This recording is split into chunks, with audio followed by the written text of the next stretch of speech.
This exciting and interesting story begins with the main character named Kim Yi-yeon, who finally reached the top floor of the tower. The higher you went up the tower, the more difficult it became, and the people were damn weak, but they kept climbing. The loyal guild member who helped them get through this journey exists for both Yi-yeon and the others. But, unfortunately, everyone died, as expected, and only the S-class hunter remained. Our main character is the only surviving person. As the girl was about to leave the scene, she suddenly heard someone's voice behind her. Yi-yeon immediately realized who it was, so she turned around and rudely asked how he dared to call her by her name. Yi-yeon called the man a disgusting person who steals other people's corpses. But suddenly, the girl unexpectedly receives a notification that the owner of the tower has appeared. After the horse appeared, he activated the fear embodiment skill on the 33rd floor. The monsters that appeared were determined to destroy Yi-yeon, so she began to fight. The girl remembers that if she loses, death awaits her, but she had no intention of dying. Yi-yeon activated the Dawnwave skill, realizing that she couldn't continue this cycle for much longer. Thoughts were running through her head that she should die and go back to the tower to start over. But, obviously, the girl was already tired of dying every time and starting all over again. And Yeon was really angry about this, because she had already been reincarnated 58 times. But now she remembered that first, the owner activates the embodiment of fear. Then, after this skill, the villain's lasso skill is activated. Then the tower owner activates the 99th floor's fear embodiment skill. Thus, Yi-yeon remembered the order of the attacks so well that she began to dream about them. So the girl begged herself that now she would definitely win, and after that, she would go home. She was so angry that she managed to hit twice as hard as before. The tower's owner finds himself wrapped in strong chains, not understanding what is happening. His face suddenly softened, and he called Yi-yeon's name, as if he wanted to tell her something important. But the girl, of course, did not listen to him, and simply plunged a huge sword into his body. Looking into his frightened eyes, Yi-yeon said that she had been dead for a long time, and so the main character asked the owner of the tower to get out of her life. After she pulled out the sword, she wondered for a moment if it was all over. The girl was surprised when she received a notification that the owner of the tower had been defeated. This was the condition of the epic task, which the main character successfully completed. This time, she decided to remember that nothing is over until it is over. The owner of the tower could not believe that he had lost to a man, because for him, it seemed like a humiliation.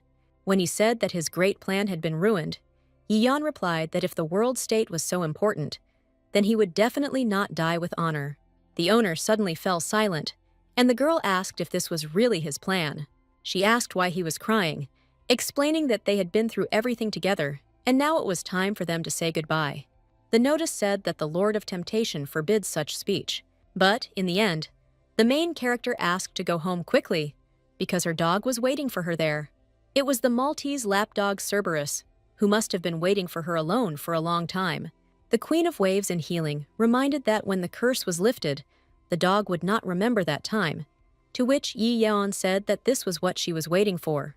The owner said he would find a way to get revenge on her, and the girl noted how stubborn he was.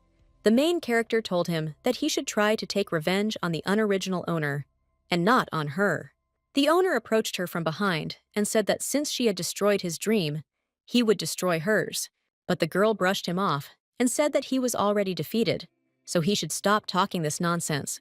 Yi-yeon asks if he knows how many people he has killed, and that he speaks of revenge as if it were some kind of whim. But the owner still did not calm down, promising her that in the next life he would definitely take revenge. The man smiled and told her that she would stay here forever. Everyone began to curse and criticize the owner of the tower, being dissatisfied and angry with his words. Since the task is completed, Yi-yeon can now leave, and they can all argue as much as they want. The evil bloodlord offered the girl to make him her dog, and she was outraged. When the lord did not agree that he was a grandfather, Yi-yeon said that she and the old man were already more than 100 years old. Eventually, the master called her to collect the rewards, and the girl realized that she could not delay any longer. But at that moment, a system alert suddenly reported an error that they were trying to fix. The girl was genuinely surprised, because she did not expect to receive a new message. The system notified that Yi-yeon is currently unable to visit the quest window. The main character became furious and indignant, asking them to immediately give her the awards and return her back. The system gave a hint that an S-rank hunter becomes stronger when he is reborn. When she was offered a job where an S-rank hunter becomes an evil duchess, the girl became wary. She literally froze in place when she received the notification that the system update was complete. The next notification stated that she had successfully completed the tasks, but Yi-yeon heard that due to a system error, the rewards would be changed. It so happened that the result of the new award was her rebirth in another novel. The main character looked at the screen thoughtfully, not understanding what rebirth meant, and then the system explained to her that instead of the previous reward, she would be reborn as a heroine in a novel about an evil duchess. But obviously, Yi-yeon was not happy with this arrangement, and she asked to call the management.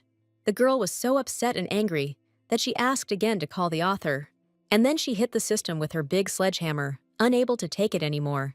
In fact, Yi-yeon was in a world where an S-rank hunter becomes stronger when he reincarnates. At this moment, we are transported into the main character's past, to the day of her exams. Yi-yeon prepared for the exam for 4 years and 7 months, and when she passed it, she decided to celebrate over dinner. But unfortunately, when the girl was crossing the road while talking on the phone, she was hit by a car and died. She was soon informed that she would be reincarnated into the novel she had been reading in preparation for the exam. At first, she was interested in becoming a hunter, but with the knowledge of the novel and the reincarnation, Yi-yeon was able to pass even the dungeons that others could not touch. The main character also made a deal with 3 constellations from the original establishment. Despite Yi-yeon possessing an irresistible strength, she has never been able to defeat the boss. The antagonist and final boss of the novel she found herself in, the tower owner, was too powerful. He had no weaknesses whatsoever, and the incredible variety of attacks made it difficult to come up with a strategy. But the main character managed to develop a strategy after 58 reincarnations. Now Yi-yeon has changed, and she asks what they should do now.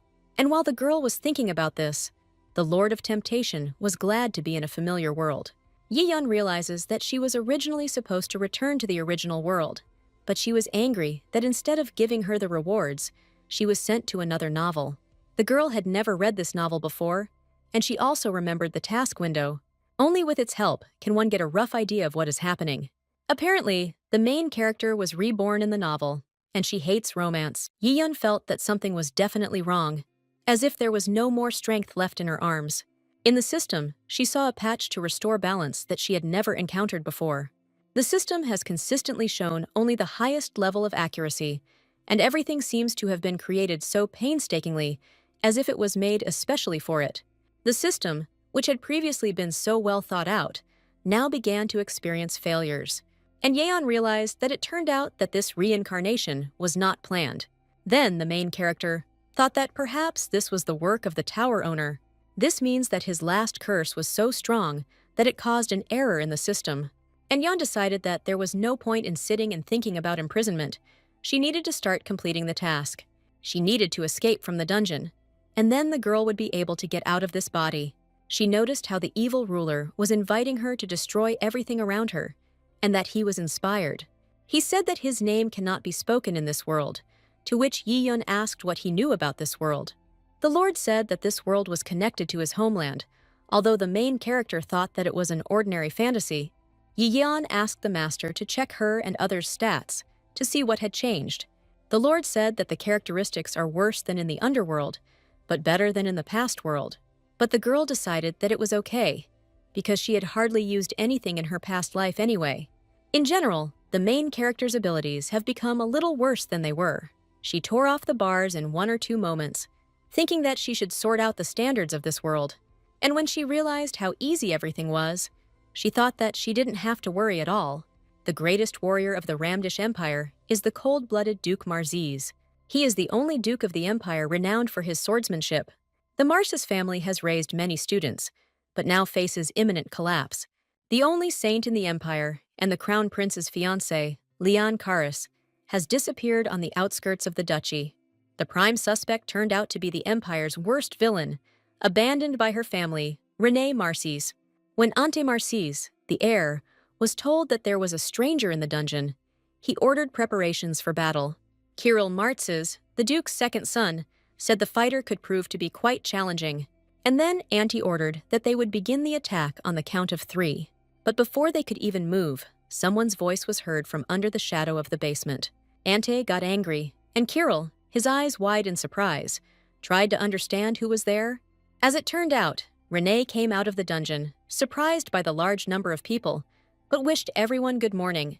At the table, Auntie asks Renee to tell him who let her out of prison, and the girl replied that she got out herself. The main character was unhappy that she was wasting so much time here, because she needed to complete a task. But Auntie still did not calm down, and asked to name the person who helped her. As he continued to ask if she had hired an assistant, Renee began to wonder if something was wrong. Auntie asked if she was listening to him, but Renee was looking at his system window at that moment, which was glitching. Then the girl turned her gaze to Auntie's brother Kirill and noticed that his window was also the same.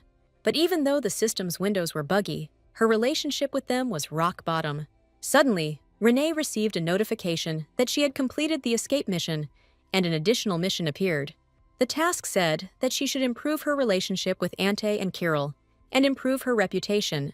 In response to their questions about what she was mumbling about, Renee replied that everything was fine, understanding that she had to adapt to their manners. But for now, Renee has decided not to touch them for now, in order to take care of her reputation. Renee told them it didn't matter, because she didn't quite understand the situation yet. And then the girl asks Auntie why he decided that it was she who killed the saint. Auntie slams her fist down on the table, spilling the tea, and says, as she always said, that she wants to get rid of Lady Karis. Auntie says that Lady Karis has disappeared from their territory, and everyone suspects Renee. The man furiously asks how much longer Renee will disgrace their family. Finally, after all the screaming, the girl told him that she understood him.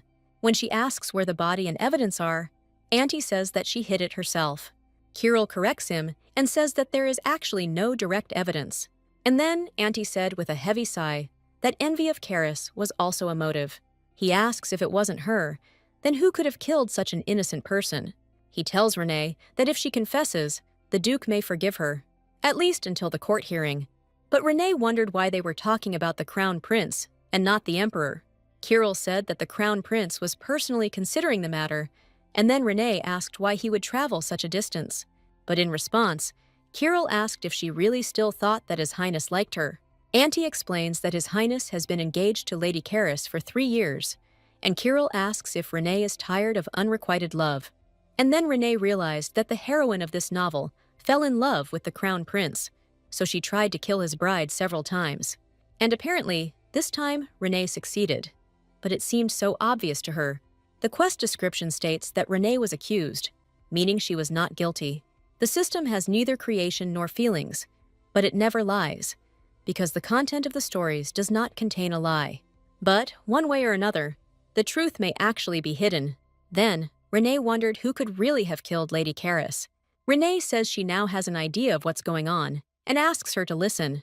She said that Lady Karis could have escaped on her own, but Auntie and Kirill replied that her body was nowhere to be found, and that it was a disappearance. They asked her to think with her head, saying that Karis was supposed to marry the Crown Prince in a month, and why should she disappear in that case? Knowing that they were supposed to have a wedding, Renee said that the chances were even higher then. Renee smiled slyly and asked if maybe Karis ran away, because she didn't want to get married. Auntie asked if the lady really looked like the kind of person who could throw such a tantrum. Renee responded by asking how he lived with such a narrow mindset, saying that he wouldn't get far. Rena liked Kirill's reaction, and she thought it was worth exaggerating. When Renee said that the saint must have suffered greatly, Auntie asked what she meant. The girl tells him that he himself told her that the saint is very kind. Renee assumed that Karis had run away, because the Crown Prince wasn't so good. That's why, smiling, Renee asks Auntie why he doesn't go and see the Crown Prince. The system notified that Kirill's closeness had increased by 10, and Kirill himself laughed hysterically. Renee asked Auntie not to doubt her, because she doesn't know the others, but she is still his sister. She asked him to trust her at least once, because now he was trying to make them show sympathy. Renee asked if it was obvious that he could confide in a family member. Sighing, Auntie says that he would believe her if she showed him something that could be trusted at least once. Their family had already given them enough opportunities, hoping that Renee would come to her senses. But unfortunately, Auntie said that the result was still the same, and Renee replied that there was nothing to be done then. Then Renee asked them to give her just a month, and she would prove her innocence. The brothers were genuinely surprised by the statement, and Auntie asked if she could prove it. Renee asked him to trust her just once, and he asked if she knew what she needed to do. Smiling, the girl asks if he is really worried that she might be right. In the end, Auntie agrees with her and says that he will even put his name on the line if she proves her innocence. Renee told him that they had agreed, and then told Kirill that he was a witness. A table appeared in front of Renee, asking if she was ready to accept the new task, and the girl was actually waiting for it.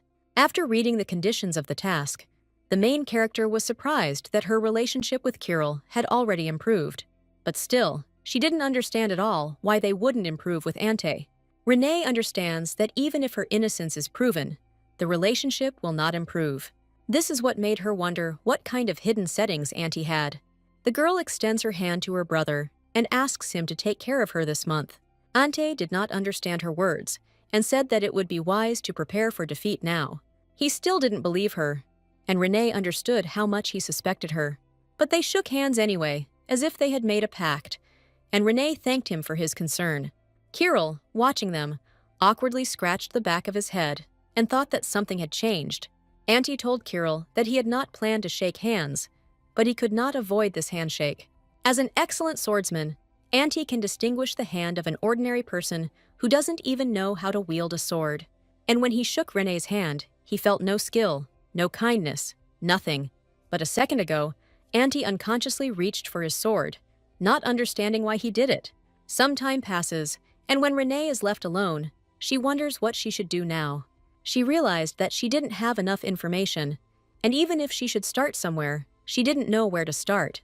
She decided to start by getting a source of information, because in this huge mansion, there should be at least someone who would be friendly to her. When she approached the first maids, they asked her to stop asking strange questions. The other maid also became angry and told Renee not to disgrace the Duke's name. Another maid asked not to bother her with nonsense, saying that she was busy. The girl doesn't understand how Renee even survived when everyone treats her like that. The relationship with the person was falling apart, even if she just met someone, so she didn't know what to do. Eventually, she decided to give up trying to get information from the estate. Renee suddenly grabbed one of the maids by the hand and asked her to at least show her to her room. Some time passes, and the maid brings Renee to her room, which turns out to be quite large. Renee looked around and decided that, compared to the way she was being treated, this room looked better. She walked over to one of the wardrobes and thought that things weren't so bad. The main character opened the closet and decided to start with the fact that she needed to change her uncomfortable clothes. Imagine her surprise when she opened the closet doors and saw the glitter, luxury, and wealth inside. Renee couldn't resist when the cute candy wrappers caught her eye. Renee assumed that the Duke was rich enough, but not to spend so much on a noblewoman. She understands that with such a fortune, the Duke can buy any information. But in reality, it was easy for Renee to find admirers, because the evil bloodlord had his grandfather's sorcerer powers. And the Master of Temptation, the main character knew, had the skills of a grandfather. But now, after balancing the stats, the combat transportation skill was activated in the midst of a battle, causing the death of her subordinate. She needed to stop using her skills, and now she can kill someone like before, and maybe be reborn again. Renee needs to proceed with caution, and first make sure that the saint is truly alive. There is no evidence. The saint could have escaped or been killed, but no one knows. If the saint is alive, then it must be confirmed, and if she is dead, then the killer must be caught. Renee asked the Queen of Waves if they could find the saint, and she supported her. The evil bloodlord asked if it was possible to accuse someone of a crime.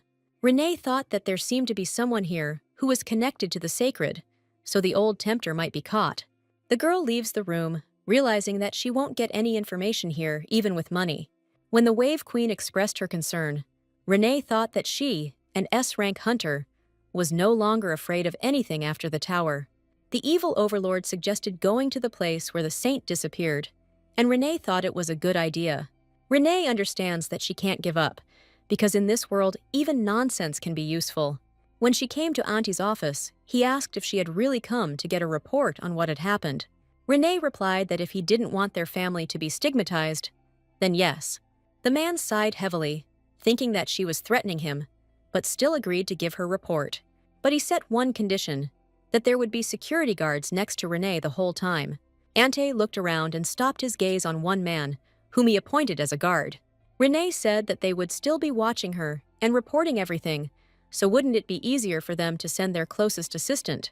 And besides this, the main character also asked to give her a carriage. Soon Renee and her companion come to the place where the saint was last seen. According to the report, the saint disappeared while providing healing services in the slums. While Renee and the guard were looking around, the girl suddenly heard someone's voice. Priest Melson approached them and asked in a serious tone what was going on here. Renee didn't expect the priest to look exactly like that, and she wondered what that shining book in his hands was. Renee replied that she had come to find a real employee and offered to cooperate with him. The priest asked if she was claiming that someone else was to blame, to which Renee replied that it was a fact. She told them that they also had no evidence against her, and since they could not find the saint, they were unlikely to succeed in this matter. The main character smiled and said that she hoped they understood that she wanted to work together for the common good. The other workers began to say that Renee was right, and they could try to look for the saint. The priest could not resist asking how they could believe in the innocence of this lady. Renee chuckled to herself, immediately realizing that the priest was not good with the language, and then the girl showed that she had brought donations for those who were worried about what had happened. As soon as the priest picked up one of the boxes of jewelry, his eyes lit up at what he saw. The priest immediately apologized to Renee and asked how he could be of service. First, Renee asked if he had any of Leon Karras's things. The more the better. The priest said that he had nothing but the prayer book that the saint brought with her. He asked if there was anything else needed, and Renee thought that the more money, the faster the process would go. Then, the main character said that she wanted to look at the tent where Leon was staying. When the girl looked inside, she noted how clean it was. An escort came into her tent and wanted to talk about this donation. The man thought that Renee hated the church because something similar had happened to the archbishop. Renee became wary and frowned, not understanding what he was talking about. The guard immediately apologized, assuming that Renee did not want to talk about it anymore. He said that when the archbishop declared Leon Karras a saint, Renee threw champagne in his face. The escort also recalls how Renee said back then that it was unfair that Karras was made a saint, and then the archbishop told her that she had committed an unforgivable act. Renee realized what had happened, and people still didn't believe it, and the archbishop's actions were in vain. The man asked if there had been a misunderstanding back then, but Renee asked him to think what he wanted. Renee says that now everyone is like this, that everyone does what they want and thinks what they want. Finally, she told him that she would look around here and that he should wait outside. In the life of the main character, even in meaningless reincarnations, there was something that she experienced several times, and she realized that this was the same thing that she would experience in the future. In this case, facts are useless, because the truth is that no one wants to listen to it. Renee realized that she couldn't trust anyone, and since she was here, she was the main body. She decided that no matter how much they suspected and accused her, she would still believe Renee. Even if Renee is bad, there is nothing she can do, and if everyone thinks she is bad, then she will be bad. From this moment on, Renee Marsis' heroine will never doubt herself again. The alert system indicated that the additional task had been completed. The priest spoke to one man, saying that Renee had come to prove her innocence. The man would never have thought that His Highness the Crown Prince would send this man. The man who was named the Mercenary King at the age of 20 is the main guildmaster of the Shira, one of the 2 sword masters of the Empire. He thought that such a person would be able to solve such a case. He asked the priest if he believed that Renee wanted to prove his innocence, and he said that he didn't quite believe it. The man then thought that the priest must have been bribed. But what seemed more surprising to him was that Renee had come all this way to prove her innocence. Looking at the papers in his hands, the man thought that Renee was rather impatient. He had heard rumors about her, that she had cut off the Viscountess's hair, stolen medicine from the prince's carriage, and tripped up a saint. The man asked the priest to refrain from giving out any information and not to tell Renee anything. The priest tensed, and the man added that this was the crown prince's order. The man tells the priest that they should meet the duke's daughter, but suddenly, when he looked at the priest, he seemed to pass out and fell head first onto the table. The man is overcome with slight panic when he realizes that the priest has fainted for no reason. He didn't feel any magic, But literally, the next moment, he clearly felt someone's presence behind him. The man turns around sharply and immediately fights back. He was able to recognize almost immediately that it was the energy of a dream demon. Even he, a sword master, could barely stand up to it because this power was comparable to a high-ranking demon. He wondered who could summon a demon of such a level, especially in a place where there were so many priests. The man guessed that it was a summoner, and he was definitely stronger than the crown prince. In a world where everything is uncertain and unstable, there is only one thing that keeps Sidine Ansaraid going. What helped a child orphaned by war survive was strength. Even if he managed to create a large mercenary guild, even if he gained power and money, the thirst for power would not leave him. The only thing that could quench his thirst was the power of the crown prince, the strongest man on the continent. But the longer the thirst lasted, the more Sidine felt the emptiness in everything. Everyone around fell asleep, and Sidine understood that one demon could not do this. He felt that the energy was strongest in one direction, so he hurried to check there. And when he found himself in this place, he became wary, feeling that the limit had been exceeded, and he had never felt such power. Sidine thinks that this is beyond human understanding, that it is a natural disaster. Even he doesn't dare compare it to the crown prince, because he is someone no one dares to harm. Sidine couldn't afford to miss such a great opportunity, and he needed to find out who it was. What he achieved was not his goal, and satisfaction comes only from becoming stronger. That's why Sidine decided he wanted to get stronger before he entered the tent. When the man was inside, he asked to see the one who did all this. But literally, at that very moment, he felt himself becoming sleepy. All this time, 3 different demons were circling in front of him. Then, Renee approached the passed-out Sidine and asked what happened to him. The system previously apologized to Renee for any inconvenience they caused. Renee asked the system if she could find a saint by her prayer book. The Lord of Temptation was angry and asked him not to ignore it. Eventually, Renee resigned herself and decided to invite all the priests to a quiet hour. And now, the next moment takes us back to the present time. Renee looked at Sidine and thought about how handsome he was, that he looked like a black cat. Opening his eyelids, the girl thought that there was something special in the man's eyes that attracted attention. The main character was slightly embarrassed when the evil bloodlord told her that she was a true connoisseur of beauty. The Lord of Temptation said that he took her tastes into account during the demon summonings. The Lord of Temptation was unhappy that Renee was suppressing him just because he told her that she liked handsome men.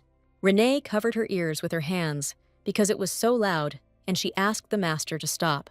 Renee also noted that Sidane had a great characterization, and it was no wonder why the demons had a hard time. In the end, the main character decided that strength was everything to them.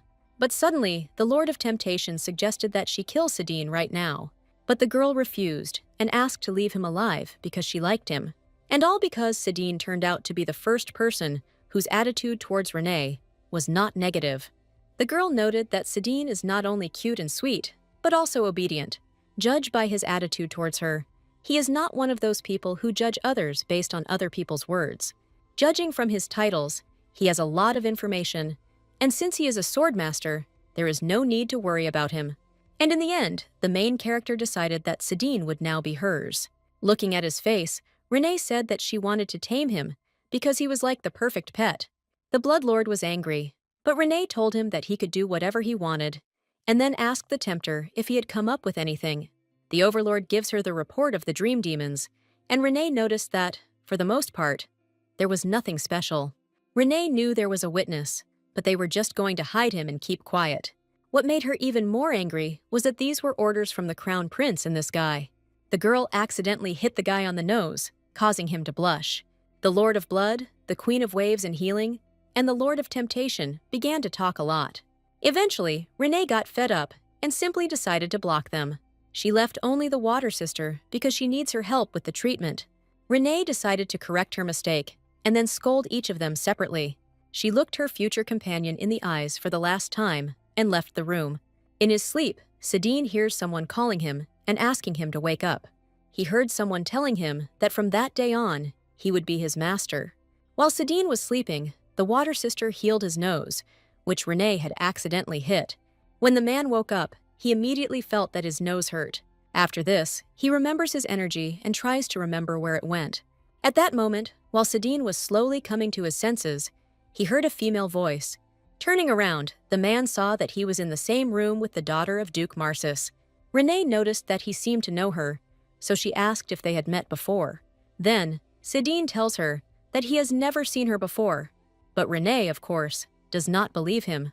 Sidine visibly tensed up and asked the girl to move a little further away. When she asked him if he remembered her spirit, the man froze for a moment. Sidine definitely felt something when the main character put her hand on him. He was so shocked that he froze on the spot and widened his eyes, saying that this couldn't be happening. Renee smiled at him and told him that it was true, that he had indeed come for her. She told him that she thought he was a little smarter, and then asked if he had carried out the Crown Prince's order. Then her face suddenly became serious, and the girl asked him why he didn't tell her that there was a witness. Worried, Sidine answered the main character that he had no idea what she was talking about, and then Renee asked him not to waste time, saying that she personally met this man and found out everything. She asks what the saint was doing and who told her to hide it. But what bothered Renee most was that Sidine and the others simply pretended not to know. When he said that the saint had left on her own, Renee replied that there was no reason to keep her in prison then. Sidine tells her that the Crown Prince assumes that the saint is missing because Renee threatened her. Renee didn't expect that answer, so she said that Sidine was smarter than she thought. She says that since it has happened, it is a reasonable assumption, but it is not true. But Sidine responded that the Crown Prince seemed to think differently. The man mentions that the new bride disappeared right before the wedding. Leo, the Crown Prince, lost his trust after his fiancée disappeared, or his fiancée's reputation is just as important to him. Renee thought about it, and Sidine said that it was different from the rumors. He said he heard that Renee was in love with the Crown Prince, but listening to Renee, it would seem more likely that she hated him. Renee asked why she should like the man who took her into custody, and then, after a short minute of silence, Sidine says he has something to say. He shares that, in reality, the relationship between the Crown Prince and the Saint is nothing more than business. At that moment, Renee screamed and asked if they really didn't love each other. But then the girl thought about it and asked why Sidine was telling her all this. Renee said that the Crown Prince must have wanted to hide any suspicions of the murder of the bride. She says he had a lump in his throat, and now he's finally gotten rid of it. With a heavy sigh, Renee says she's found out everything she wanted to, and says it's time to go. But Sidine suddenly asked if she was a demon, to which Renee replied that she was, of course, human. But then the man asked how she was able to achieve such a body condition. He said that this was a power of incredible proportions, and no matter how you look at it, an ordinary person could not possess it. And this force is not just powerful, but a very dark force, as if harboring an old grudge. The man asks the lady how she got such power. When she said that you only have to die 58 times, Sidine froze. He thought it was a joke, because he had heard that the lady had never held a sword in her hands before. Sidine reflects on how such a force could unite an entire continent. But Renee asked what she should do about it, because she wasn't interested at all. Sidine told her that she was following the path of the sword, but the girl only thought that she wanted to go home. And suddenly, Sidine tells her that everything is decided, and he will serve the lady as his teacher. The words came out so unexpectedly that Renee literally couldn't believe what she was hearing. Sidine Ansarad has so many achievements that he has become known as the light of the empire. And the only thing that really interested Sidine was the path of the sword. Sidine was moved by admiring glances, but even the Crown Prince, who is considered the strongest, was not enough for him. Sidine was stronger than Renee, but this difference in skills did not depress her. Gray was overcome by boredom when he lost his goal. Nothing was interesting to him anymore. But one day, he saw a light that illuminated his forgotten desire. And this light, surprisingly, turned out to be Renee Marcy's. That is why Sidine now, putting his hand on his heart, asked Renee to teach him. The girl was slightly surprised and confused, realizing that Sidine wanted her to teach him. She had never done anything like this, let alone taken on students. It is difficult to live alone, but the main character did not like to take responsibility. She wondered if Sidine was worth giving up this position. But in the end, Renee decided to refuse him, and the system notified her that she had made a choice. The relationship with Sidine worsened 100-fold, and Sidine sadly asked that maybe she didn't like him. The girl said that she likes him, but she just has her own path. She also said that she doesn't like to take on other people's responsibilities, and after that, she wanted to say goodbye. When she turned around and looked at Sidine, she noticed that he had the same cute eyes as Cerberus. The Queen of Waves advises to listen to Sidon, because he is handsome, and yet Renee agreed to do it. Sidine shares that he is experiencing difficulties, and even after meeting the Crown Prince, he does not feel anything. But Sidine says that when he saw the lady, something inside him awakened, and Renee asked what it was. While the man stared into her eyes, the main character became embarrassed, thinking about that very thing. But instead, Sidine tells her to teach him. He excitedly declares that for the first time, he feels like he wants to compete with someone. Renee, with a heavy sigh, only remembers the constellations that told her to consult with him. Renee told Sidine that she was grateful to him, to which he replied that he was not asking her to accept him. Sidine promised that if Renee accepted him as her student, he would help her financially. At that moment, the girl thought that Sidine was the ideal candidate for a source of information. And then the main character decided that she would nevertheless accept Sidine as her student. But in her mind, she answered him that he had survived only because of his appearance. Sidine thanked her, and Renee completed the task to improve the relationship. After some time, Renee wanted to ask Sidine something after he promised to help her. When Sidine said he would answer any question, Renee thought how flexible he was. Renee asked Sidine to tell her everything he knew about the Crown Prince and the Saint. Sidine agreed, saying that he was not going to hide anything from his teacher. But before he tells, Sidine asks Renee not to start a feud with the Crown Prince.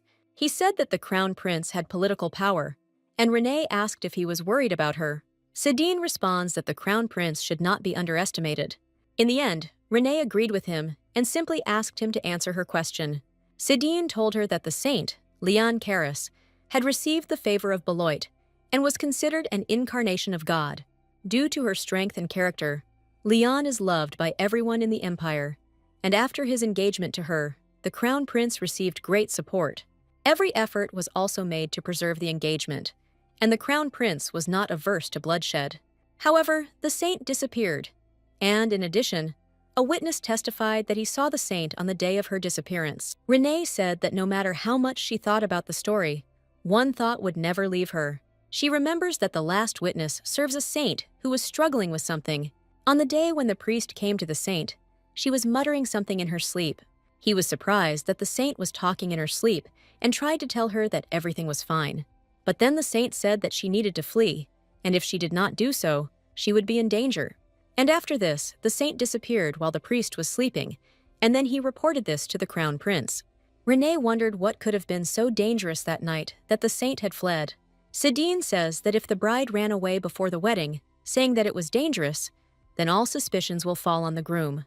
The Crown Prince is concerned about this situation, and Sidine says there are rivals. There is Princess Aiden von Ramadish, who is the Crown Prince's only rival. When Sidine asked if Renee really didn't know about this, she replied that she had her own reasons. Renee says that to rule out murder, she must find the saint and prove that she is alive. But the girl thinks that it would be strange to return the saint to where, she said, it is dangerous.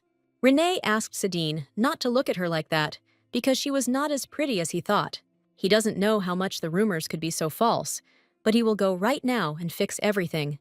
But Renee asked him to stay here because she was also here to prove her innocence. But the man told her that he did not quite understand how she was going to solve this. And then, covering Renee's hand with his own, Sidine nevertheless asked if she would teach him. Renee thought she was already regretting her choice, but told him it wasn't hard. Sidine tells her that the Crown Prince never listens to her, and the girl asks who said that. Then, the main character told Sidine that she preferred physical communication to words. Sidine thought that Renee wanted to use force, and that this was a good decision, because the Crown Prince was no match for the lady. Renee replied in the negative, that this was not the case at all, and asked what he was thinking about. If you think about it, yes, it was a threat, but not a threat to life. First, Renee needs to meet with the Crown Prince, but she understands that he will ignore her. However, she needed to get to the man who accused her of the crime. When she asked Sidine if he knew how to get to the one who always sits at home, she herself answered that she needed to set his house on fire. Time passes, and Sidine asks the lady if he can ask her a question. The man wonders why Renee decided to take him with her to the Duke's estate. Renee thought about it and realized that she had only taken him with her because of the mission. But in the end, The girl answered him that she wanted to be friends, and Sedin asked if this meant that they were getting closer. Sedin doesn't want Renee to be burdened by his studies, and he learns just by being around her. Then the main character asked him if he really thought she was burdened by him, and she added, saying that it is much easier for her to understand the situation when he is around. The man replied that it would be much better if he were not around. Sedin says that Renee is the only daughter of a duke in the empire, and he is an insignificant commoner, and he says that just by taking him with her, Renee has already done a lot. Sedin says that Renee's taking him to the temple with her convinces him that she wants to be friends with him. He says that the aristocrats do not treat the swordmaster well, and the Marsis family is famous for its skill in wielding the dream, which was even worse. He didn't want to get involved with them, so he gave up the title of Marsis and became a knight. But the fact remains, Renee thought that they were probably afraid that they would be in danger if Sedin got more attention. Even Renee is familiar with this, that many people respected her power, but at the same time expected her fall. But Renee thought that Sedin was worrying about her in vain, because surely he hadn't seen how the priests were afraid of her. Before leaving, Renee told Sedin that they could go, and the priests watched over them the whole time. There has to be a limit to everything, and the irony is that the one who doesn't do as well as the villain, how can they think they can outshine him? The girl decided to ask if it was true that Sedina was now called the Light of the Empire, and he answered that it was. She tells him that she, an aristocrat, is a disgrace to her family, while he, a commoner, is the light of the empire. Renee told him that even if he was tired and drained, he should not avoid them and remain confident. According to Renee, Sedin shouldn't care what other people think, so he needs to stand his ground. From now on, no one will care about Sedina, and he has no time to worry about those who don't like him. Renee asked him to believe in his reputation and to act decisively in doing what he loved. After everything Renee had told him, he felt as if his apathy had disappeared. Renee tells him that it will be strange if he doesn't behave freely. After such a conversation with Sedin, upon arrival, Renee immediately ran into her brothers. She told them that since Sedin had volunteered to help her, they should not quarrel with him without reason. But Auntie asked in response where her manners were, because besides the fact that she arrived in the middle of the night, she also brought a man with her. While he was trying to quarrel with her, Renee, standing with a stony face, asked him if he had really gone deaf. Renee told him he could chatter all day long, like a little chicken. Auntie became even more indignant after such a comparison, starting to get angry. Pointing to the maids, Renee asked them to ignore what she was saying, and she told her brothers that the two of them would not be able to cope with their younger sister without becoming disappointed. The girl sternly said that the lady was no more, and let them treat her like an ordinary person. In response, Kirill told her that no matter how much she tried to be cruel, she was still a lady, and no matter how much of an investigator for the crown prince and a master of the sword Sedin may be, he is still a commoner. And then Auntie said that therefore Renee should know her place and go to her room. Renee began to defend Sedin, saying that he was one of the best swordsmen in the empire. She says that she brought such an important guest into the house, and they should have started taking care of him right away. Auntie and Kirill froze in place after their sister scolded them, but Auntie asked her that even if she wanted to prove her innocence, how dare she bring a strange man into the house? Renee replied that she had brought a man who could prove that she was innocent. The system notified that relations with Auntie had worsened by 50, and with Kirill by 20. After all the objections, Renee fell silent, mentally thinking that this is what is called oratory. The demons were discussing the fact that Auntie was talking too much, even though the milk had not yet dried on his lips. When Renee asks if that's all Auntie wanted to say, she tells him they're leaving. Auntie continued to shout that he hadn't finished yet, but Renee didn't care and didn't even turn around. She told him that she was busy with a guest, so he should stop bothering her. Renee asked him to read the newspaper tomorrow, but Auntie didn't have time to ask what she meant, because they left. Kirill tells Anta that this is the first time he sees Renee behaving like this, and he asks if he really believed her words. Kirill said that even if Renee was crazy, she was recognized by the king of mercenaries himself, and he said that if Renee was found innocent, then their family would benefit from it. Ante nervously clenched his fist and replied that he understood this, and that was what worried him. If Renee is telling the truth, then they will all be without their only suspect. So the next moment takes us to the morning of the new day. Renee slowly awakens from her sleep, with the sun shining brightly in her eyes. Raising her hand, the sun falls on her skin, and she wonders if the sunlight was only so warm. She remembers that there was no warmth felt in the tower, where only monsters lived. And then the main character realized that it seemed that everything was really over with that place. Renee sat on the edge of the bed, thinking that Sadine would probably wake up soon. It didn't seem like the people in this estate would help Sadine in any way, so she decided to go see him herself.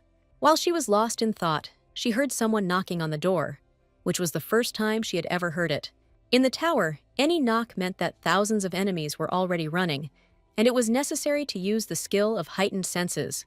However, after entering this world, the skill was disabled, and Mara informed her that Sadine had come, and the reason why that skill was disabled was because in this world, it seemed like no one would dare touch her. The Queen of Waves still advised not to let her guard down, but Renee simply drowned them out so as not to hear. At that moment, she gave permission to enter, and the maid Helen burst into the room. When Renee asked what was going on, the maids informed her that she had been asked to come down. The Rebbe was very interested in how the servant's favor affected her attitude toward her. The maids ask how many people might be looking for her in this duchy, besides the master who wants to scold her. The girl looked at the maids and suddenly realized that something was wrong. She wondered what would be the best thing to do with these maids. The maids crowded around Renee and told her that she didn't seem to know her place. One of the maids lists that Renee does not know how to handle a sword, she has a bad character, and that she can only pretend beautifully. At that moment, the girl thought that it was quite normal to blame others. But then she asked them why everyone was relying on useless numerical advantage. Renee kept thinking about what she should do with the maids, buy them with money, or try to negotiate. But it seems like the main character is saying that the most important thing here is strength. One of the maids asked what she could do to them, since the power was with the young masters, not with her. But in response, the girl said that this does not mean that she cannot do anything. Coming closer to the maid, Renee told her with a serious face that she knew nothing about her. At that moment, the maid fell to the floor. Feeling that she was short of air, the maid began to call for help and scream that she could not breathe. Renee activated Astaroth's breathing skill, the effect of which puts a person to sleep.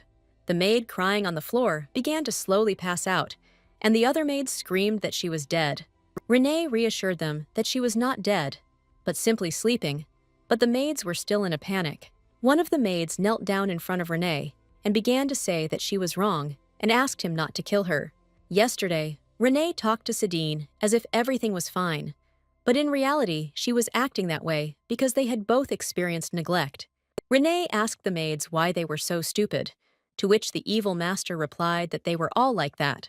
The girl decided to ask why they offend the weak when they themselves are weak, but Renee immediately realized that in the end, it was she who first used force. Still, the girl exhaled and decided that everything was fine, and that now was just a period.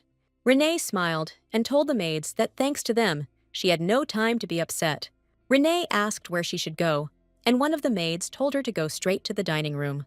When she told Renee that she needed to get ready, Renee said it was okay. Renee thought that now the news would spread, and the maids would no longer bother her. When Renee opened the door, she said that she was luckier here than in her past life. Looking at Sadine, who had arrived, she said that a thief cat had arrived. Sedin says he felt an eerie energy, so he decided to come here. At that moment, Renee thought that he and Kirill were completely different. Suddenly, the man unexpectedly asked Renee if she was okay.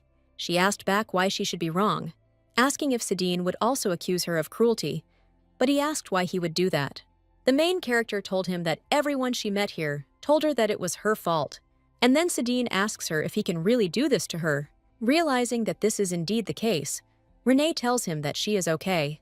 She tells him that Auntie asked her to meet, so now they will go to him. During breakfast, Auntie angrily asks Renee what the article in the newspaper is about. Renee also frowned and asked him what he wanted her to explain to him. Renee asked him what was so unclear about the article and whether he couldn't read. Auntie wanted to object again, but Sadine asked the Duke to calm down. But Auntie does not understand how Renee dared to spread rumors about His Majesty the Crown Prince. Renee assumed that Auntie was so emotional because he was hungry and told him to eat. Renee again says that she will prove that she is not guilty and asks if Auntie did not read the priest's testimony. Auntie asks how one can trust this information, to which Sidine says that His Highness must have had a reason why he wanted to hide it from everyone. Ante noted the oddity, saying that Sidine should investigate the matter on behalf of the Crown Prince. But Sidine said he was investigating on his behalf only because he needed to uncover the truth. Ante asks what kind of investigation this is, where Sidine provides evidence of the main suspect. In response, Sidine says that Ante is uncomfortable with the fact that he, an ordinary commoner, is providing evidence to his sister. Ante didn't know that Sidine and his sister were friends, and Sidine said it was okay because it wasn't true. Sidine looked at Renee and said that he was just working on it to get closer to her. The girl was noticeably embarrassed, thinking that sometimes Sidine said crazy things, and then the main character told Ante that now it was his turn. Renee asked her brother to apologize, reminding him how rude he had been to Sidine yesterday.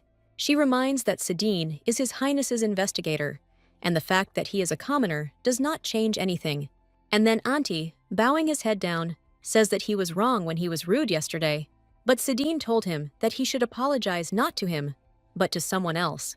Renee agreed with him and told her brother that he owed her an apology as well. When Ante asked why, she told him that he had also been rude to her. He replied that she had also been rude to him, and Renee said that she had found a witness who would refute all the accusations. Ante tells her that she has become a suspect because of her habitual behavior. He added that the available evidence would still be insufficient. The evil ruler says that he will turn Ante into splinters, and that he is already preparing a cauldron for him. Then Renee told him that yes, he was right about that, but he still irritated her.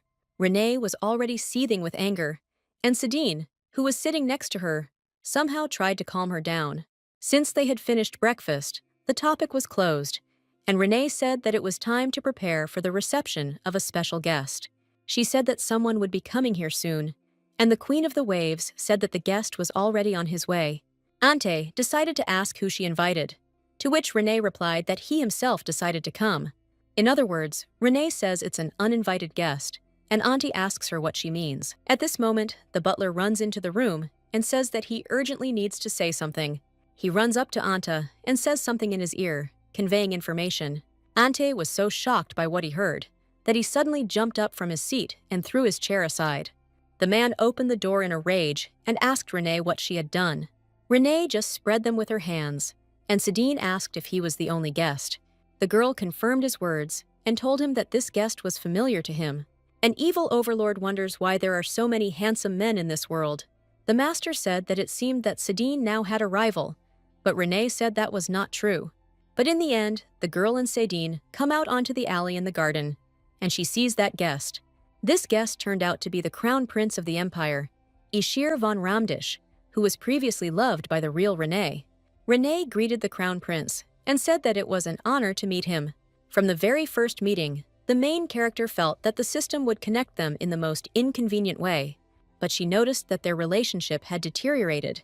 Even though she had only said hello to him, she thought that if the Crown Prince didn't want to see her so much, then he should just drive her away. Ante nervously asks His Highness what brought him here, since he didn't even tell him about it.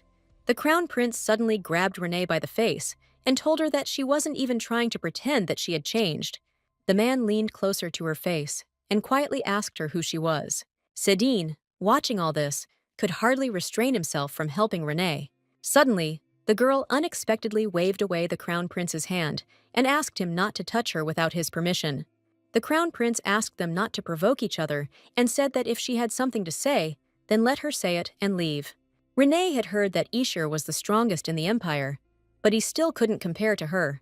The Crown Prince's gaze darkened and deepened, and he told her that it didn't matter anymore. Even more angry, the Crown Prince says that he is now certain that Renee is definitely to blame for the disappearance. Renee realized that he was trying to crush her with his aura, and an ordinary person would not be able to withstand it. Standing to the side, Ante suddenly remembers how Renee told him that he could confide in a family member. At this point, Ante stood up in front and told His Highness that he could not put such pressure on a child who had never held a sword. Renee was genuinely surprised that Ante decided to take her side, even though he was shaking all over with fear. The Crown Prince says, how can he say such a thing about a man who is now just standing still? He says that after Saint Renee disappeared, she left no trace. But now, looking at her power, Everything became clear to him. The man seriously asks Renee where Leon is, to which Renee replies that it is none of her business. He doesn't want to believe her, and Renee says that she has a question about what the crown prince himself was doing that day. The man gets angry and asks how dare she ask him such a thing, and she sees that he is already drawing his sword.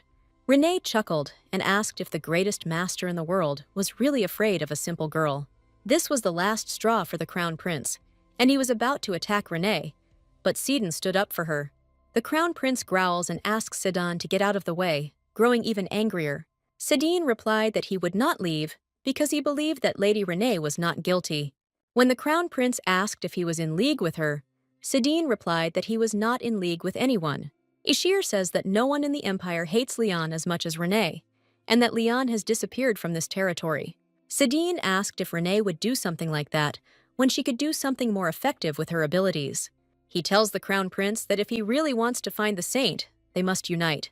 Renee was outraged that this was all Sidon said, because if he had not stopped her, she would have hit the crown prince. The Lord of Temptation asked if she would like to kill the crown prince, to which Renee replied that she would control her power. Renee tells the crown prince how the horse himself hid the witness and sent Renee to prison. She also says she hopes the crown prince understands that she did all this out of anger and has asked for forgiveness. The girl said that it seemed like their conversation would be long, so she suggested going somewhere else. After that, they all went to another place while tension was in the air. Ante suddenly grabbed Renee's hand and stopped her, asking what power he was talking about. Sidon turned around, and Renee told him they could go for now. Ante stopped the crown prince for Renee's sake, but with such a relationship status, he won't believe her words. She replied that he didn't need to know, to which Ante said that he had the right to do so. Renee agreed with him, but then asked since when they had been so close, but she apologized to him in her mind because she didn't think he had the right to know, and then she put him to sleep. Seeing what happened, the crown prince asks if this is some kind of magic, and Sidon could not believe that he was able to see the lady's power in person. But Renee said that it didn't matter now, and that the crown prince had come here to sort out the article. The crown prince said that this was also important, so he asked her to answer his question. When he asked if Renee had sold her soul to the devil, she said yes, and that she had also died and been reborn 58 times. The crown prince thought she was just joking and asked her to act more seriously. Then, the man decided to ask how many types of magic she could use. He assumes that since Renee didn't bend under his pressure, she must be a good swordsman. But in response, Renee thoughtfully asked why she had to explain her abilities. In the end, the crown prince says that he will no longer ask questions about her abilities. But he asked why Renee hid it, because if it was known that she was a magical swordsman, she would be treated better.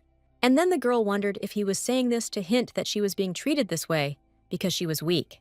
The strong prey on the weak and rule them. According to the tempter, this world is fixated on this law of the jungle. Initially, the continent was ruled by monsters, demonic beasts that were stronger than humans and reproduced faster. But people were smarter, and they united, fought back the monsters, built walls, and created a state. The monsters were driven beyond the boundaries drawn by humans and took power over the continent. And then the era of humans began. When the danger in the form of monsters disappeared, people already marked their borders and directed them at each other in the fight for the resources of the earth.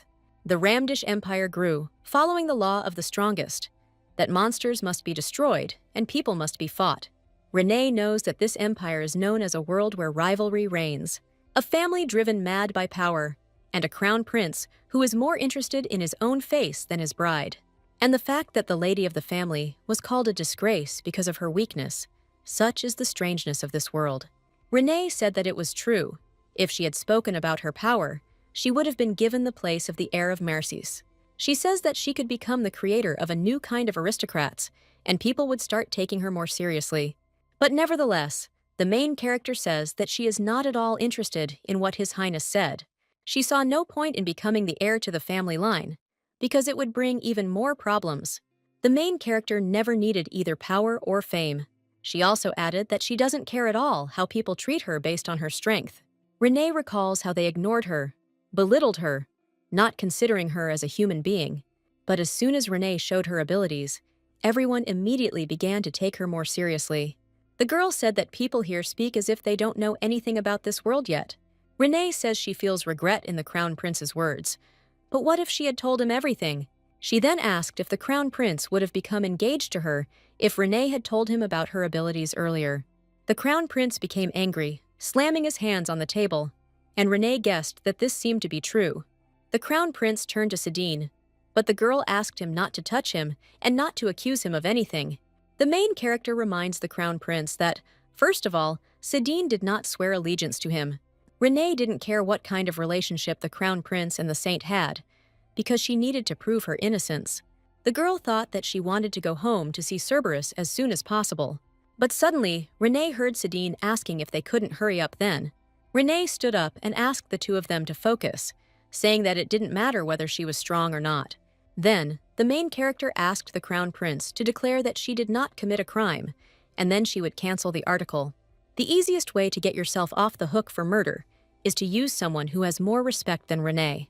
The Crown Prince asks if she is truly innocent, and Renee says that she wants to ask him the same thing. The Crown Prince asks why he would kill Leon if she is his bride and future empress. And then Renee, smiling, says that the reason is that Leon actually wanted to leave the Crown Prince. She understands why the Crown Prince suspects her, because the real Renee did something wrong. Having proven her innocence, Renee must shift all attention from herself to the Crown Prince. Now, Renee will study everything carefully to understand whether the Crown Prince is really innocent. The Crown Prince said he didn't know where she heard it, but it was complete nonsense, to which Renee asked who knew. She suggests that the Crown Prince was unable to restrain the Saint, who wanted to escape from him. Everything that His Highness could gain from marrying the Saint disappeared, so he killed her. Renee asked him if he liked the hypothesis she had put forward. The Crown Prince became angry and shouted that Leon never intended to run away from him. But then Renee asked him if he had any proof of this, because she could prove that she was innocent. The man began to seethe with anger. Every fiber of his body tensed, and he asked to listen to him carefully. He said that if anyone in this world is innocent, it is him. Renee noticed that the Crown Prince's aura fluctuated depending on his emotions, and if he were a criminal, this would not happen. She asked the demons if she should believe him. Noticing that the old man was silent, Renee suggested concluding a temporary truce for now, and then we'll see. The girl tells the Crown Prince that she will withdraw the article, and the Crown Prince will drop all charges against her. When he replied that it was not in his power, Renee asked if he was not the one investigating the Saint. The Crown Prince says that even if he is responsible, he needs convincing evidence. Renee doesn't understand why the Crown Prince is so irritable, as if he does it on purpose. And then the main character hands something to the man, asking if this will be enough. She hands him a piece of paper and says that this is the place where the Saint was last seen. Renee asks if there is enough proof that the Saint is still alive. The reason Renee is accused of murder is because the Saint disappeared in the territory of Marsis. But at the same time, when the main character was in prison, the Saint was seen in another place. And so, since the Saint is still alive, it means that Renee is not a criminal. The Crown Prince was puzzled and asked where she got such information. But Renee asked why she should tell him about it, wondering if it really bothered him that much. The Wave Queen looks disappointed that she didn't clarify this sooner, but Renee tells her it's not her fault. Then, the Crown Prince says that if they can actually find traces of Leon there, the charges will be dropped. The girl agreed with the Crown Prince, but said that they needed to make sure first. And suddenly, the man says that she will have to wait here, which leaves Renee in shock. The Crown Prince told her that no matter how much she suspected him, she was the one accused here. But Renee suddenly took the paper away with the help of magic, saying that he didn't understand anything. Renee still believes that the Crown Prince is the more logical suspect, and she obtained this information herself. Renee suggests that they compromise and cooperate because they suspect each other. Surprised that Renee took the paper away with magic, he asks how he can be sure that Leon was not killed by her. But in response, Renee asked how she could be sure that he hadn't done it too. The girl says that if she wanted to kill the Saint, she would have been dead long ago. The main character reminds the Crown Prince that he himself is aware of her abilities. And after this, the girl, holding out her hand to him, asks whether the Crown Prince agrees to cooperate. The Crown Prince just covered his face with his hands, ignoring her question, and Renee thought what a rude man he was. Renee decided that they had reached an agreement and said that they needed to prepare for departure, which would take place in 2 hours. Renee warned the Crown Prince that if he disappeared during this time, she would tell the princess everything. At that moment, Sedine approached Renee and said that he wanted to distract her for a minute. Sedine took Renee by the hand, and she asked what he was doing, to which the man replied that she had just held His Highness's hand. When the girl asked what was wrong with that, Sedine replied that he just wanted to wipe his hand. When Renee left, the crown prince asked, since when Sedane had become the lady's pet dog. He tells Sedine that he doesn't know what she told him there, but he suddenly changed his attitude, which he will later regret. But Sedine said that he would regret it only if he continued to serve His Highness. He told the crown prince that the lady was very different from him, and it was humiliating that he compared them. The crown prince said that this sounded very disrespectful, to which Sedine replied that the lady would have reacted the same way. His Highness noted that there was a hidden meaning in Sedine's words, but he replied that he had imagined it. After this, Sedine also left, telling the crown prince to prepare for departure. As they were leaving, the crown prince asked Rennie if everything was okay, and she wondered what he meant. When he said she had left the territory of Marcy's, Renee asked what could be wrong. The man reminded that everyone knows perfectly well that Renee does not leave the territory except for banquets. But Renee said that you can't spend your whole life in one place. When the crown prince said he had not heard her say that, Renee replied that it was not surprising because he knew nothing about her. But the main character also doesn't know anything about Renee because she has many hidden sides. His Highness says he has never noticed Renee wearing such things before. In response, the girl said that she never wore anything but dresses. But in fact, the main character prefers other clothes, which are more comfortable. She felt a little awkward about changing Renee's tastes, because lately she had only been wearing dresses. When the crown prince asked why she had never dressed like that before, the girl was surprised, and then the girl decides to tell him that she no longer loves him as she did before. The man visibly tensed up, and Renee asked if he really thought she would always be on his side. She adds that once this is over, she won't see him again, so he shouldn't worry. She promised that she would never love the crown prince again, and would pretend that she had never loved him at all. The crown prince decides to ask what Renee will do then, and she asks him what he means. The man thinks that Renee wants to cling to someone else like he does. When the crown prince said that she would cling to Sedine, the girl was puzzled. Telling that Sedine is a good knight, the crown prince says how he saw him plowing around Renee. Renee was extremely irritated by this opinion, so she asked the crown prince to go about his own life. At this moment, Renee's horse accidentally lost control, causing the girl to almost go off the road. At that moment, the girl noticed that someone had settled down next to her, and when she turned around, she saw Sedine. The man warns the main character that they should arrive in a couple of hours. The girl said irritably that they were driving too slowly, and Sedine apologized for this. But Renee said that the one who should apologize was the crown prince, who was dragging knights along with him and was slow. Sedine asked what she meant by saying that the longer they drove, the more unclear it became. But the girl suddenly asked, as if to herself, why she liked the crown prince at all.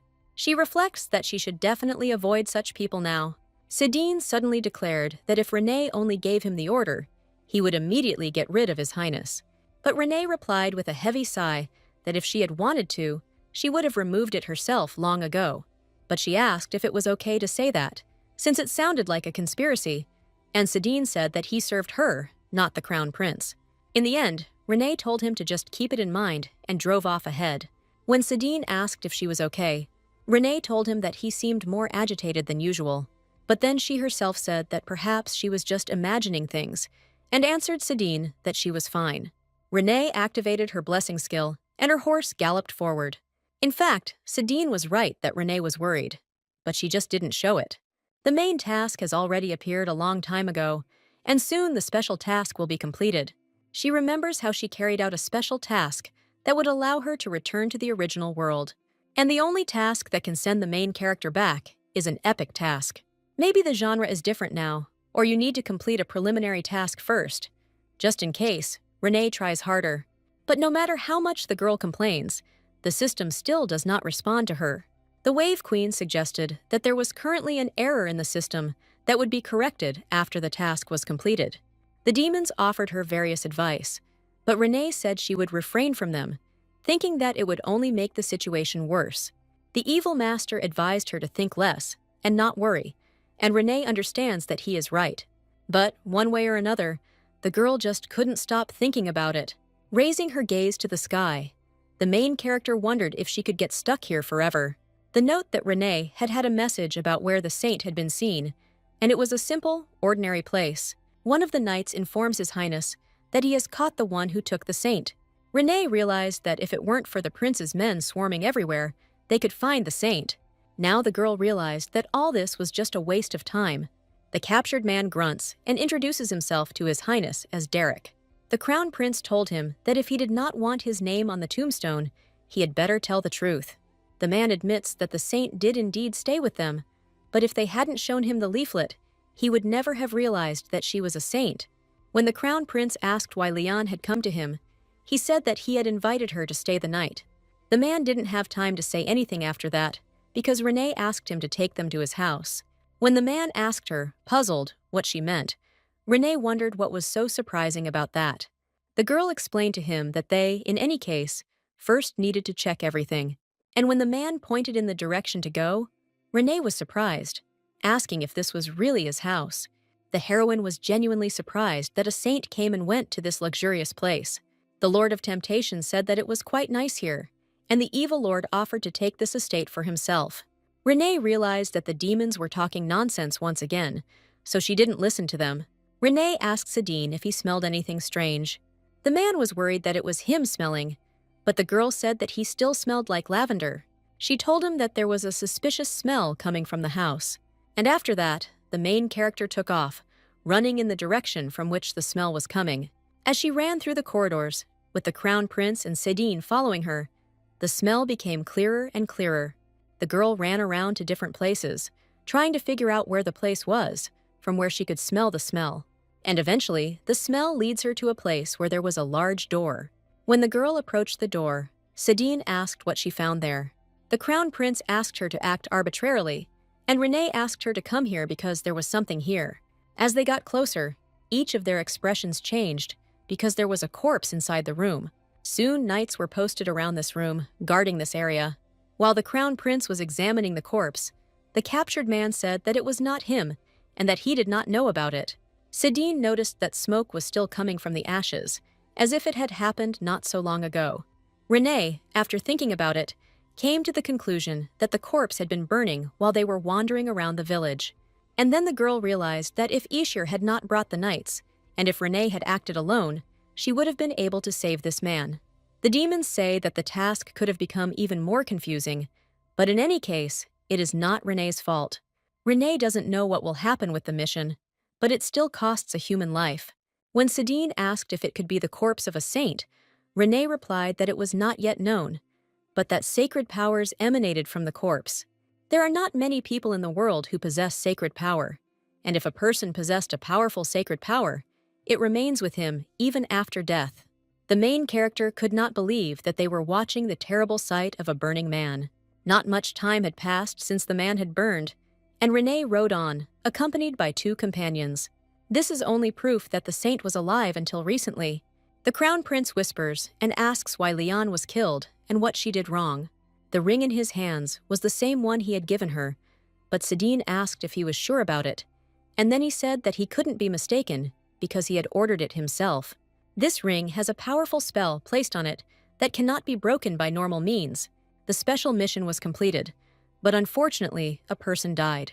The Queen of the Waves tried to console Renee somehow, but the girl said that everything was fine.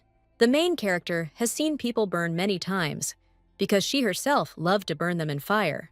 She saw her comrades perish in the fire at the top of the tower, while the monsters below raged in a mad dance. That is why the girl was clearly familiar with this smell, because in her past life she encountered it too often. The detained man says it is unfair because the saint left at dawn, but the crown prince asked him what kind of corpse it was then, and the man replied that he himself did not know. Sadine asks the crown prince to calm down, but the man continues to say that he has no evidence. As a result, His Highness became angry and abruptly threw the man aside. After the man fell to the floor, the crown prince asked him what time the saint had left. Then the man declares that the saint did not say a word to him, and that he is telling the pure truth. Renee asks Sadine to step outside for a moment because she wanted to conduct the interrogation in person. With a snap of her fingers, Renee put Derek into some kind of hypnosis, telling him that from that moment on, he would only tell the truth. Veliar's whisper skill has been activated, which puts the subject into a state of hypnosis. This skill is handy, but there are risks if you choose the wrong target, so it shouldn't be used by someone like Ishir. Now, the girl asked Derek to tell her when he last saw the saint, and he said that he saw darkness. While Renee thought that this skill would work on him, Derek said that he saw strong hatred. Suddenly, the man says that he does not feel the sacred powers and does not see the saints. And then Derek declares that he sees not a sacred power, but a demonic one. Renee thought about it. She already knew perfectly well that the saint could not have suffered at the hands of demons alone. But judging by the fact that the criminal used the power of suggestion, he definitely has power. Then, the main character wondered what the criminal had in mind to do such a thing. The Healing Wave Queen suddenly raised her hand, and Renee asked her what was wrong. The Queen of Waves stated that the Crown Prince is trying to get rid of the evidence right now. After this news, the girl immediately ran to his office and burst inside. She told His Highness that he must have something to say to her, but he only asked what she meant. Renee shouted to him that he had found the saint's suicide note. When he asked if she had a secret connection with the knights, Renee replied that she simply had good intuition. But the man replied that he did not think her behavior was just simple intuition. He smiled and said that Renee was definitely either in cahoots with the knights or she was following him. But Renee smiled back and asked what was wrong with that, since he would have done the same thing. But then the Crown Prince declared that he was not in her place, and the girl only hissed in response. Ishir says he didn't show the note for her own safety, but Renee asks what kind of nonsense it is. But the Crown Prince said he would see if Renee could remain as calm when she read the note. Leon writes that her life was doomed by tragedy, and she could not tell anything because of her duties, for the sake of the Empire. Renee reads how the saint wrote that she could not stand it anymore. Leanne writes that it is a fake engagement to a man who does not love her and the one who tried to kill her because of this engagement. Both of these facts tormented Leanne for a long time, but she was able to forgive them both. No matter how much they tormented her, she could happily say that she loved them. And all because there is someone she could not forgive. But she herself dragged herself into this situation. After reading the note, Renee realized that this was the end and told the Crown Prince that she was now in the same boat with him. When the girl said that the boat was sinking, the Crown Prince asked what she meant. Renee screamed that if this note was found out, it would be the end of both of them. And her mission too. If you fail a few additional tasks, nothing will happen to Renee. But she is afraid to imagine what will happen after failing the main task. Moreover, the reward is a book for which Renee tried so hard and went through so much trouble. The Crown Prince said that if she kept her mouth shut, no one would know, adding that Leon could not do such a thing. Renee agreed with this, saying that someone else had set it up, but she asked Ashir if he didn't sense danger. He says he won't make any statements until the body's identity is confirmed. Renee asked him to bet whether rumors would spread about the note or not. Ishir was surprised that she offered him a bet, and Renee said that he was the only one who didn't understand anything. The girl explains to the Crown Prince that this is a trap to make them accomplices. She asked him if he really thought everything would be according to his will if he hid the note. Renee said it wouldn't be long before the entire empire knew what was written in the note. That is why the main character offered him a bet to test her knights. The Crown Prince accepted her bet and said that if he won, Renee would do as he said. But now, Renee asked him to do as she said, and said that his favorite knights were already there. When the knights arrived, they reported that, throughout the Empire, everyone was talking about the note. The knights looked at Renee with distrust. His reputation fell, and the people of the Empire suspected Renee of murder. Renee was given the task of gaining Ashir's trust and proving it. The girl wanted to stay and continue the investigation, but Ashir insisted that she return. All this time, Renee is being watched by knights, and she does not understand why she should endure their gazes, because she did nothing. Sidine and Ishir went to the Imperial Palace to find out what was going on. Renee wished she had been given the task of killing rather than clearing herself of suspicion. She suddenly heard someone asking to come into the room, and from the voice she realized that it was Kirill. When her brother entered the room, he looked confused and puzzled. He looked questioningly at Renee and hesitantly asked her what she was doing. Kirill said that her brother came to see her, and she was lying down there, but Renee asked him to say what he wanted. He says that his father wants him to tell him that all charges against Renee have been dropped, but she asks what difference it makes if other charges have now been made. Kirill also reports that their family has been summoned to the capital, and it seems that their father is going to go ahead. While Kirill was asking his sister to prepare for this, she began to think that she didn't like this. Then Renee told Kirill that he didn't look angry, to which he replied that he was angry. But Renee noted that Kirill didn't yet look as angry as Auntie had been. And then Kirill suddenly says that the whole thing is that Auntie loves Leon. Renee was surprised, and Kirill told her that she knew that Auntie had suffered from unrequited love for 10 years. Kirill reminds his sister that this is exactly why Auntie was angry with her, because he wanted Renee to stop pestering Leon.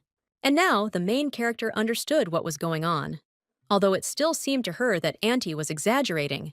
But Renee wondered if it was too much to consider her own sister a murderer. Renee realized that since the saint was betrothed to the crown prince, Auntie could do nothing. And then the main character began to think about how she could clear herself of all these accusations. The quest spoke of a misunderstanding, and she thought it referred to Renee's mockery of the saint, or her death. In the end, the girl decided to ask her brother if he also thought that she had killed the saint, and he replied that he did not think so. Renee reminds that the note said that the saint had a hard time because of her, which means that she is to blame for her death. If we draw a conclusion from this, Renee says that it turns out that it was she who killed the saint. Kirill noticed that Renee was acting strange lately, and that she didn't remember many things.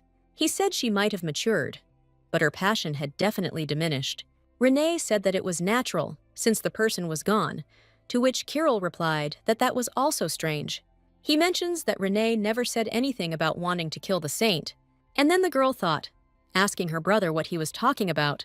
Jumping up from her seat, the main character grabbed her brother by the shoulders and asked him to tell her everything in more detail. Then Kirill declares that it was not Renee who sent those killers, and that everyone just thinks so. He asked why she was pretending not to know anything, and Renee asked who could have sent the killers then. Kirill tells his sister that the saint is the guardian of the empire. If a person had a grudge against the empire or the crown prince, he could very well send an assassin to kill everyone. Kirill also says that everyone in their family knows that Renee is not smart enough to send assassins. Renee asks why everyone is then sure that it was her doing, and Kirill replies that she herself said so at the ball. Renee asked why he and Auntie couldn't shut her up then if they knew what a stupid person she was and that she was talking nonsense. And it turns out that, if we believe Kirill, then Renee herself took upon herself someone else's sin. Renee had never been taken seriously in her family because of her weakness, so she was afraid that it would be the same in society. Perhaps Renee wanted to prove that she was a strong person, and so she blurted out that she could kill everyone's favorite saint. And thus, the main character distanced herself from everyone, and she herself remained the same little girl. Kirill asked her why she was so strong, as if she was holding a wooden sword in her hands instead of a pillow. The girl sighed heavily and told Kirill that they had to stop this. Suddenly, she hits her brother on the head again and says that he is also to blame for this. Kirill, shocked, asks what he did, since Renee herself caused all this commotion. Renee stated that he was simply watching her and raised her incorrectly, even though he always knew how she was treated. Renee noticed that Kirill himself knew this, and that was why he came to convey his father's words. The girl unexpectedly stroked Kirill's head, thinking that he had finally begun to change. Kirill was indignant, telling her that he was not a little child, and Renee replied that she simply wanted to praise him. But, one way or another, Renee says that you have to be responsible for your behavior. The main character says that she and Kirill will take on this responsibility and solve this problem. And so the girl asks Kirill to help her, because he is her brother. They certainly don't have the best relationship, but it's never too late to improve. Then Renee, having returned to her body, will be able to leave this family without regrets. The next act takes us forward a few hours, to the mansion of Duke Marsis in the capital of the Ramdish Empire. As Renee looked around the room, she realized how huge it was, as if it were a duke's estate. Although, in fact, this was not the most important thing for the girl now. The Queen of Waves and Healing Hands, Renee the thing she found here, and the girl thanks her. Renee remembered that those who find themselves in unfair situations need to speak out, but the real Renee didn't have anyone she knew. And so Renee might have written something in her diary. The main character didn't even think that Renee might not have sent the killer, because everyone around her considered her a rare villain. When Renee asked where it was, The Wave Queen said she found it under the mattress. Renee was surprised, wondering if no one had ever cleaned there. The girl decided that she would definitely change Renee's life for the better. And first, she would look at her records. Renee wrote in her diary that no one believed her, although she really didn't touch Leon. The main character realized that this was written before Renee was locked in the dungeon. Renee wrote about how Talia was constantly trying to talk to her, and that she was acting too arrogant. Renee didn't even notice how she told her that she had poisoned Leon, but she didn't want to say it. The main character cannot understand who Talia is, who always instigates Renee's affairs. But the girl decided not to think about it for now, because first, she needed to find information about Renee. Renee wrote that Leon irritates her because she constantly pretends to be kind. Leon said she bought a new oven and baked a cake, and she also said she knew Renee didn't send the killer. Renee joked that she was busy so she couldn't send it, and Leon laughed. It's very strange in the temple. They seemed strange to Renee, even when they tried to touch her. Renee got mad at Leon, even though she shouldn't have, but she kept saying she would stay there. Renee cried as she wrote in her diary, asking why she couldn't stop her. Renee suggested that Leon at least tell Ishiru, but she refused. Renee slammed the diary shut, not understanding what the hell this was, because if it was true, then the situation looked different. Leanne also knew that Renee had not tried to kill her, and what's more, they were each other's only close friends. The main character realized that Renee really was stupid, and she so wanted to believe that people were wrong when they called her a villain. And then she thought that maybe that was why she was here, because among all the people there was no one who could help. Renee wrote that her strength and Leon's strength would not be enough to stop this evil. On one of the pages, Renee was asking where to do Leon, and she asked someone to help them. Now the main character understands that if she sits with her hands folded, nothing will change. Now the girl had too little information about this world. But there were many ways to get information, and the most important thing is that Renee knows where to get it. But first, the girl had to complete a task where she had to increase her reputation by 500 in order to receive a book as a reward. After that, she handed Renee's diary to Kirill and said that it was all true. If Kirill doesn't believe her, even after reading the diary, she's going to persuade him with her fists. Kirill asked why she was only now telling about this, and then the girl asked if he would have believed her earlier. But then her brother replied that he wouldn't have believed her anyway, and Renee wondered if he had a conscience. Kirill admits that he still doesn't fully believe in it, but he will try. But he asked Renee not to deceive him, because he would not allow her to tarnish their family. Renee told him that he was not telling her something, and he became indignant. To begin with, the girl asked her brother to calm down, deciding to give him a shoulder massage. And while she was doing this, she thanked him for believing her, at least now. The main character thought that if Kirill had believed her earlier, everything would have turned out differently. She understands that it is difficult for Kirill to believe her completely, and therefore, she needs to arrange a banquet where she can prove her words. Kirill said that only a father or brother could organize such a banquet, and Renee told him that he was also a member of the family. Without telling him everything, Kirill replies that even Auntie won't find it that easy to do this. He says that his father doesn't like unnecessary expenses, so there has to be a special reason for such an event. But Renee asked for a banquet that would be attended by the heads of state and influential aristocrats. In other words, the event had to be attended by as many people as possible to hear her words. Then Renee decided to ask how special the event had to be for her father to agree. Kirill says, for example, getting a high sword master, and when Renee asked what level he was, his brother answered that it was average. But unexpectedly, the girl asks Kirill to admit that he doesn't like Auntie. She told him that she would teach Auntie a lesson, and saw that her relationship with Kirill increased by 10. Kirill blushed and asked uncertainly how she was going to do this.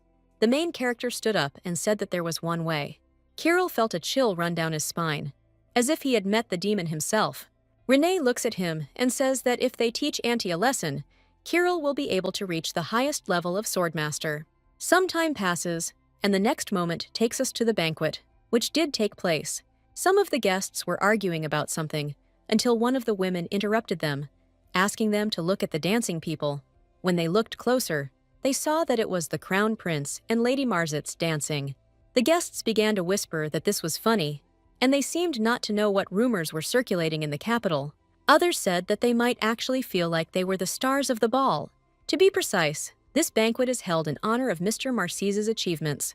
Kirill asked how he was able to become stronger in such a short time, and he was asked to ask his sister. The guests discussed why so many people had gathered there. But someone thought that the crown prince came here because he had also heard rumors. All this time, Sedin was watching them, but Kirill asked him to stop looking at them like that. The guy smiled and asked if maybe Sedin had an interest in his sister. Sedin was immediately upset after these words, so Kirill told him that he was just joking. Sedin congratulated Kirill on his level increase, and he told him that he achieved this thanks to Renee. When Sedin asked what he meant, Kirill wondered if Renee hadn't told him, but before Kirill could say anything, guests came running to him, wanting to ask him about everything. They began to bombard Kirill with questions, although he asked them to wait and ask questions in turn. But since Kirill was not ready for such a collapse, he decided to simply run away. Sedin, meanwhile, began to wonder if all the rumors were true. Even Sedin had never heard of such a way to become stronger in such a short time. The man wondered what could be going on in Renee's head, and he wanted her to share it with him. While he was lost in thought, Renee suddenly approached him and asked if he was enjoying the banquet. Sedin said that it seemed that rumors had spread very quickly, since the most famous aristocrats had gathered there. He said that no matter what Renee says, she is already the center of attention here. But Renee's attention alone wasn't enough, because she knows there's someone here who has information. But in order to attract all eyes, Renee needed to put on a show. The main character understands that only this will allow her to shock everyone and raise Renee's reputation. Sedin was surprised and asked her what she was talking about. At that very moment, the crown prince approached the main character and put his arm around her shoulder. He says everyone is asking where his beautiful partner has gone, but Renee has asked him to stop talking nonsense. Sedin smiled falsely and told Renee that she could go and that he would wait for her here. In the end, the girl agreed and told Sedin that she would return soon. Renee asked the crown prince to remove his hand, but he replied that it was all for their plan. At that moment, Sedin remembered the words of Renee, who told him to believe in fame and do everything that others do not like. At first, Sedina felt better after her words, but now everything is confused again. Looking at Reen, Sedin thought that he had never before regretted giving up the title so much. Renee, addressing the guests, thanks them for attending the banquet and asks them to raise their glasses to Kirill. Amidst all this noise, the girl felt their mockery, who had come to look at her out of curiosity. So, Renee says she would now like to answer the question that is on everyone's mind. She said that it was she who helped Kirill Martzis become stronger, and everyone was surprised. When one of the guests asked for more details, Renee asked why she had to do that. She asked whether it was possible to reveal one's secrets to everyone, because the fewer people know, the more valuable the information is. In this world, such a level of swordmaster is something unbelievable, so Renee can't talk about it. Renee said she wasn't going to keep the information, but they had to pay for her secret. The atmosphere around her became noticeably tense, and the guests asked what she meant. All this time, someone was standing in the shadows and watching Renee from the side. But this someone finally comes out and asks what truth Renee Marcis wants to hear.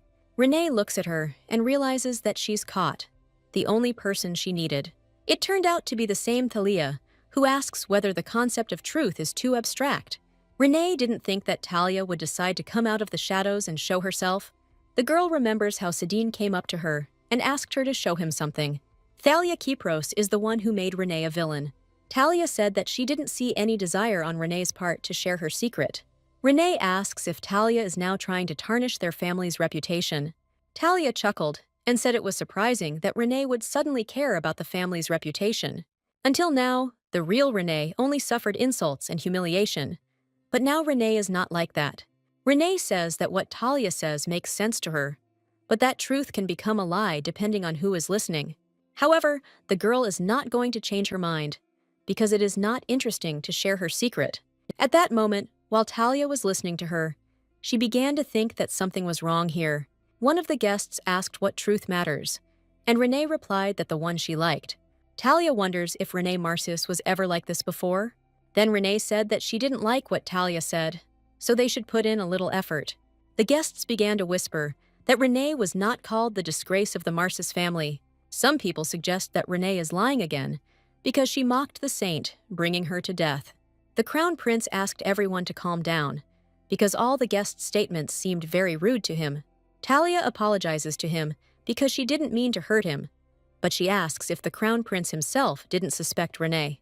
Talia says that it was Renee who killed the saint, and that her suicide note could have been a setup. The guests adapt to her words, discussing how the past has not gone away. Someone agreed with Talia and said that people don't change that easily. They were just trying to find out ways to become stronger, but now they have changed their minds because of a few words. While Renee was thinking about this, the crown prince raised his hand, saying that he could not listen to this anymore. The crown prince states that the body that was discovered does not belong to Leon. The guests were shocked by what they heard, and someone asked if he really meant to say that everything was set up. Ishir says that the court magician examined the body and found that the corpse had black hair. And he also reveals that the suicide note was fabricated to harm him and Renee. Renee adds that they haven't found the real culprit yet, but most likely this person is connected to Leon's kidnapping. The guests ask why he would do that, since everyone loved Leon, and Renee says they don't know. At this point, Talia wanted to intervene in the conversation and say something about Renee again. And then the main character interrupts her, asking if she sent the hired killers to Leon. Talia was always the one who envied Leon Karis. They were both the daughters of an earl, but only Leon received the blessing of the gods.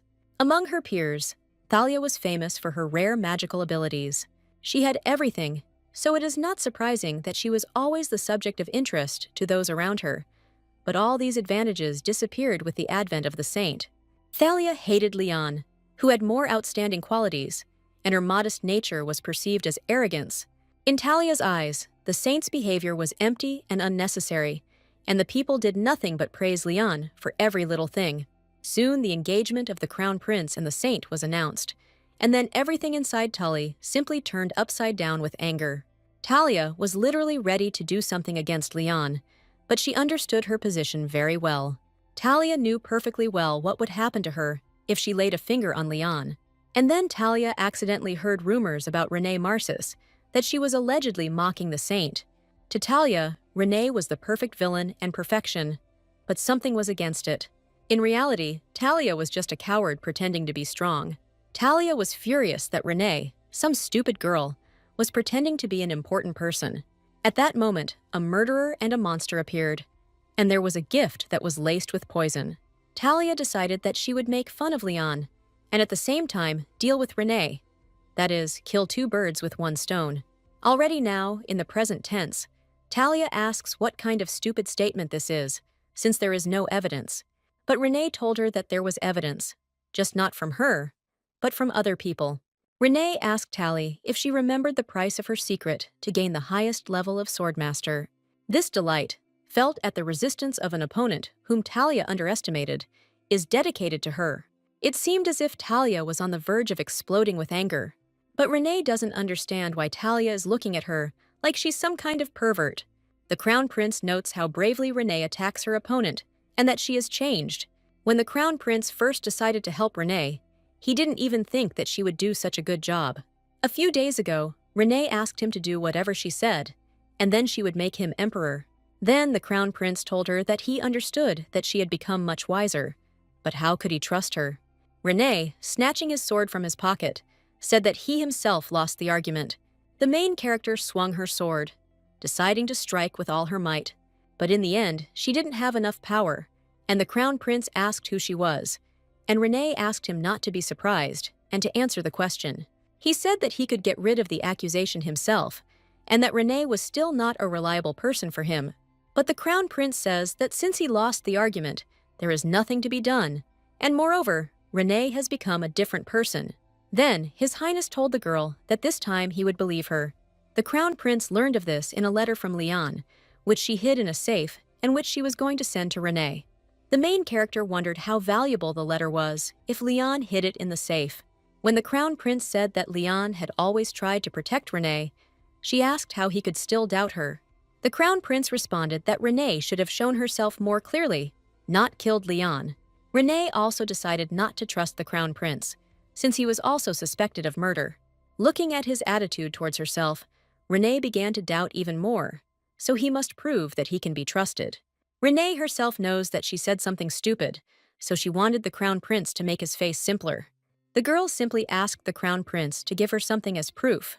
His Highness replied that he had something in mind, but he could not give it to her yet. He sets a condition that they will cooperate, and then, when he begins to trust her, he will show proof. And then the crown prince added that he, in turn, would do everything to make Renee trust him. Then they decided that Renee would help him take the throne, and the crown prince would help her. The crown prince was not quite willing to shake hands, but Renee said that was their deal. Finally, breathing a sigh of relief, they both shake hands and make a deal.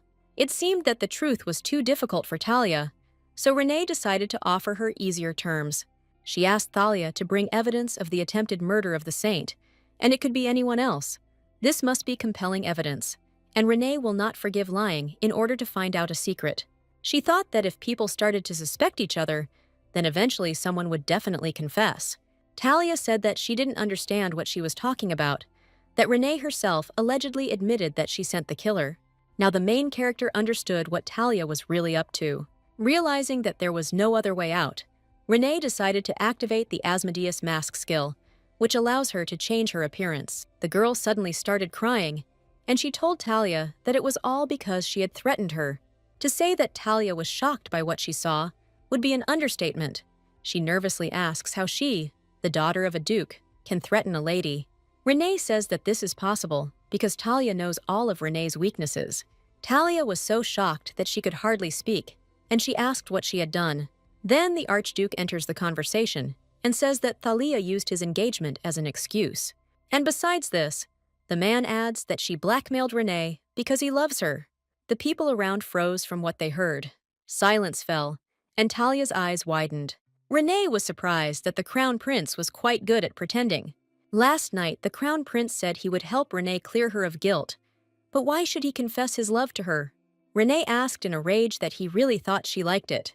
Renee said she knew it could hurt her, but there was no other way out, because there was no point in making excuses.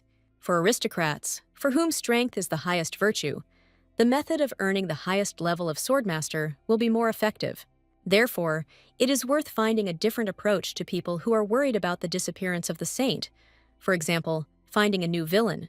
The crown prince agreed with Renee's opinion, but said that involving third parties could be dangerous. But Renee said it was only risky if Talia was in love with him. If used correctly, false rumors can become an effective weapon.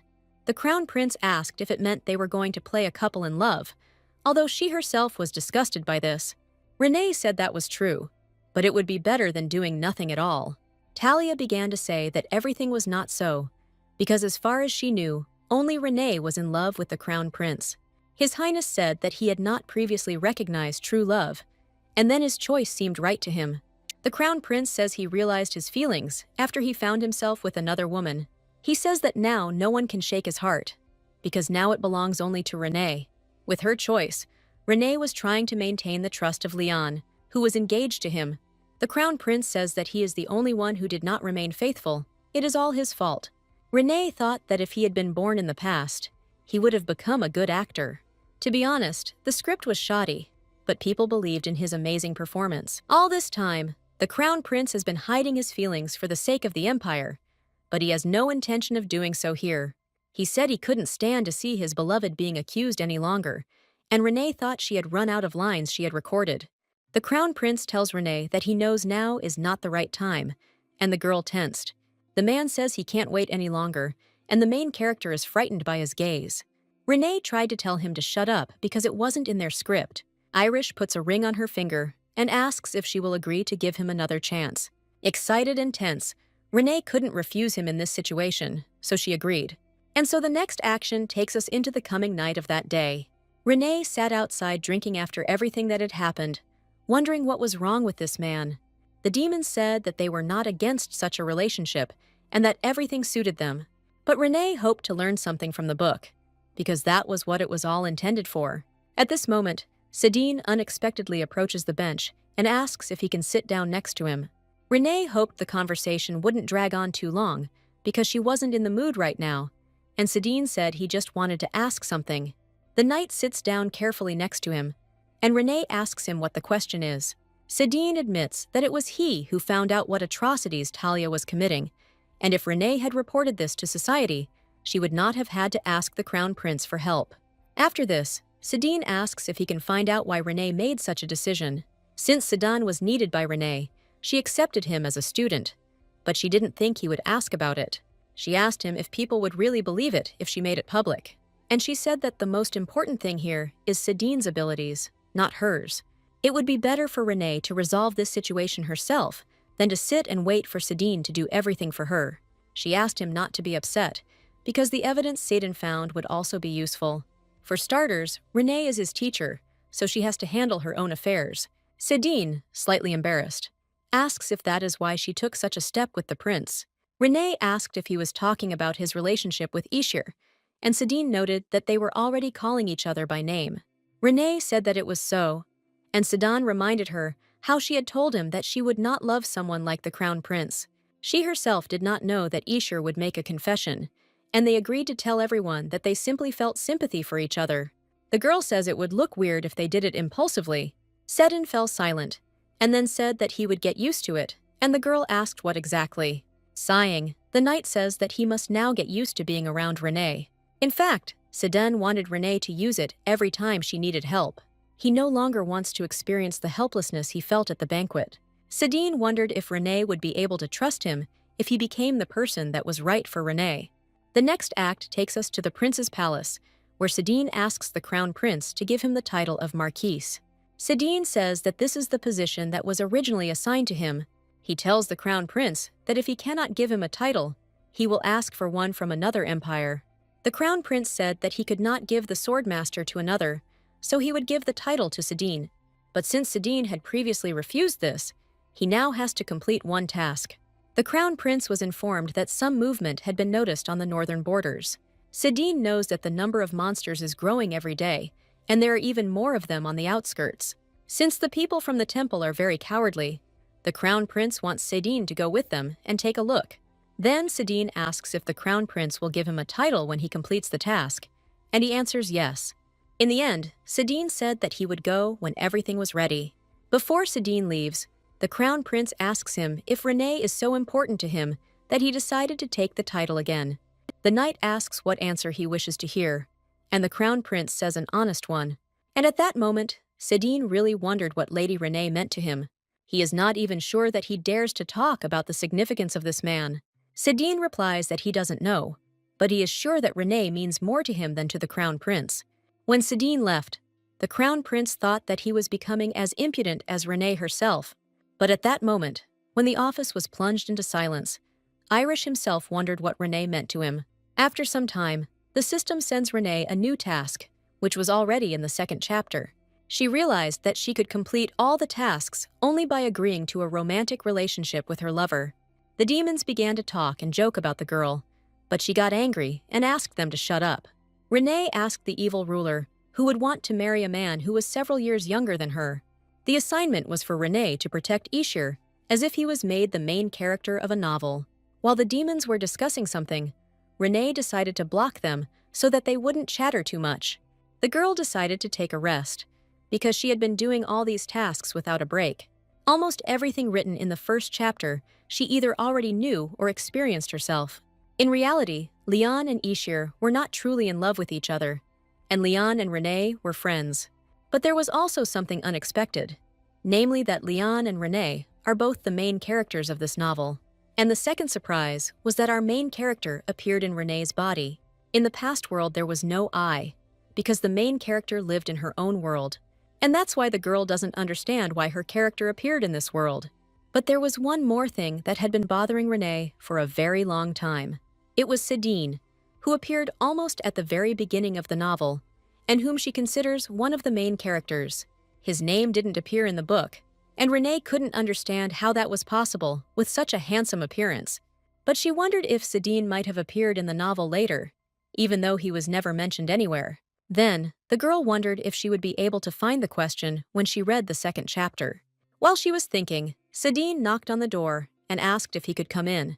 Renee asked what he wanted, and Sedin guessed that he seemed to have come at the wrong time. But the girl replied that she was just a little tired, so she allowed him to come in. When Sedin enters the room, he notices Renee drinking bourbon straight from the bottle.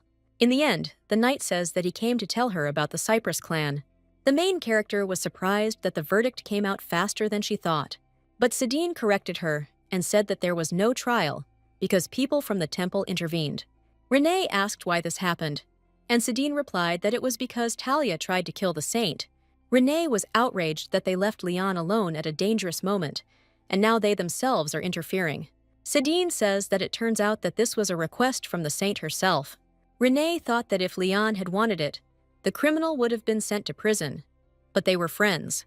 Then Renee decided to ask Sidine what the temple ended up doing. He says that they were able to achieve a benefit for themselves and cancel the trial. They sent Thalia to a monastery under the pretext of her young age, thereby presenting themselves as merciful.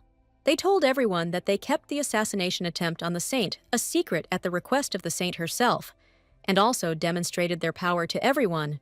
Renee said that they are real wolves in sheep's clothing, which is why she dislikes those who worship gods. Sidine takes a glass of bourbon and says that he found out which monastery Thalia was sent to. He asks Renee if she is really okay, since the temple didn't even apologize to her. But the girl thought that she didn't even have the right to punish Thalia, because in reality, the apology should not be made to her, but to the real Renee. Sidine suddenly announced that he would not be able to come to her for some time, because he had a lot to do. There was an awkward silence, during which Renee asked if that was all. Then Sidine said that something strange was happening on the northern borders, and he would have to go there. He says that traces of black magic were found there, which sometimes manifest themselves. Renee almost fainted when she heard that there were witnesses who saw the image of the tower. Renee asked what the tower was, and Sidine convinced her that she shouldn't worry. But Renee couldn't resist and shouted that there must definitely be a description of what the tower looks like. Then Sidine says that he heard that this tower is just tall and black. And then the main character tries to calmly say that she also needs to go to this tower. In fact, when Renee closes her eyes, she always remembers a black tower that soars upward, cutting through the clouds and the sky.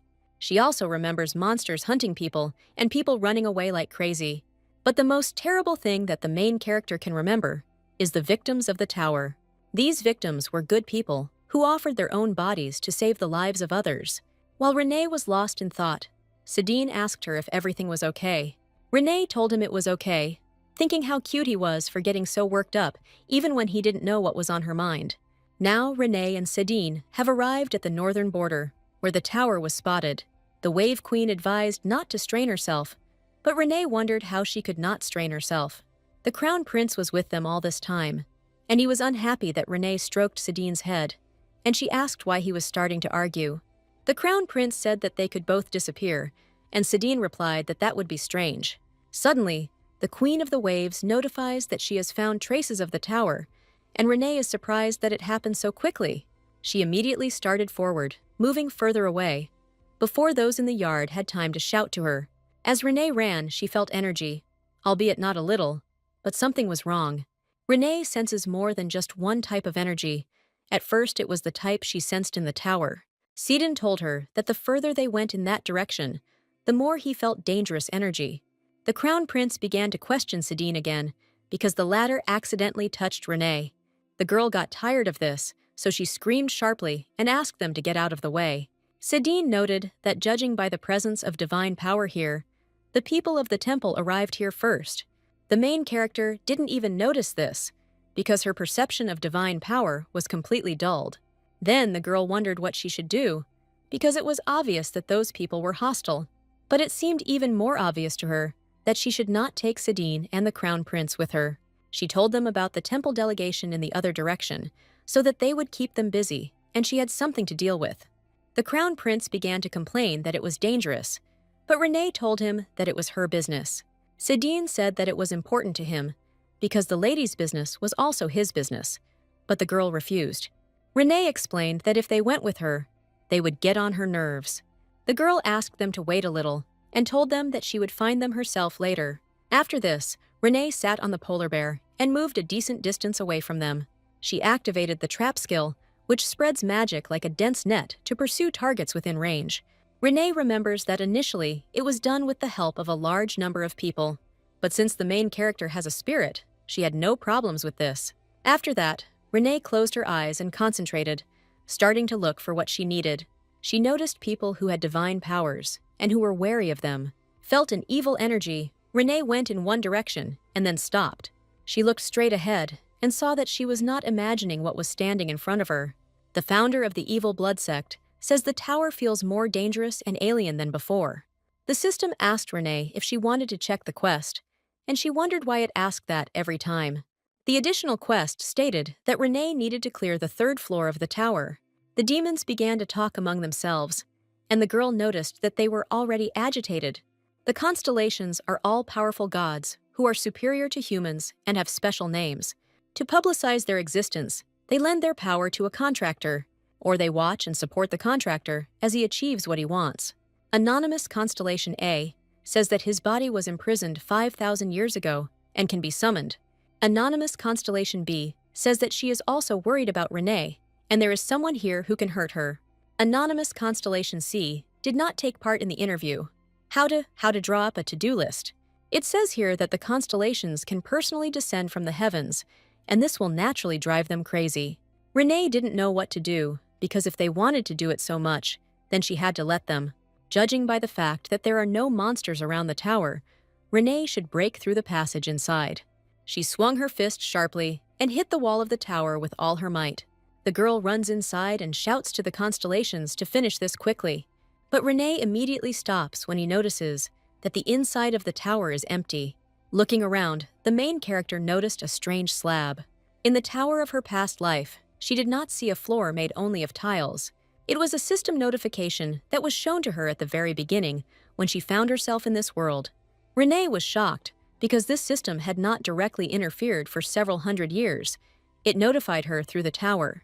It is unusual that the system left a notification in this way, but it is even more surprising that there are several such stone tablets. One of the signs said that there was a glitch in the system, and they apologized for it.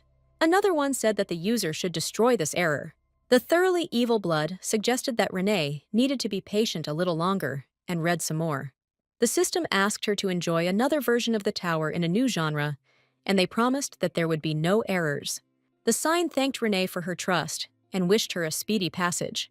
Then, a notification popped up in the system that Renee had to go to the top floor of the tower. Renee finally got the epic quest she'd been waiting for, but she wasn't happy about it.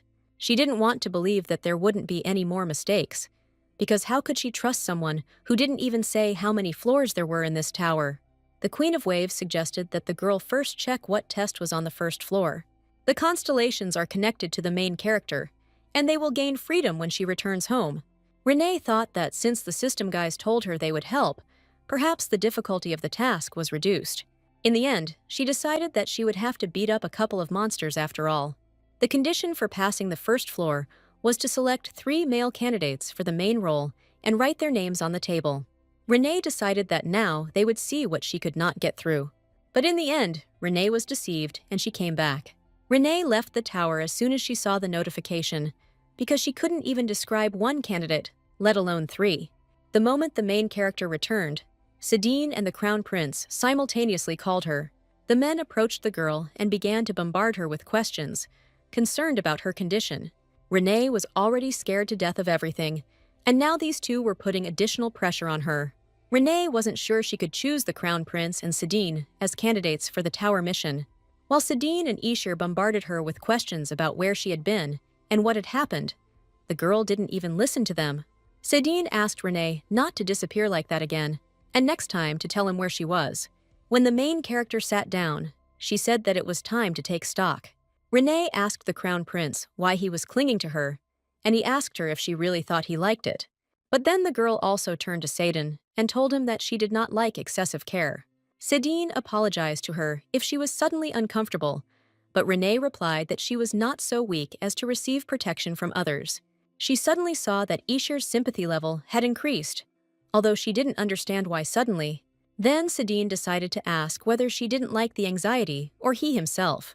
He says that if it is anxiety, then he will correct himself, but if it is himself, then he cannot do anything. But Renee, slightly tense, repeated to him that she did not like excessive care. At that moment, the system notified that Sadine's sympathy level had increased by 100.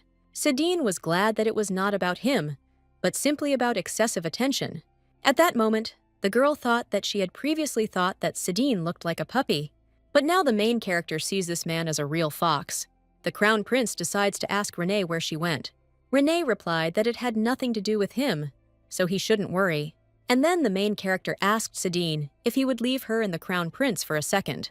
When they were alone, Renee reminded Ishiru that just a month ago he had despised her. The girl's face became even more serious when she asked the crown prince why he gave her the ring. The main character saw in the novel how the crown prince really treated Renee. He told Renee that he wished she would stop because her feelings had nothing to do with him.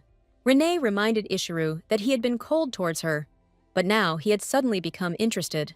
They agreed to pretend that they had feelings for each other and that such a risk was not his style, since he cared about his reputation. Renee asked him to say something, and the crown prince replied that he had thought so too at first. He replied that he understood perfectly well that their relationship reflected on his reputation. The man also mentions that he had no desire to play a couple in love, but he doesn't know why. But it seemed to him that he had to do it. And the crown prince came to his senses only when he was putting the ring on Renee's finger. Ishir also admits that Renee's words are true, that this time he really crossed the line. And so, to begin with, the crown prince decided that he would be the first to take a step back. Renee noticed that the crown prince had become somewhat polite, which made her even uncomfortable. The crown prince suddenly announced that he would be the first to go to the capital, and Renee asked if everything would be okay. Before leaving, the crown prince turned around and told her that he was not supposed to be there in the first place. All this time, the crown prince treated Renee coldly because she could not help him take the throne. The man remembers how it was the same that day, because that day was especially unlucky. The story takes us back to the past, when Leon's initiation ball took place. Things were clearly going badly that day, but the crown prince had to be there. At some point, Ishir heard Renee screaming that it was she who sent the assassins. Renee yelled at Leon and told her that her dirty pretense wouldn't work on her. The crown prince, watching this, wanted Leon to shut up Renee. The man knew that Leon could do this, because she was the only saint of this empire. He suddenly remembers how his father yelled at him, asking how he dared argue with him. Ishir then said that deploying an army on the border would only sow chaos in the country. At that moment, his father cut his face with his sword, reminding him, as he himself said, that the emperor's duty was to protect the empire. And then the man said that this meant that it was Ishir's duty to protect him, because he was the emperor. He tells him how he raised him with care because he was a talented swordsman, but ended up like this. Then, the father declares that Eden is much better than Ishir, because at least he doesn't pretend. Remembering this moment, the crown prince approaches the screaming Renee and abruptly grabs her hand. As they walked down the hallway, Renee saw who exactly was dragging her, and she felt uneasy. The crown prince was irritated by Renee, who did stupid things out of love, and by Leon, who could not fight back. The crown prince began to shout at Renee that he expected this from her, and then asked if she was tired of it. Renee sat down on her knees and replied in a hoarse voice that she knew she was an unbearable person, but she says that she was scared, because His Highness also knows that there is no place for her anywhere. And then the crown prince realized that Leon was unable to answer Renee because she sympathized with her.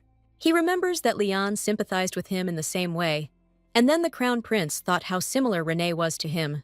At that moment, the crown prince told Renee that she had already disappointed him enough.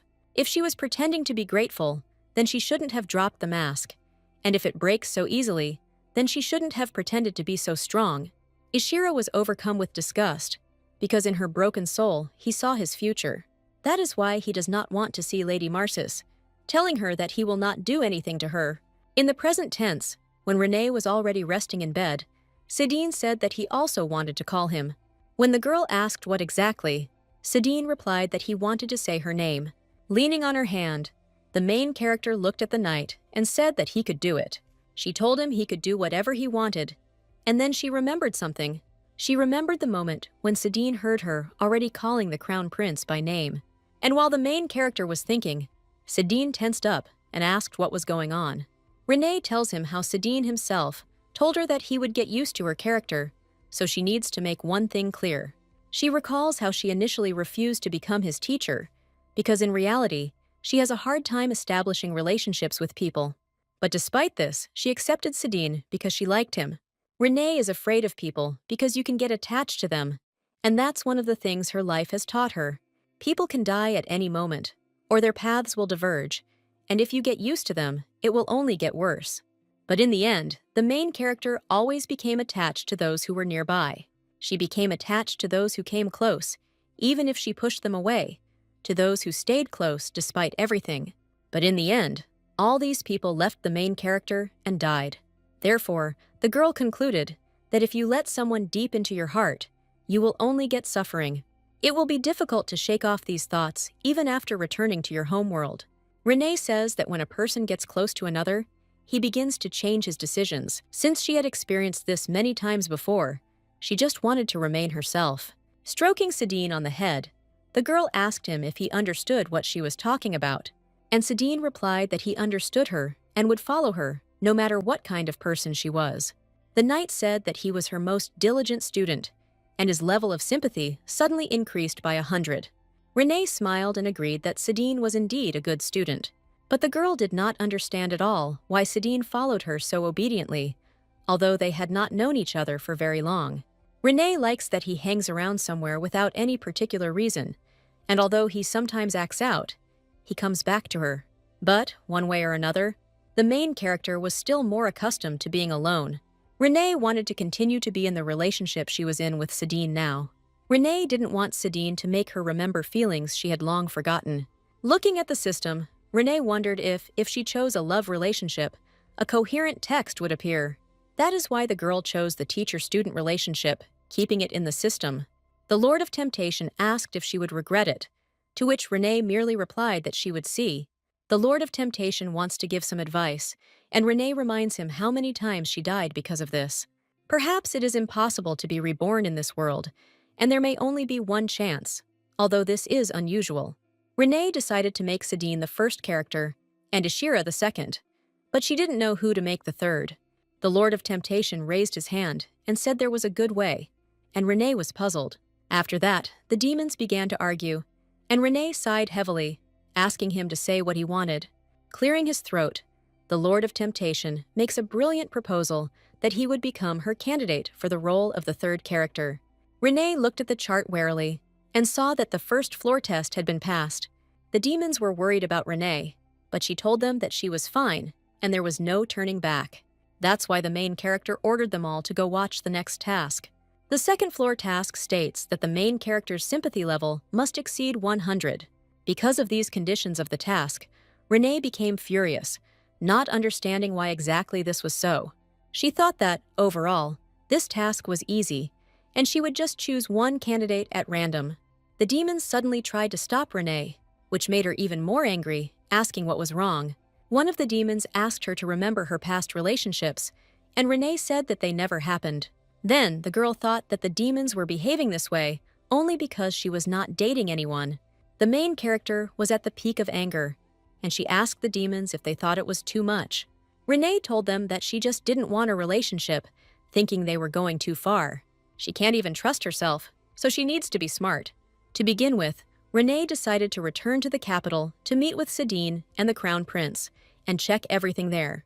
Before returning to the capital, Sadine said that he needed to stay here and finish some business. Renee could see the look on his face, literally asking her to take him with her. But Sadine assures her that this is indeed important, because besides, the priests have not yet discovered anything, and it was obvious because Renee had hidden the tower with magic that even the Archbishop probably wouldn't be able to find. The girl suggested that she also stay late with Sadine, but he said that it wasn't worth it. Then, Renee stroked the knight's head, thinking that he would persuade her to stay. But Sadine said he was afraid that Renee would leave him if he insisted. Sighing, he says that, unlike her false lovers, he is her true student. And then Sadine asked the main character to have fun only with him, and not with that guy. The girl thought that if Sadine were a little less handsome, she would not follow his lead. She thought about his jet black hair and the green eyes hidden beneath it. And suddenly, Renee realized that she had gotten too carried away, that her face was ready to crack from smiling. Time passed, and Renee asked her brother Kirill if she should teach him to speak beautifully. Kirill was furious, telling Renee that he was tired of sorting out her affairs. He says that when Renee left, he started asking him about her secret method. Renee thought that even if they found out her secret, it would be difficult to use. because this is the secret skill of the evil blood sect, the tempered sword, the blood limit. This secret skill requires you to endure terrible pain and train for several weeks. Talent and patience. Besides, if there is no malice in this person, an ordinary body will not withstand it. Kirill asks where she was, and his sister starts to squeeze his cheeks, thinking that he was offended because she left him alone. Kirill was indignant and asked where Renee learned to talk like an old granny. The demons asked not to treat Kirill like a weakling. Deciding to get down to business, the girl asks if anything useful has emerged during this time. Kirill hands Renee a notebook with notes, and she sees that they mostly just scolded Talia. This document is the truth that Renee asked for at the last party, the truth about the people who tried to kill Leon. Sighing, she says that there is nothing useful, and Kirill asks what she wanted. Renee wanted to see not the tip of the iceberg, but the whole block, the one who arranged all this. Ultimately, she says that you can start with someone who did nothing but benefited. Kirill said that there was no one who would benefit from something happening to Renee, but Renee corrected him, saying that he was talking about Leon, and suggested that the target could have been Ishir in general. And the main character thought that she could immediately remember only one person. Both Renee and Kirill said that it could be Princess Eden. Kirill asked how she was going to reveal this, even if they suspected the princess. Smiling, the girl calmly replied that for this she needed to meet a person. All of Kirill's terrible suspicions were confirmed when Renee suggested that he go to the palace. At the same time, Renee will see Ishir and test his sympathy for her mission. On the day of departure to the palace, Renee asked the Wave sister how things were going with the search for Leon. She asks this because she recently asked her sister to look for traces of Leon. Since she is the queen of waves and healing, she controls all water, and therefore she was skilled in tracking. As Renee expected, the Wave Queen was able to find the smallest traces left by Leon. This whole situation will be resolved if Leon comes back, rather than sitting around and waiting for Ishir and Sedin to find her. It will be faster if the main character herself also takes up the search. Renee was surprised when the Wave Queen informed her that all traces of Leon had suddenly disappeared. The Wave Queen showed a map of the empire created from water, and Renee recognizes some places. While they were discussing this together, Kirill knocked on her door and said that it was time to go. Renee furiously shouted at him to wait a little longer, thinking that with such a character, he would not have a relationship either. Even if Renee had obtained the constellation summoning skill, she would never summon the founder of the evil blood sect. Finally, after a short conversation with the demons, Renee comes outside and asks how long they've been waiting. Both Kirill and Auntie stared at her as if they were seeing her for the first time in their lives. Renee doesn't know what's going on in Auntie's head, but he also decided to join them and go to the palace. What was more important was that Renee had completed the quest and decided to check the condition of the windows. She looked at the status of Auntie's window, where all of his indicators and characteristics were visible. And then the girl checked Kirill's window in exactly the same way, noting that they had made great progress. But she thought that most of this sympathy was gained because she was making fun of Auntie. Renee invited the brothers into the carriage, but noticed that they were behaving strangely. Kirill grinned and told Rena that this was the first time Auntie had seen her in such an outfit. Auntie asked him to shut up, very embarrassed, and Renee did not understand what they were talking about. Kirill explained that before, Renee dressed herself for the palace by hand, but now she is dressed rather modestly. Smiling, the girl replied that now she selects clothes, taking into account the place and circumstances. At first, Renee also did not understand why the real Renee wore such dresses, but now she began to guess. Kirill noted that even Renee's facial expression changed, and the girl asked what was wrong. The brother replied that she didn't look at them as if she wanted to kill them, but simply smiled. And then the main character thought that they still didn't know that Renee was very beautiful and knew how to smile. The main character hoped that in the future, Renee would be happy, so that she could wear clothes that would be comfortable for her, and the opportunity not to push away people she fears, but to smile among those who love her. After some time, we are transported to the moment when they arrived at the Ramdish Palace. Meeting Princess Eden turned out to be more difficult than Renee thought, because the princess's side kept refusing to meet. Then Renee contacted Ishir, but all she received in response was a letter. Ishir wrote that he would give her everything she wanted, but it would take some time to decide on the meeting. But even after such an answer, Renee remained the one who never gives up. After all, the girl has a very powerful shield called Connections. They enter the office and are met inside by their father, Duke de Marcy's. Renee smiled at him, asking if he had a good dinner, and the man asked in surprise what brought them here. The Duke reminds him that he entrusted Ante with the care of the house, and he immediately apologized to him. Renee didn't expect him to start scolding Ante, so she told the Duke that it was she who suggested coming. But, putting his hands on her shoulders, the Duke says that Ante did not keep an eye on her, and it is his mistake. Frowning, Renee replied that Ante couldn't control her because she was an adult and didn't need to be watched.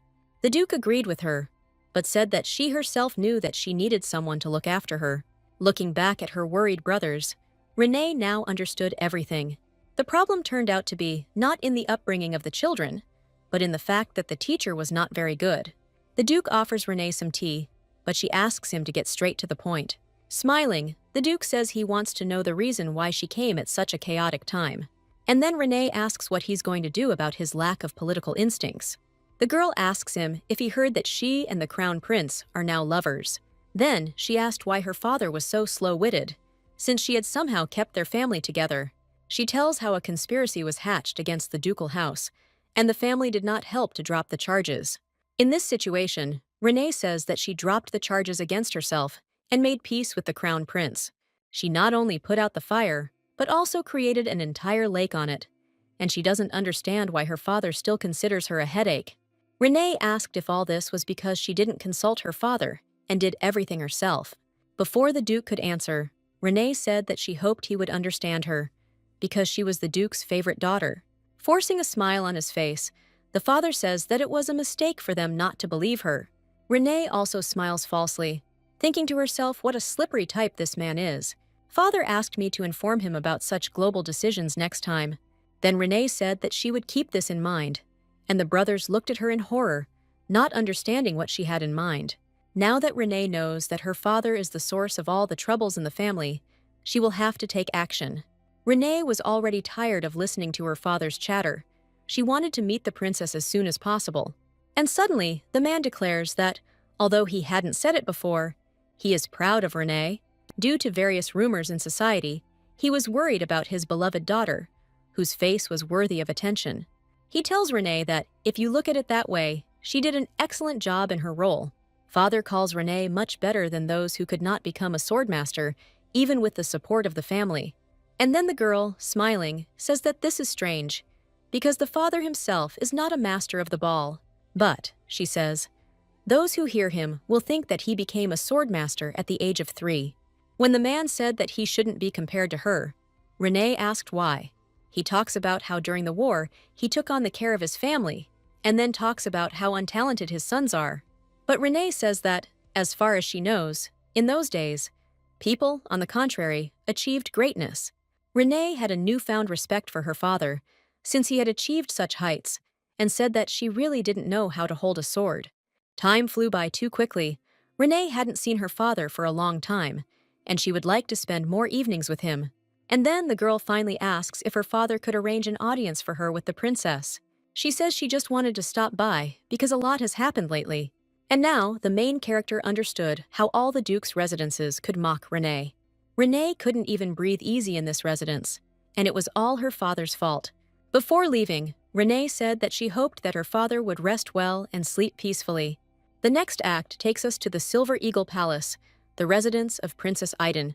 Renee stood in front of this palace and gnashed her teeth in anger. She dragged herself here a long time ago, but she is still waiting for when she will finally be allowed to enter inside. Just when her nerves were at their limit, she heard someone tell her that she could now come in. Finally, when the girl enters the room, she greets Princess Eden with a bow. Eden von Ramdish also greets the main character, telling her that they haven't seen each other for a long time. It was only when Renee was already inside the room that she realized that it wouldn't be that easy. She tells Eden that she wanted to tell her about a recently discovered clue related to Leon's disappearance. This time, the task was limited in time, and this began to irritate Renee. Princess Iden smiled kindly at her and invited her to sit down. Renee doesn't know what to do because she doesn't know how high Ishir's sympathy is, and then she might fail the quest. Finally, when the girl sat down, the princess asked her what the clue was. Then Renee asks if Eden heard that Sedina was sent to the northern part of the empire. The princess heard that his brother had sent him there to accompany the temple delegation. Renee confirms her words and, taking out something, says that it came from Sedine. Inside were deer bones, which were found in the body of the animal that ate him. Renee says Sedine picked them up because he sensed a strange aura. When Renee asked if Iden knew what part of her body the bones belonged to, she replied that they were knees. The princess examines the bones and says that these are shattered knees, but there are no signs of injury visible to the naked eye. A powerful divine force connected the pieces of bones and restored them. It is rare in the world to find people who have the divine power to completely restore bones. Of course, the princess can only think of one person who has such power. Renee did some investigating just in case, and found out that none of the priests had been in the area. When the girl said that this was proof, the princess, on the contrary, answered her that the proof was Renee herself. Eden reminds that Renee must be one of those who does not want the saint to return. But Renee, surprised by such a statement, said that she too was waiting for Leon's return. Eden said that even if they threw her out, it was unknown when Leon would return. Eden also says that the engagement of her brother and the saint is not just a marriage, but a secret agreement with the temple. While the princess was explaining all this, Renee told her that she already knew about it. Eden asked if Leon returned, Crown Prince would choose Renee over the imperial throne. Renee replied that perhaps this time it would not be the temple, but the Duchy of Marsis that would become His Highness's new power. Renee talks as if she got engaged to Ashir of her own free will, but she didn't want it. Because of this asshole, the girl can't even hold a firm position. The princess smiled and asked if the Duchy of Marsis would really become her brother's new power. At that moment, the door opened, and a voice was heard saying how he was asked whether he would choose Renee or the imperial table. It turned out to be the crown prince, who, turning to Iden, said that if she was truly so curious, then he would answer. The princess continues to smile, not expecting her brother to pay a visit. The crown prince immediately said that he had no intention of abdicating the imperial throne. When Eden tells him that he heard it all himself, Ishir tells her that, even so, he does not intend to sin against Renee. The princess assumed that he was passionately in love, and then she asks if the words he said at the banquet were really sincere. Taking Renee by the hand, the man turned to the princess and told her that it did not matter whether she believed him or not, but he asked her never to communicate with his beloved in this way again.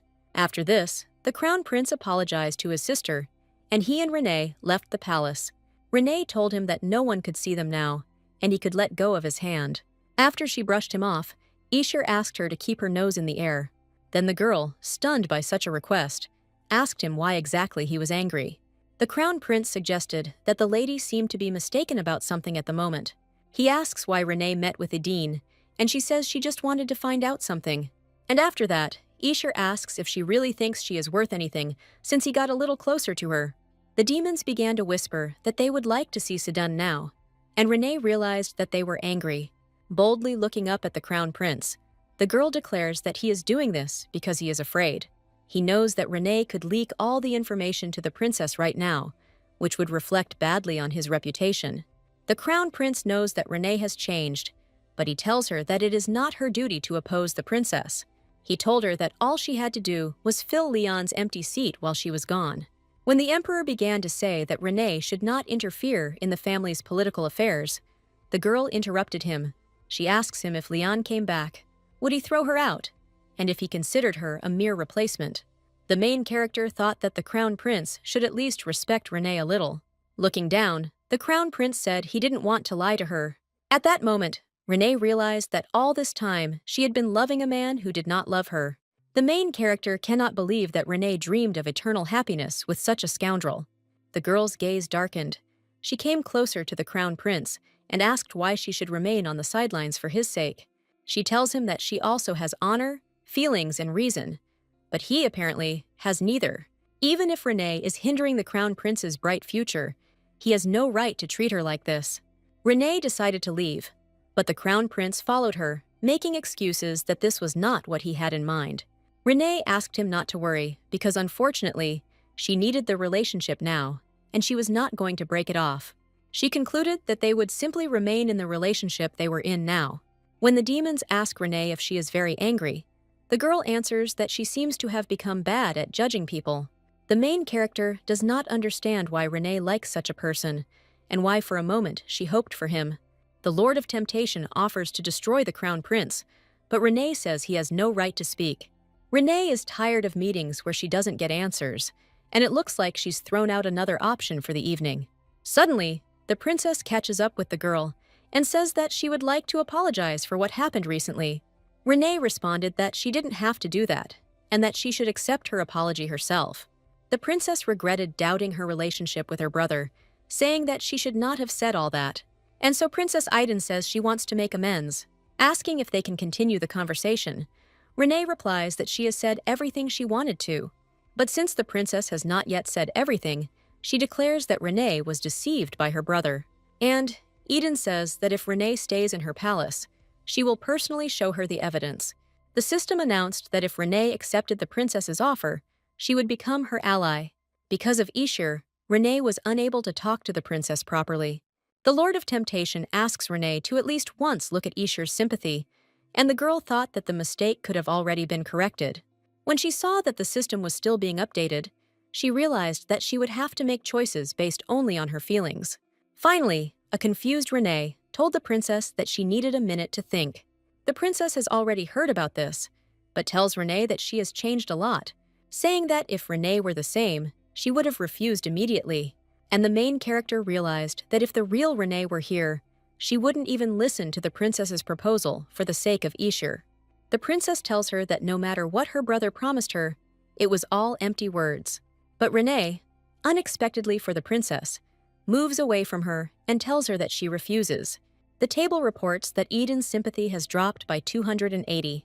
Deciding to ask why Renee made such a choice, Eden says that she made a very logical suggestion. Renee agrees that Ishir is a fool, but he is also very calculating. Renee states that she promised herself that she would only trust her heart. The girl was not afraid that she might fail the quest, because nothing would happen to her for it. In any case, since she didn't know the answer, she decided that she would only trust Renee. Suddenly, Ishira's sympathy table loaded, showing the number 357.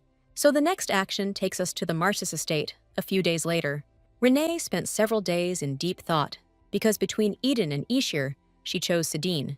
Renee told the demons that they were both not her type, and even if Eden seemed capable, she was still suspicious. The girl knows very well what it is like to collaborate with a person whose inner being she does not understand.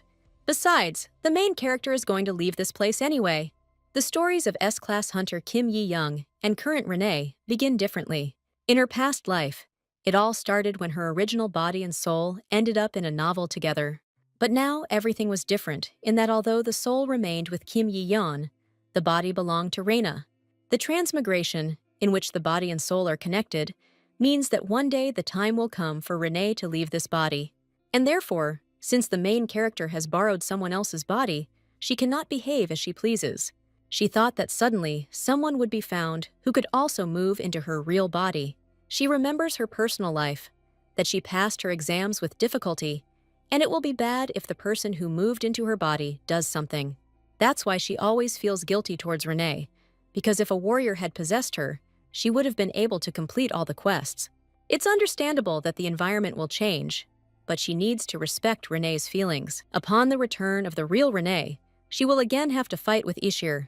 And even though the main character does not regret that she cut off this unrequited love, Ishira's level of sympathy continues to confuse Renee's thoughts. She doesn't understand what kind of person would talk like that to someone she likes, but who has 157 points. Renee needed to complete the quest as soon as possible, but she didn't know whose sympathy she should test. At first, she thought that seeing Ishir's face would help her make a decision. But in the end, things became even more confusing.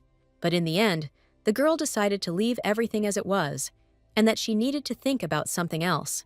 Since the main quest is the most important thing right now, Renee decided to check her reputation. The reputation has reached -443, which means that she needs to return the same amount. But Renee was able to achieve this at least because the charges against her were dropped. But the influence of the name Ishira ends there, and now Renee must raise her own reputation. First, Renee needs to succeed in quests where reputation is given as a reward. Then, she needs to resolve misunderstandings and erase the bad reputation of the past. And in the end, the main character must achieve an excellent result that everyone will recognize. She wondered what she should do because it would be difficult to use the original, as in her past life. After her arrival, all major events happened as planned. In the original, Renee found the will, was placed under house arrest due to rumors, and the party where Renee denied her guilt was thrown by another aristocrat. Besides, the justification was so-so, and Ashir's trust was gained with great difficulty. In her past life, the girl had fully experienced how much of an impact even a small discrepancy could have on the outcome. In her past life, she used the signs in the book to go through events in advance in order to avoid adversity. But this time, there are no events, no original, so Renee decided to follow only her own path. Sadine began to suffer from nightmares from the moment he became a swordmaster. Fear and anxiety continued to plague him, and it became common for him to wake up in a cold sweat. But last time, instead of a nightmare, he had a good dream in which he felt calm. And if so, then he had only had a similar experience once before. It happened on the day Sadine first met Renee. The girl greeted him, and Sadine asked in surprise what she was doing there. Renee told him that he could sleep some more, and that she would just watch over him. In fact, Renee had been watching Sadine sleep for quite some time now. A few hours ago, Renee realized that Sadina seemed to be having a nightmare. She noted that his complexion was not very good, and that he did not wake up, although she came quite close. In the end, the girl decided that it would be better to wake him up than to leave this nightmare. And as soon as she touched him, she noticed that his complexion had improved. She realized that this was good, and decided to leave him to sleep a little longer. And Renee had long ago noticed how handsome Sadine was when he slept. Black hair was common in the past life, and Sadine looks like a man from there. He was a man who simultaneously inspired homesickness and a sense of the unknown. Sadine became embarrassed, saying that it was not particularly interesting to watch him. Renee gently flicked him on the nose, saying that it was up to her to decide. Then, Sadine asked if he could also watch her sleep, but Renee refused. Smiling, the knight asks what the purpose of Renee's visit is today. She said there was no goal, but Sadine replied that he knew that was not true. Renee thought about it and wondered out loud what would happen if she revealed that she was a swordmaster. But Sadine thinks that no one will believe this, because Renee became a disgrace to the family due to her inability to wield a sword. He reasons that Renee helped Kirill grow up, so it doesn't seem like a meaningless thing. When Sadine asked why she had decided to tell this story, Renee replied that she was tired of the way the aristocrats treated her. Sadine is sure that Renee will be treated lightly, and he can't help his regret. The knight says that if Renee reveals her true nature, she will be very busy. The girl asked if he was really upset about it, because that's exactly what she would have felt. When Sadine asked her if she would be sad when she couldn't see him, she said yes. Renee thought it was natural for a person to feel sad about someone disappearing. One day, the main character gave up on the idea of climbing to the top of the tower. She didn't know what would be left of her after she had gone through the entire tower, having spent so much energy. The girl also didn't know how she would return to the original world, because she didn't even remember the name of her family member. Then, the main character wondered if she really needed to go back home. When she lost her desire to live, she was ready to give up everything. But the system made her an offer that if she walked to the end of the tower, then all the people who died here would return to life. Then the girl compared these words to the old man, because those words seemed like a real temptation of the devil. The main character accepted the offer, and although she regained hope, she stopped being sad about the death of her comrades. While the other survivors begged to stay there, she said it was time for them to go to the next floor. She said that the dead here will not be resurrected if they sit here like this and cry. People wondered if the commander was really human, and if she would even shed tears if they died. The girl, with tears in her eyes, asks the commander if they are really comrades. Our heroine was shocked by what she heard, because in her eyes, everything looked wrong. But suddenly, she realized that she could no longer treat her own life or the lives of her comrades as valuable. With the determination that the main character must pass the tower, she turned away from all this sadness. So now Renee wondered if she would really feel annoyed. Sadine puts his hand on the girl's face and asks if she's okay. The girl came to her senses and removed his hand, apologizing for being a little lost in thought. The knight asked if he had made her worry, and Renee asked where they were. Remembering that they talked about the swordmaster, Renee tells Sedin that this is exactly why she needs his help. Sedin agreed without any problems and asked how he could help her. Renee suggested that Sedin place a job posting, a very, very difficult one. But before that, Renee thought about what kind of reward she should give for completing the task. Sedin asked if he could name the reward himself, and Renee did not refuse him. He asked how Renee would feel if he said he was worried about her being attacked by bandits, and she replied that it was better to worry about their lives. Then the knight smiled and told her that he felt the same way now. Renee heard that Sedin went to investigate in the north because of the title of Marcis. Previously, Renee thought that Sedin didn't care, so she asks what has changed. Sedin replied that he was irritated by aristocrats, but something appeared that began to irritate him even more. And when the girl asked who it was, he replied that it was the crown prince, who was bragging next to Renee. Renee asked if he really cared that much, to which Sedin replied that he did care a lot. But the knight adds and clarifies that, besides this, there is another reason. At this point, Sedin asked Renee if he could tell her about himself. Sedin was an orphan, abandoned in the chaos of war, and in order to survive, he had to take up the sword. To get better equipment and a safe place to live, he began working as a mercenary. After the war ended, the mercenaries had nowhere to go, and Sedin began using them as informants. Although Sedina was tired of holding back the aristocrats who came to the guild, he was not so tired that he worried about it. And when Renee asked why he gave up the title, Sedin replied that it was all insignificant. Sedin lived for quite a long time without a goal, felt nothing, and was not attached to anyone. But when the knight got everything he wanted, he suddenly got tired of it all. That's why Sedin impulsively gave up the title at that moment. Sedin knew that many were surprised by this, and everyone wanted to know something secret, but he answered them that he was not interested in it. Sedin suggested that Renee probably thought he was living in luxury. Renee recognized herself in these words, that she was simply enduring and going with the flow. Sedin breathed a sigh of relief, because Renee understood him too. Sedin claims that after meeting Renee, the gear inside him that had been stopped suddenly started turning again. And now he is happy that everything he has accumulated during this time, he can use for Renee. He says that when he finally gets what he has been denying, Renee can use it indefinitely. Eventually, several days pass from this moment and from their conversation. Suddenly, rumors began to circulate around the capital, and it all started on Tis Street. People were discussing the dragon, about whom rumors were circulating, saying that he was mad. Rumors were like the seeds of ripe fruit. They were planted in the hearts of many people. Rumors said that some madman had awakened the dragon from its sleep. Rumors that were considered unfounded were soon sown in the hearts of people like a spark thrown into a dry wheat field. Rumors began to spread uncontrollably, and new mouths began to appear in the place where the fire had taken place. After some time, the maid tells Sedin that she did what he asked. The story tells how the reaper presented his fruits to the person dearest to him. Still, Sedin created an ad that says they are looking for someone who can kill the dragon and bring its heart as proof. Renee was furious at this point because she now understood why Sedin himself decided to set the reward. At the border where the dragon was spotted, Sedin asked Renee if she was angry, but her expression was clear. Renee angrily asked the knight what he was thinking when he chose such a reward.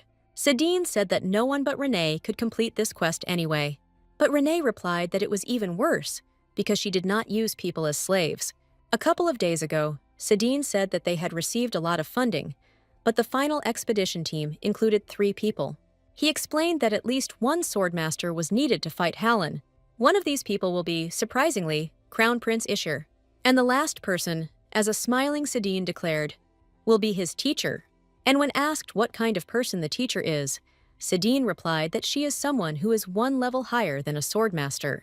Renee says Sedin was just making a fuss about the secretive swordmaster, but Sedin asks if Renee wanted to tell him about it herself, and then the girl literally exploded. Through clenched teeth, she says that she should have said it first, that she was just some anonymous person. Sedin frowned and said that he couldn't call her just someone because she was so valuable. Renee decided to tell Sedin in advance that she would not accept the award he had come up with.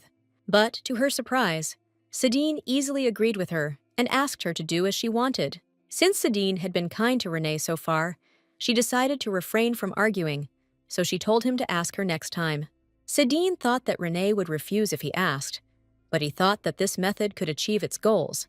Thoughtfully, Renee asked if he really knew her that well. Sedin immediately began to apologize, thinking that he had somehow offended her, and said that he only wanted to help.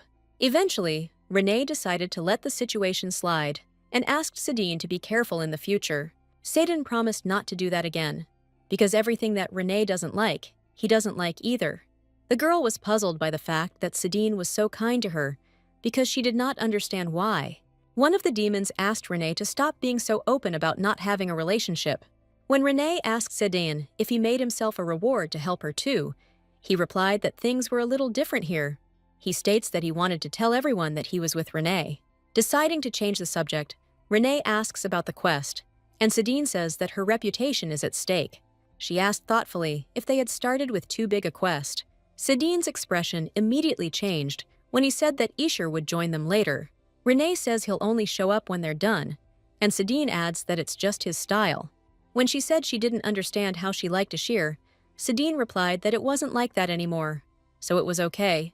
Sedin did not understand Renee's reaction, thinking that she had fallen in love with Ishira again, but Renee was quick to reply that this was not the case.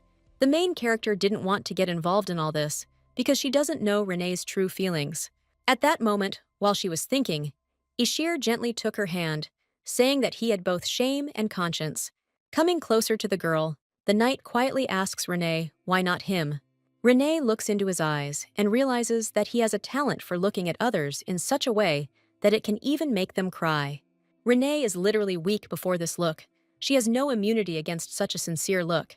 Then Renee answered him that she knew that he was a talented man, and that he had shame and conscience. She thought that therefore she too should have shame and conscience towards Sedin. The main character understands that Sedin will still remain in this world, and she will return to her home. When Renee apologized, Sedin smiled and asked what she was talking about. Renee is too kind to Sedin. She does not take responsibility for him, and does not intend to stay in this world. After some time, the commander of the Silver Eagle Army, under the leadership of Princess Aiden, Arwen, asked everyone to stop. Recently, the energy of the mountain has been not just unusual, but even alarming. Arwen couldn't believe that she was just a top-level sword expert. The princess was furious that the Crown Prince was included in the Mercenary King's team. If the Crown Prince had brought back Hallin's heart, he would have become the next emperor without a doubt. Princess Aiden told Arvena that she couldn't just let this go. The princess promised that she would tie Ishir's hands and feet, no matter how many swordmasters there are. When faced with a dragon, no one will return unscathed. And so, the princess ordered Arvena to kill everyone who was there. Arwen didn't want to attack the team, exhausted after the battle with the dragon, for the sake of the throne. Since Arwen was delighted with the princess's determination, she swore eternal fidelity to her. But it would still be a cowardly act, although fortunately, she would not have to kill the Crown Prince. At that moment, she heard a female voice greet her, and she turned around sharply. The people were afraid that the Crown Prince would go to his certain death if he wanted to kill the dragon. The Crown Prince only sighs heavily, unable to believe that these pathetic people have been holding him here for several days already. People say that the Crown Prince cannot be sent alone, and that a detachment must be formed. While Ishir was lost in thought, Princess Aiden asked him what was amusing him so much. In response, the Crown Prince asked if she was really so unhappy that he was going to go without her. He told her that she did not care at all about the people shaking with fear, because she was blinded by the throne.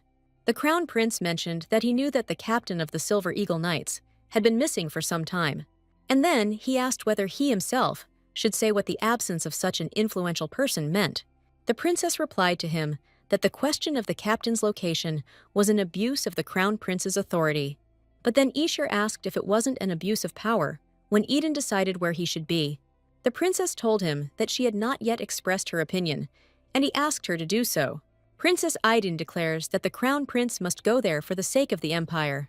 People immediately panicked at what they heard and started making a fuss. But suddenly, someone asked them to stop. It turned out to be Emperor Ashtar von Ramdish, who said it was obscene. The emperor also heard that the Crown Prince had sent an eagle to the dragon's habitat. Eden said that she had taken measures to protect the empire, but the emperor asked her not to deceive him. Although, on the other hand, if Aiden had stupidly sat there and done nothing, he would have been disappointed. Turning to Ishir, He tells him that his actions lately have been quite interesting, but, mentioning Renee and noting how impudent she was, the emperor asked Ashir if this was all he could find after the saint's disappearance. After a pause, the crown prince replies, slightly irritated, that Renee is not someone to talk about like that. As soon as the emperor heard these words, he laughed loudly throughout the entire hall. Grabbing the crown prince by the face, the emperor asked him to look into his eyes. Ishir began to get angry when his father asked him if he really wanted to take this throne. But then he says that the crown prince will have to prove that René Marcis is really worth something, or the throne will go to his sister Eden, who can't even pick up a sword. At that moment, Ishir suddenly remembered René's words, where she tells him that she is not his instrument. At this point, when Arwen encountered René and Sidine, she asked them to identify themselves and who they were. Arwen thought it was Hallen in disguise, but she had heard no word of anyone accompanying him. René asked if she really wanted to run her through with a sword, but Arwen insisted that she give her name. Then the main character decided to take off her hood, while Arwen thought that she had heard this voice somewhere before. Arwen was overcome with a slight shock when she saw that it was René who said that she had come to save her life.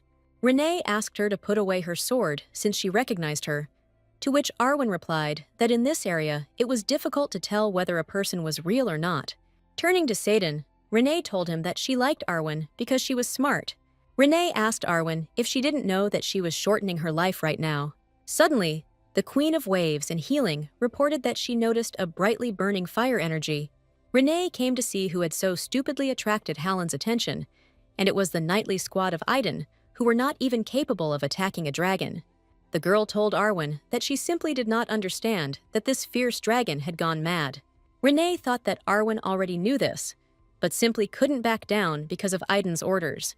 And then she thought that most of the knights in this world were blinded by loyalty. But anyway, René told Arwen that she was just very lucky.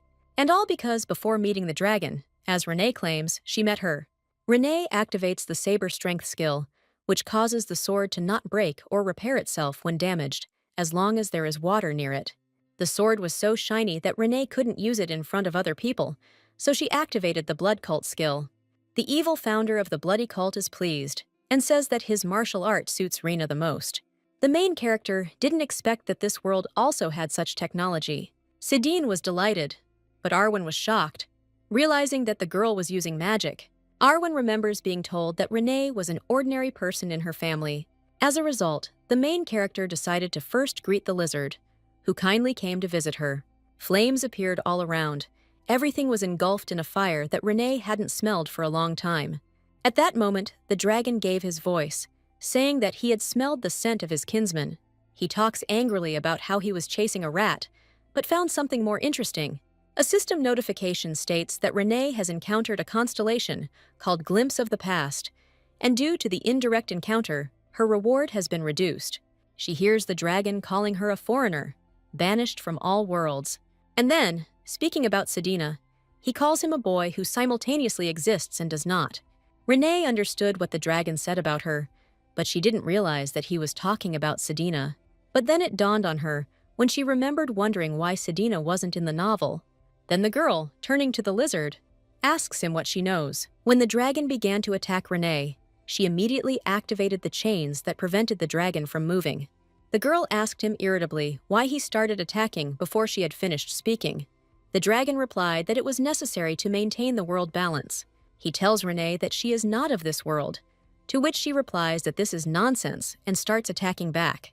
Sedin, who was standing to the side, felt that the dragon was also trying to get to him. The night began to fall due to a huge fiery explosion. Sedin tried to defend himself, but for some reason his body couldn't move. He became frightened, thinking that the dragon might have put a curse on him. But Sedin doesn't have time to do anything when he suddenly sees a bright blue light. The main character activated the skill of Dawn Waves and began to defend herself from the flames. Sedin looked up and saw that René was standing right in front of him, trying to fight back. The dragon asked René why she was protecting Sedin and whether she didn't feel anything from him. At this point, the crippled Sedin tried to get up to help somehow, but René stopped him and asked him not to move, sitting under the protective cover. The girl said in a commanding tone that she would quickly deal with the dragon and return. The evil founder of the bloody cult watches René with concern. The constellations were worried about Renee, but she promised them that everything would be fine because she knew what to do. Holland was the future leader of the Scarlet Dragons. He also has a glimmer of the flame of despair and pleasure. While Renee was attacking him, she remembered the constellation the system told her about. This meant that even if the dragon became a constellation in the future, it had such power now, only if it is not the owner of the tower, who brought the main character the most torment. The dragon begins to weaken, and he does not understand that Renee is using such power. Holding a sword to his eye, Renee said that if he didn't want to die, then let him tell her how he knew her. The dragon asked how he could not recognize such a fated soul. He also asked if the fact that her follower woke him up shouldn't change the course of events. Renee didn't understand why this should change her destiny. Be that as it may, the dragon asked Renee to get out of the alien world, because this world is not strong enough to bear her existence. Angry, Renee told him that she didn't end up here because she wanted to, because she also wanted to get out of here. But the dragon was not sure of the sincerity of her words, because Renee also obeys a great power. The dragon was hibernating, but because of Renee's presence, he was unable to sleep, and he is sure that he will only be able to sleep when Renee is gone. But the dragon says that there must be a way to get Renee out of this world, since she herself wants it. The girl, guessing what he wants to say, asks if he really wants to take her with him. Renee asks him if he wanted to tell her something trivial, like that he could keep an eye on her. Renee chuckled, pleased that she had hit the nail on the head. Then the dragon asked why she was hitting him, because it hurt him. Finally, in the evening, near the fire, Renee says that she decided to leave Holland. Sadine and Arwen couldn't believe that Renee decided to leave the fierce dragon. Renee turned to the man and asked him to introduce himself, since he was now here with them. The dragon Halin did not want to reveal his name to insignificant creatures who had not lived even 100 years. Since they already call him Halin, they can continue, although those who do not know their place do not dare to speak to him. Sadine doubts that this dragon is not crazy, because once he deliberately killed innocent people. Halin was indignant and said in response that people simply do not notice their sins. Halin says that the little people think they can do a lot, and then Renee asked if that was really how he was able to see her true essence. She decided to ask about Sadine, what he meant when he said that he simultaneously exists and does not. Halin explained that Beloit did not create Sadine, and no matter what world he ended up in, he would not be welcome anywhere. He decided to give an example to make it clearer, and said that it looked like the bug that Renee was talking about. Sadine expressed that this does not mean that dragons have the right to dispose of other people's lives. In response, Holland said that there was too much blood on Sadine's hands for him to say such a thing. The knight's face became more serious, and he asked if that was really why the dragon had attacked him back then. Renee asked them to stop arguing so that they would not look to the past and think only about the future. Sadine wanted to intervene, and Renee told him that if he wanted to kill Halan, then she would kill him. She asked Sadine in a slightly rough voice to tell her that he wanted her to kill him, but Sadine only smiled in response and said that he would follow her will as before. Renee thanked him, and Halan was indignant that he had just almost lost his life. Renee reminded him that he had given up after one hit and said that she could hit him again to bring him to his senses. Halan sighed, wondering if this was the helplessness people felt when they saw him. The night Renee defeated the dragon Halan, Arwen could not sleep. Her head was filled with all sorts of noise. All this time, Arwen thought that Renee Marcis was a disgrace to the family and that her values were completely shaken. But now it turns out that she is the teacher of the king of mercenaries, the slayer of a dragon, and the third master of the sword in the entire empire. The day all this becomes known about Renee, the crown prince's fiancé, will be the day of the princess's tragic fall. Arwen remembers Renee telling Sadine to tell her clearly that she must kill the dragon. Then, the girl thought that if Renee was ready to kill the dragon, then it would be easy for her to deal with the princess. She was about to talk to Renee, but she put a barrier on the tent. Arwen couldn't just stand there and wait until she could meet the princess. Therefore, Arve decided to turn to Sadine, asking him then what needed to be done to save the princess. And the knight answered her with an imperturbable face that she should ask Renee for mercy. But Arve understands that it is not so easy, because it means that she will have to tell all the princess's plans. However, she was sure that this was almost the only way to save her mistress. The next morning, Renee woke up in a good mood, and the weather was beautiful outside. Arwen couldn't sleep because of anxiety, Sidine because of Hallen, and Hallen because of Renee. Hallen asked the main character how she could sleep peacefully after yesterday. Renee was well fed and the air was clean, so she fell asleep easily, and Hallen thought that he wouldn't be able to understand her anyway. Instead, the dragon decided to ask Renee what her plans were, what she would do, and where she would go. The girl hastened to shut him up, because now it was impossible to talk about this so calmly. But Hallan asked her telepathically what she wanted to do. She hears the dragon declare that he is not afraid of anything. In the end, Renee finally decides to tell him what she plans to do next. Having conjured a chair for herself, the girl sits down and calls everyone to her, saying that she really does have a plan. She tells Renee that since she is here, she should take the dragon's body with her. A few days later, the Lamaze Triumphal Arch was held in the capital of the Ramdish Empire. People looked at the dragon with burning eyes and discussed how Renee managed to catch it. They also argued about the fact that where there used to be mountains, there is now a flat surface. One woman heard that water suddenly poured from the sky and swept away everything that was there. Renee's reputation had improved by 100 and was currently at minus 263. The Wave Queen apologizes for not being able to hold back her powers, but Renee says she has nothing to apologize for. She only blames the constellation of her grandfather, explaining to him that it was irresponsible. And Renee is also annoyed by the Crown Prince, who arrived later than everyone else and did nothing. The Crown Prince said he was not there because he had his own reasons. The main character thought that if she showed everyone her powers, everyone would think that she had set it all up. To begin with, she had to anonymously accumulate reputation points, and, having heated up people's interest in herself, she would suddenly appear on the scene. She watched the dragon's corpse from above, thinking that even from above it was beautiful. She smiled even though this dragon was not real. Earlier, Renee told Hallen that she would bring back the corpse of a dragon from the demon world that looked like him. While he explained to her that it was difficult to get there, Renee stood and yawned. In the end, the girl asks Hallen, who told him that she would go there in person. She activated the inventory synchronization skill, and the system asked which constellation she wanted to do it with. Synchronization with the Lord of Temptation's inventory occurred, but Renee did not want it. The main character sighs, because she almost accidentally gave up everything. Renee summoned the claw of the red dragon, which had not yet had time to decompose, to set an example for Hallan. Hallen noted that only high-level magicians can enter the graves of such dragons. Renee replied with restraint that she had some connections, and thus she was going to get the dragon's corpse. When she said she would return it after using it, Hallen asked why. No matter how moral Renee was, she wouldn't show Hallen his own corpse. She explains to him that, although he is fallen, they are of the same race.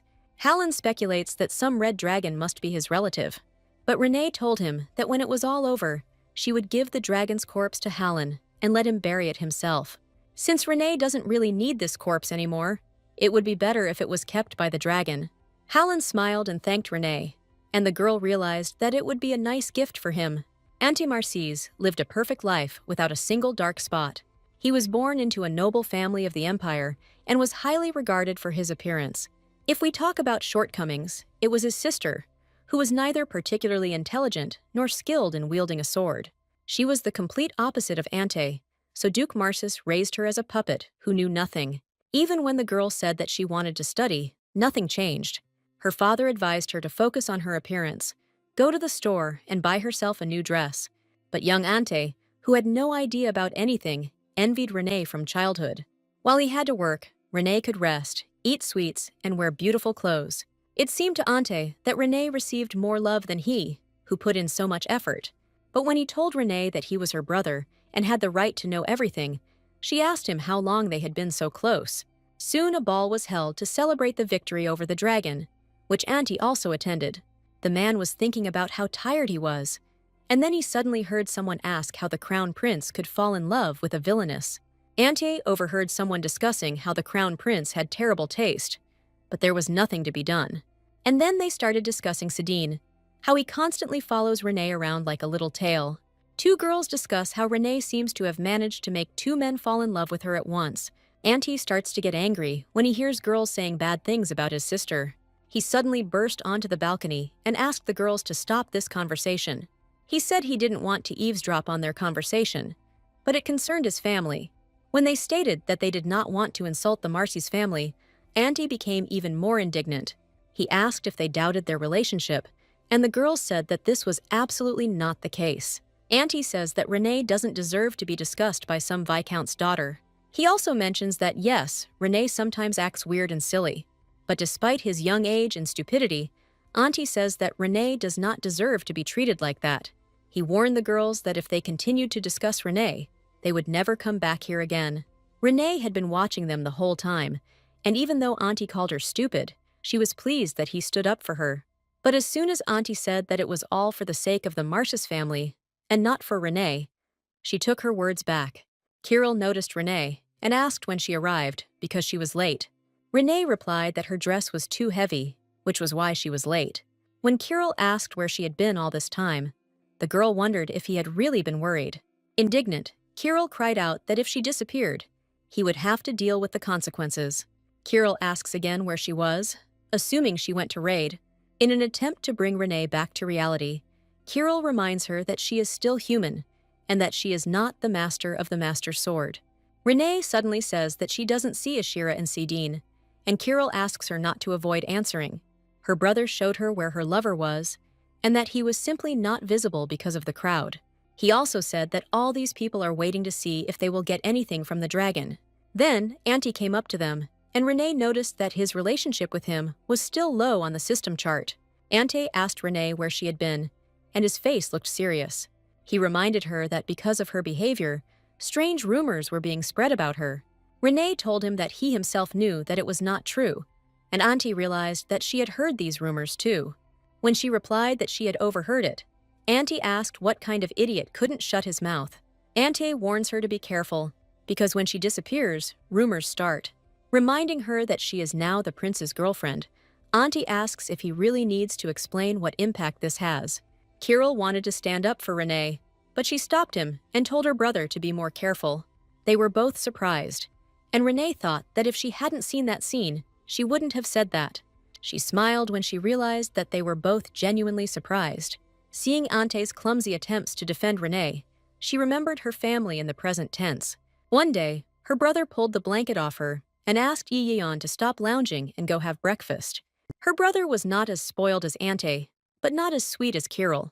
In fact, he was an ordinary older brother who constantly made some kind of comments to the girl.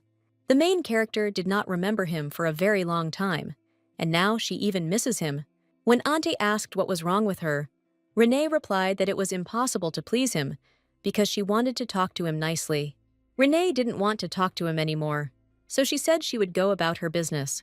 But the girl suddenly thought that she could use magic and push everyone here away. Renee began to push her way through and ask to go through, as everyone around her was indignant that they were the first to arrive here. Everyone was shouting and asking Renee to stand in line because she was pushing her way through them. The girl tripped and almost fell because of this crowd of people. At that moment, she heard someone calling her, and there were two voices. Suddenly, a system appeared in front of her and asked her to choose who would be her prince. The system also alerted her that Ashir and Sidine were approaching her, thinking that she was about to fall. Usually, the main character saves the main hero by holding her in his arms. The system asked who would be this main character and said that Renee had 3 seconds to choose. Renee smiled nervously, not understanding what kind of nightmarish and terrible system this was. It activates a skill that activates body cells and brain activity to a level beyond human capabilities. Since she had time, she invited the constellations to think and choose. The evil Bloodlord chooses Ashira because it would be better to choose a lover rationally. The Wave Queen chooses Sidin because she feels sorry for him, because he has such a cute look. The Lord of Temptation suggests that she hold out alone, because he is too jealous that Renee can be hugged by someone. This choice was the one that Renee liked the most, because she thought that she didn't have to make a choice. The constellations began to argue over who Renee should choose when Ishir and Sidine were already approaching her. After some hesitation, the girl made her choice. The system notification says that Renee has chosen Ishira, and people around like to look at the lovers. Renee mentally apologizes to Sidine, because if she had chosen him, they would have lost their entire reputation. The main character decided that it was better to choose the rational choice, as always. Ishir whispered that if his beloved falls, he must catch her. At that moment, the girl turned and looked at Sadin, again noticing his puppy eyes. Sadin looked only at Renee, pretending that everything was okay with him, and this angered Renee. In the end, she decided not to think about it and asked Ishir how things were going. The Crown Prince replied that he planned to announce that Sadin had no interest in glory after defeating the dragon. After thinking about it for a while, the girl replied that it was a good decision, and Ishir said that she wanted it herself. Approaching Renee from behind, Ishir asked if she wanted to dance, to which she was indignant because she does not like to dance. The Crown Prince notes that all eyes are now on them. In the end, the main character agrees, but only for one dance. As they slowly dance in a circle of people, the Crown Prince says he needs to apologize. He recalls asking Renee not to interfere in family politics, but it ended up working to his advantage. After all, Ishir turned out to be not so shameless, so Renee accepted his apology. But then the girl said that they had a more important matter, and that was the search for Leon. When the Crown Prince said there were no leads, Renee asked if they were really making an effort to search. He replied that of course, but asked why Renee cared so much about it. Renee was outraged because the man was missing, and it was unknown whether he was alive or not. The Crown Prince replied that the Renee he knew would not have looked for Leon. Speaking about how Renee changed too suddenly, he notes that she became like a different person. He says she has suddenly become capable of tasks that could turn an empire upside down, even though she knows neither strategy nor politics. Moreover, returning her gaze to Sadin, Ishir says that she has obtained the main weapon. This attitude didn't quite sound like Renee, and the girl replied that people change. Waving the man off, Renee asked if he didn't like her changes. The main character replied that for the Crown Prince this was not even a bad condition. The Crown Prince grabbed Renee by the hands and replied that he did not like the fact that she had changed. Putting his arm around the girl's waist, the man says that he can tolerate her behavior. But, getting closer to her face, Ishir says that he does not like the changes in her soul. Renee realized that Ishir was acting like this on purpose in front of Sadin. When Renee managed to escape from the trap of his arms, he said that she shouldn't show her displeasure so openly. Telling him that it was his own fault, Renee asks if he really wants her to just go along with it now. But in the end, she agreed with him, saying that she really has changed, has become smarter and stronger. And besides this, she also notes that she, by the way, is not in love with Ishira. The girl asked him why the Crown Prince was behaving so impudently. She asked him to keep in mind that there was a limit to everything, including her playing along. Already on the street, Renee praised herself for having managed to restrain herself. She had a headache, and at that moment she noticed Sadin. She asked why he was sitting there alone so miserably, and the knight replied that that was not the issue. Renee thought Sadin was upset, but he asked how he could afford such a thing. Sadin should have answered exactly that way, but he said that it seemed like he was missing a lot. Sadin knows that Renee is hoping for the prince and is dancing with him in front of everyone to fulfill their plan, but he could not cope with his feelings. Sighing heavily, Sadin lowers his head and asks to forget his words. But contrary to his bad expectations, Renee told him that she understood how he felt. She reasons that no matter how you calculate everything with your mind, some part of your soul will destroy everything. That's why Renee always suppressed these emotions in herself.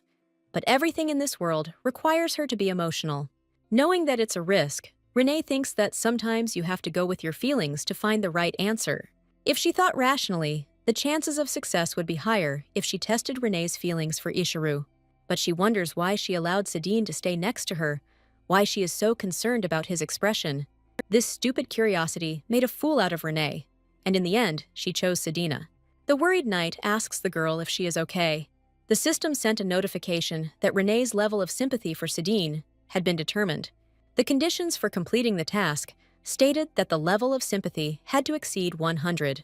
The evil bloodlord urges Renee to tell Sadine the results as soon as possible. The girl couldn't understand how many sympathy points she had, if she needed more than 100. Sadine looks even more concerned, saying that he is bothered by Renee's silence. The main character was lost in thought and had already forgotten about him, so she told him that everything was fine. When she said she was a little tired, Sadine stroked her head, noting that she had had a hard time these days. Luckily, Renee didn't have a fever, so the knight suggested that she go back inside. But suddenly, the girl unexpectedly asks Sadine if he ever liked anyone. She asked what she needed to do to tell someone about her feelings, and Sadine asked why she suddenly started talking about it. It was too difficult for the heroine, because she had not loved anyone for more than 10 years. Sadine suddenly stood up and threw his jacket over the girl's shoulders, saying that she looked pale. He asked if it was really that important for Renee to know how much she liked a person, and Renee replied that yes, continuing in her mind that the system was forcing her to fall in love with another person. Sadine admitted to her that he himself did not know about this, because in his life, there was no opportunity to think about such things. However, leaning closer to the girl, Sadine could only tell her one thing. Looking into his eyes, Renee noticed that his warm gaze was filled with tenderness. The main character does not understand why she cannot push Sedin away, although she should. Sadine gently hugged the girl from behind and told her that if she wanted to know the answer, he would try to find it. Renee hears Sadine's calm voice, and she realizes she's starting to feel something. His voice reflected all the good that exists in this world, and he became a real comfort to Renee. After completing the quest, Renee went to search for the tower to receive the third-floor quest. The system assigned her a task in which Renee must achieve 600 trust points with Ishur. From the very beginning, the reward seemed strange to the girl. In her past life, even for completing the most difficult quests, she never received constellation summoning rewards. But now, the main character felt sick from every description of new quests. Renee thought that she had no choice in the first place.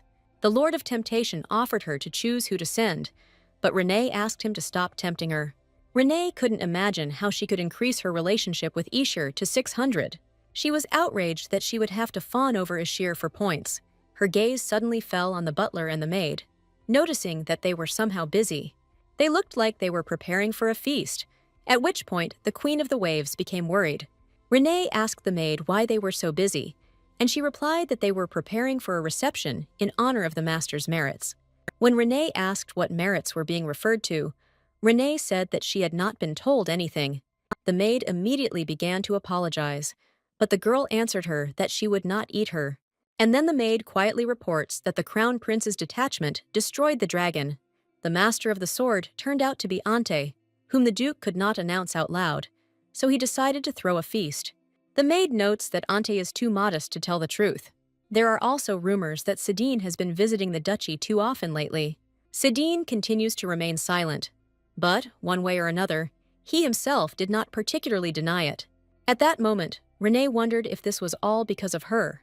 She thought that if she revealed the reason why Sadine was visiting the duchy, their reputation would be at its worst. The maid was afraid that her mistress was angry, but Renee reassured her, saying that everything was fine. Deciding to take a little rest, Renee wondered on the way how she could now deal with these rumors. As she was climbing the stairs, Auntie was coming down to meet her. As soon as the brother noticed her, he immediately realized that he was about to get into trouble, so he decided it was time to run. Before meeting Renee at the Duke's estate, Auntie tells the Emperor that he did not participate in the expedition. The Emperor tells him that he allows himself too much and that he knows everything. Ante asks why, then they spread rumors that he is the unknown hero. The Emperor replied that it was because Ante was supposed to become one if he reached the high level of swordmaster. In the Ramdish Empire, natural selection applies only to aristocrats. However, it is a pity to lose outstanding skills. Usually they were introduced into high society using a loyalty contract, but Sadine was the one who refused all these offers. The Emperor mentions to Sadine that he became a dream master and asks Ante what he did. In response to his question, Ante replied that he simply had no words. The Emperor will not openly say that Ante is that unknown hero. Ante says that the Crown Prince and Sadine will definitely not remain silent about this. If they interfere in this matter, Marcis's reputation will be significantly damaged, and Renee will be in danger. When Ante asked if the Emperor wanted him to behave like this just for Renee's sake, the man said no. After his engagement to Renee, the prince strengthened his position, and he will no longer be able to undermine his position on his own. Sadine also could not fight for the truth when the Crown Prince himself was behaving quietly. Asking Ante not to worry in vain, the Emperor told him to prepare for today's ball. The man also says that Ante's stupid sister was at least of some use to his family. Ante doesn't understand why he's running away from Renee, who's now running after him down the entire corridor. But Renee wasn't going to give up. She was determined to catch him. The girl activated the Law of the Sea skill and a lot of water appeared around. Grabbing her brother by the collar, Renee asks him why he is running away from her. When Ante replied that he hadn't run away, Renee reminded him how he had immediately taken off as soon as he saw her. Ante lied that he remembered something that he had forgotten in the office, but Renee did not believe him. She asked him how he was going to be at the ball, since he would have to lie a lot about who he was. The main character says that those around him consider Ante a real hero, but in reality, he is not. Even though Renee is often away from home, she knows for sure that Ante is not a swordmaster. She also tells him that she always thought he had a lousy personality. But at least the girl hoped that Ante had a conscience. But, unfortunately, Renee tells his brother that he has neither conscience nor intelligence. Turning around, she began to leave, having first wished Ante a good ball. Renee dreamed of destroying everything around her, but the Bloodlord asked her to calm down and think about the quest. They offered her to give up everything and move to the demon world, but Renee refused. Renee will be in the capital for some time, and she will need a force capable of opposing the Duke. She thought that Renee would find the knightly order useful in the future. In terms of numbers, there are about 200 people who have the initial level of swordmaster. The young Duke has his own order, but it is too weak and seems to have been hastily prepared. It was to her advantage that she trained people to death and made them masters of the sword. At that moment, the leader of the knightly order approached her and said that she should not sit there. She asked why, and the man replied that this place belonged to those who were serious about learning to wield a sword. After that, he quietly added that strangers were preventing them from concentrating. Then Renee asked him if he didn't know her and told him her name, but he said he knew. He didn't want to say it, but most of them are waiting for the saint to return. Even though Renee didn't kill anyone, the man still follows public opinion. When the man said that he doubted her, Renee replied in a serious tone that she was also waiting for Leon. The commander's assistants, who had lost him after he promised to return, run up to him. Noticing the lady, the knights asked if she had come to ask them again to teach her how to wield a sword. They began to tell her that she had no abilities, and now she didn't need to study at all. Their reasoning went so far as to say that Renee would still be in the imperial palace for the rest of his life. Renee, despite their words, still came to ask them to teach her, overcoming her shame and fear. In the end, she asked the knights how they talked to Ante or Kirill.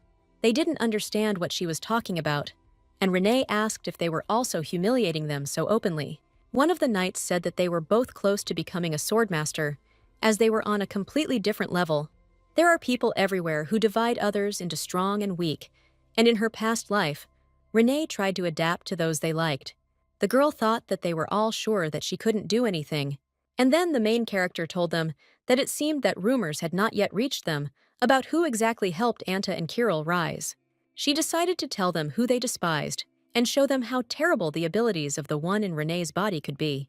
The commander asked Renee to return, but she decided to show them who the real Marsis was. She activated a skill where she had to use her blood as a conduit to obtain the leader's power. A system notification has arrived that the Blood Devil's order has been proclaimed.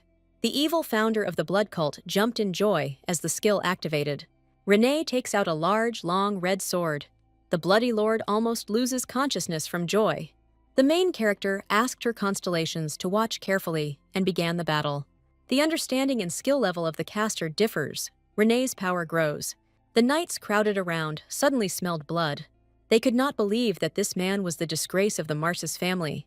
Renee releases a drop of her blood, which appears as a butterfly, and directs it in the desired direction. A butterfly flies into the chief commander's chest and burrows inside. All the other knights were scared. They tried to protect themselves from the bloody butterflies. Renee grinned triumphantly and asked them how qualitatively different she was from the others. The next moment takes us to a place located next to the Martsy's training ground. The Crown Prince stops with Satan and asks if it is true here. Sidine says that it is not visible because there is a barrier here that emits terrifying energy. Sidine understood this because he had felt something similar before, although the energy was purer. He doesn't know why he had to build such a strong barrier, thinking that Renee might be in danger. The Crown Prince is also confused because he did not know that Renee could erect such barriers. He would like to break through this barrier now, but then the blow will hit the caster. The Crown Prince asked Sidine what he was doing, and he said he wanted to get inside. Then Ishir said that even a child knows that this is very dangerous, But in response, Sedin asked if his life was really that important to him and said that Renee was inside. After this, the knight enters the barrier, and the crown prince realizes that he cannot lose to him. Once he was inside, he felt no resistance. The space certainly shouldn't be that big. This barrier is confusing even his thinking. The crown prince was not even sure that he was currently heading in the right direction. He stopped, surprised, when he saw a red butterfly, and then his gaze fell on Renee, who was standing nearby. The main character turned around and also noticed him, not expecting the crown prince to be here. The crown prince froze, magnetized to the ground, not believing that this girl was definitely from this world. But he didn't have time to do anything, because Sedin overtook him and attacked Renee with hugs. Sedin was so scared that his voice trembled, although at first he really admired her strength. The girl is slightly confused and asks the knight what happened. Now Sedin was scared, because it seemed to him that at any moment Renee could disappear. He immediately pulled away and apologized for attacking her so suddenly. Renee just smiled and patted his head, knowing that she had made him worry. She asked why Sedin was apologizing, because he was worried about her. Sedin says that no matter what happens, Renee shouldn't apologize to him because he obeys her. And then Renee asked him if he wanted to know why she did it. Taking her hands, the knight replies that when the light goes out, one can find out her true intentions. And the darker it gets, the easier it is for him to see his inner motivations. The thought that Renee might not be here now plunged Sedin into darkness. And in this darkness, the knight found his true feelings. He submits to Renee. Renee asked the knight to stop chasing them, who for the millionth time wants to apologize. He still wanted to apologize, to which the girl replied that there was no need. Sedin suggested piercing the knight with a sword because he was annoying, and the crown prince said that if the lady wanted, he could destroy his entire family. They began to argue again about whose punishment would be better, which frightened the knight even more. Turning around, the main character told the knight that he had angered them and asked him to leave. She also told the commander that even if he focused on recovery, it would not be enough. And then the commander declares that he would like to apologize for the rudeness and that he dared to condemn her. Without changing her expression, Renee asked what to do, since this was the limit of his abilities. She also explained to him that she did not need an apology. She asked what she should do with their apologies, because it was just mean and cowardly. If Renee hadn't been strong, they wouldn't have apologized, so she wasn't sure of their sincerity. But even if that was true, she still understood that it was useless. The commander, kneeling down, says that he was at fault and therefore asks that all responsibility be placed on him alone. To Renee, they were all the same, so she asked who he was bowing his head for. What the knight did was disrespectful to the duchy. The commander understands this perfectly well, and he promised that this would not happen again. But instead of forgiving, Renee came closer and gave the man a hard slap in the face. The commander fell to the ground, and the girl warned him that this was his last chance. Her eyes were full of anger and desire for revenge when she told him who she was. The girl explained that she was not the one they would obey. In the drawing room of the Duchy of Marsis, the crown prince asks what happened earlier. He reasons that no matter how strong a swordsman Renee was, it was skill. She said it was nothing, since only one person was hurt. But in fact, Renee was simply being lenient, because each of the butterflies could lose its life. The crown prince sensed an energy that could harm the entire empire. Sedin stood up for Renee, and the crown prince asked how he dared to interfere, and they began to quarrel again. But in the end, Sedin won their little argument, smiling slyly. Sedin checked the invitation from the Marsis family, which stated that Ante was the hero of the expedition to subdue the dragon. Sedina did not like this at all, and he asked the crown prince why he invited Ante. Smiling, the crown prince said that he had come here to give him a choice: kill Ante or tear off all his limbs. The girl said that she was grateful to both of them, but asked them to just leave Ante alone. Renee heard that the crown prince was going to take the throne, and then the Marsis family would be a good support for him. When she asked if there was any need to worsen relations, the crown prince asked why she was so worried about his throne. She reminded him that this was the original condition of their deal, and she always fulfills them. And since they were talking about the trail, the crown prince wanted to ask her for something else. He smiled and clarified that this was strictly within the framework of the deal. Renee said she wouldn't believe him until he told her. As a result, the crown prince asked Renee to go with him to the banquet tomorrow as his partner. Since Renee has a quest and needs to increase her sympathy, she has no reason to refuse. But she doesn't understand why she can't just answer him now. When he asked again if she would go, Renee sighed and agreed. In return, the girl asked not to touch Ante, and the crown prince agreed. After this, Ishir asks Sedin who she will go to the banquet with tomorrow. The knight replied that he would go alone, because he did not want to be with someone he did not need. At that moment, Renee remembered how Sedin hugged her from behind, and she blushed sharply. She tried to shake off these thoughts, thinking that Sedin might be talking about someone else. But the main character did not understand why her heart was beating so fast. The crown prince stated that the hero cannot attend the event without a partner. He says that he knows just the girl who would suit Sedin. This girl is calm, has not been involved in any scandals, and has a good past. Standing nearby, Renee listened to the crown prince's words and made a displeased face. She only had to think about Sedin being with someone else, and she felt uneasy. She cleared her throat, not understanding what was wrong with her heart. And suddenly, Sedin unexpectedly takes her hand and asks Renee if she wants him to be with another girl. Embarrassed, the heroine replied that she would feel uncomfortable if Sedin were alone. She also responded that it would be a good opportunity to put an end to rumors about their relationship.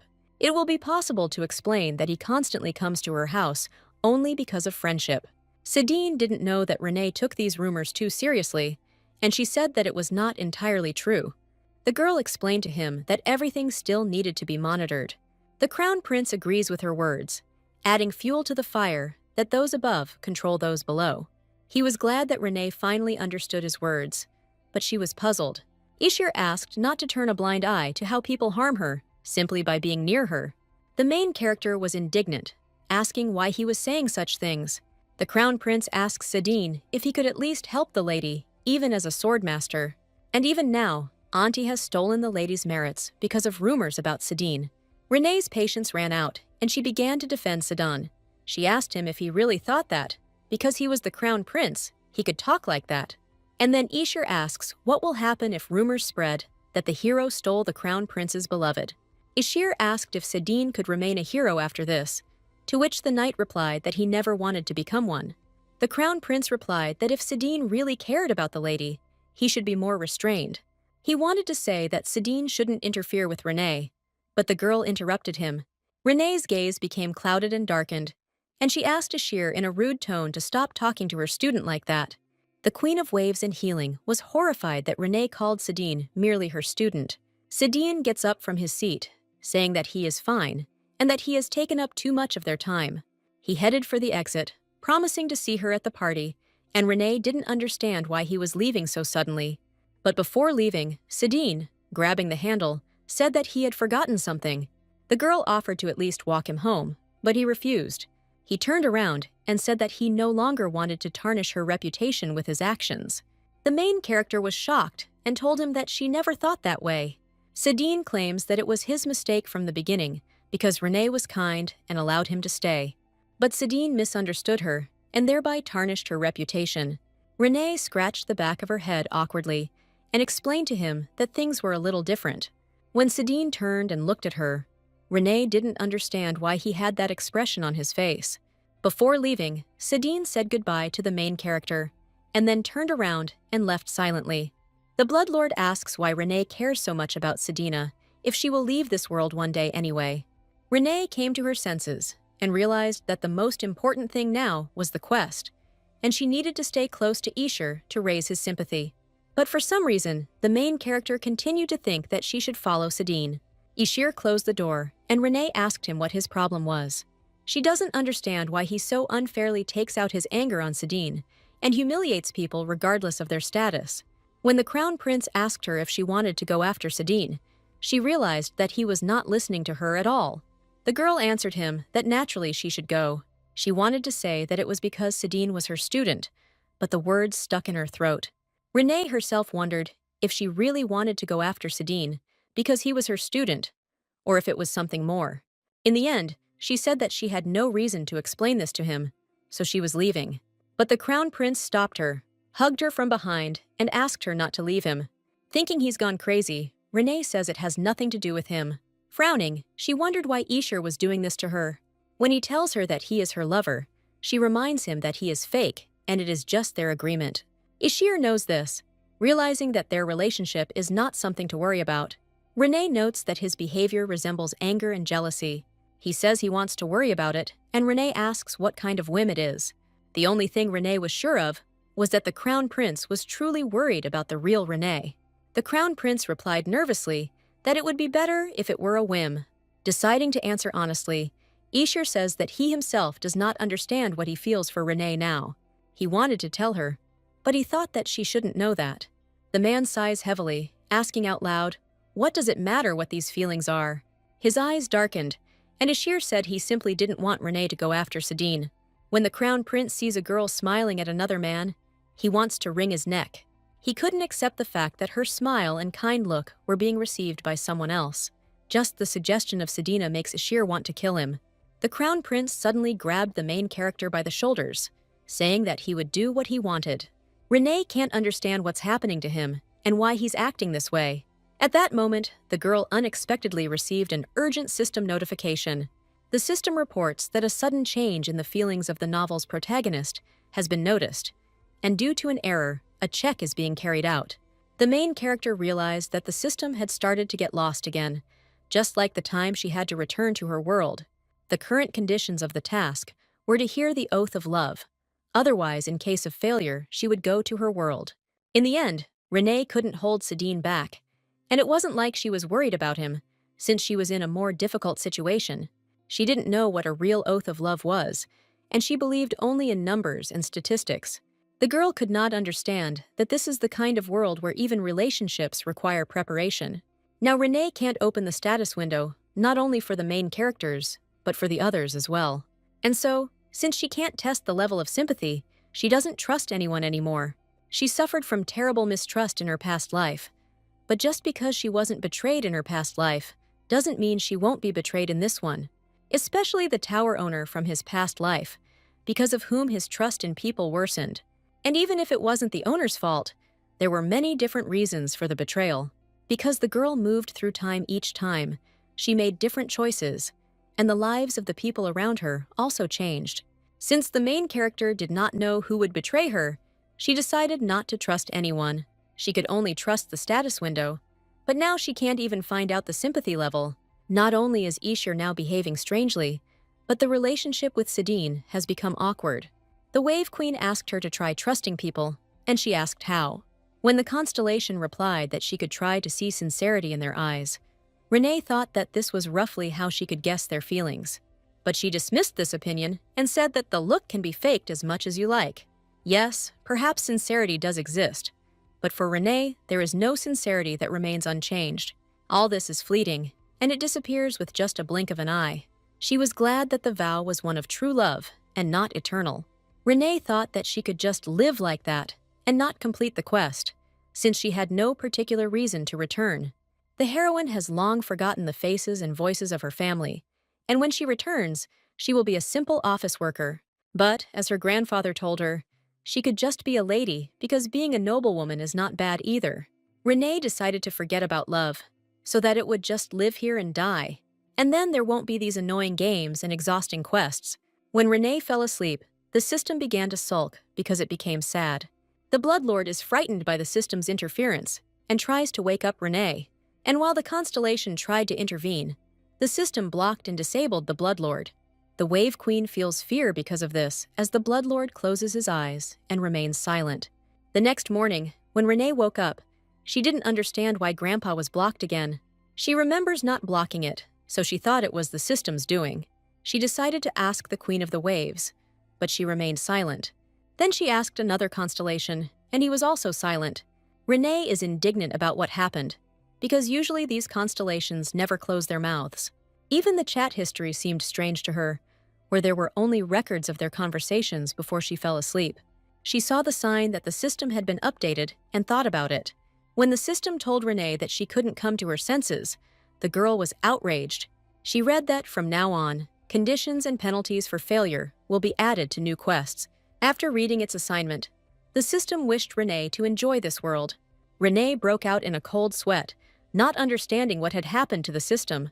At that moment, the maids knocked on the door and asked if they could come in. She allowed entry, Realizing that she needed to continue the quest today, the maids brought with them a bunch of new, beautiful clothes and many accessories. Now her room had become a fitting room, and Renee realized how much money the duchy had. When the maid asked her what she wanted to wear, the girl replied that she didn't know yet. She noticed that their behavior had definitely changed since the last time, perhaps simply because it was a child with blue eyes. The girl introduced herself to Renee as Isni and told her that from that day on she would protect her. When Renee said that she usually didn't set anyone up for herself, Isni explained that it was the commander's doing. Since the commander himself could not do anything, he decided to appoint a guard. Isni says that after she saw Renee's true strength, she began to admire her. The main character realized that people here really love strong people. In the end, the girl agreed with Isni and told her that she would let her first. Isni was very grateful, but Renee said she could communicate with her more comfortably. It seemed like Isni couldn't afford it, but she was grateful to Renee for the opportunity. The Bloodlord noted that one person had stuck to her again, but Renee just thought she was simply beautiful. In her past life, there were also such girls who were her fans. Renee looked at the dresses and thought about what to choose, because she didn't know what was fashionable now. One of the maids reminded that the banquet was coming soon and asked to choose something from the available dresses. Renee looked back at her, not understanding why this woman was speaking to her in that tone. She was indignant because, in fact, there was enough time before the banquet. But the maid was rushing her. Putting her hand on her shoulder, Renee said in a cold tone that she would choose a new dress for herself. Renee invited them to the studio, saying that these dresses were no longer fashionable. Looking back at the woman, the girl only thought that she would not play games with her. She smirked because she had just looked like a real villain. In the studio, Renee notes that the jewelry is small, and the outfits are so-so. She thought these dresses looked pathetic compared to the ones Renee wore, and then she asked to be taken to the most famous high-class studio. The girl quickly guessed that they came here because the Duke gave an order. A disgruntled Isni approached them and asked the maid how she dared to make the lady wait for so long. Renee wondered if this woman was really trying to say that Isni was older than her. Finally, the maid reports that the master said that he would not give money to Renee because of her disappearance as a punishment. Renee realized that he had made a problem out of the fact that she had gone off to hunt the dragon. The Duke does not want Renee to attract attention as the Crown Prince's partner, but there is no reason for the girl to put up with his vile actions. Deciding not to push the issue further, Renee still asked to be taken to the best studio. The woman tried to explain to her that no one would sell her dresses if she didn't have money. And then the heroine guessed that in the past, Renee was controlled with the help of money. In response to the maid's words, Renee declared that she had neither patience nor character. But, smiling slyly, she added that she had money and abilities. Already in the best studio in the capital, Renee declared that she would buy everything that was there. The owner of the salon was surprised by such a statement, because she had heard that now the Duke was not giving her money. Noticing this, Renee asked if she was worried about her. She said that the owner seemed to be worried whether Renee had enough money to buy all this. And smiling, the girl replied that there was no need to worry, because today she would pay with her own money. The hostess thought she meant the Crown Prince's money and promised to send a check to the palace. But Renee interrupted her and again said that she would pay with her own, taking out her wallet. Inside the purse was a scarlet dragon scale, and Renee had heard that it sold for a lot of money. Isni asked if it was okay that she was going to pay with such a jewel, but she replied that it was just scales. Isni recalls that His Highness recently caught a dragon and said that he would not sell its body. The Crown Prince gave Renee 120 million, saying that all these scales were just for her. The hostess wondered if all this was because he gave everything to his beloved. Renee turned to the hostess and asked why she was silent and not saying anything. In the end, the owner said that she could give Renee the whole studio, and today she would serve her properly. A system notification informed her that Renee had been promoted to VIP client status, increasing her reputation by 20 points. Renee tossed the purse with the scales to Isni and asked her to hold it. Renee had reassured Isni beforehand and told her it was okay if she lost it. If it weren't for Hallen, Renee wouldn't even have known that these scales were expensive. Hallen tells her that since she gave him the claw, he wanted to repay her with something appropriate. But Renee had over 1 million of these in his inventory, and they were actually just leather. In the girl's past life, dragons were unintelligent creatures, but she won't tell Hallen about this. Hallen noted that Renee did not look happy and thought that was not enough. When he decided that one cheshi was not enough, he conjured a portal, on the other side of which were treasures. Renee looked at the portal in shock, not thinking that the dragon was so rich. He gives Renee a bag of his scales, which he had been saving up for before, but decided to give anyway. Hallen doesn't understand what's wrong with Renee's face and says that dragon scales can be sold for a lot of money among humans. He heard a story about how one man picked up a dragon's skin, and then people lived comfortably for several generations. Renee thought that she could even buy an entire continent with what she had in her inventory and still have some left over. In the end, she gratefully accepts his scales, and Hallen replied that he was glad. She was about to leave, but Hallen asked her to wait.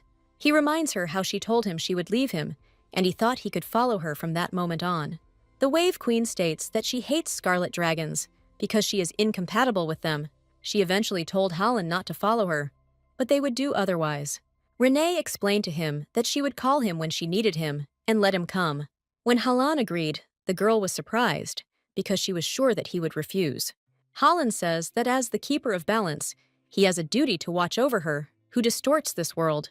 He explains that he will not be following her, but will simply be capturing her used powers.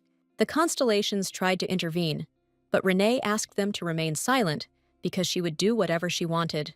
Renee watches Hallen transform and thinks about how handsome he really is. Hallen told her that behind the unquenchable flame, he would wait for the moment when she needed him. Before the banquet, Sidine meets Berengard's second daughter, Marie Gard. The girl smiles sincerely at Sidine and says that she is very glad to be with him today. Sidine thought that from birth, he achieved everything himself, and therefore, in the eyes of others, he could always be ideal. For some reason, he suddenly remembered his first day meeting Renee.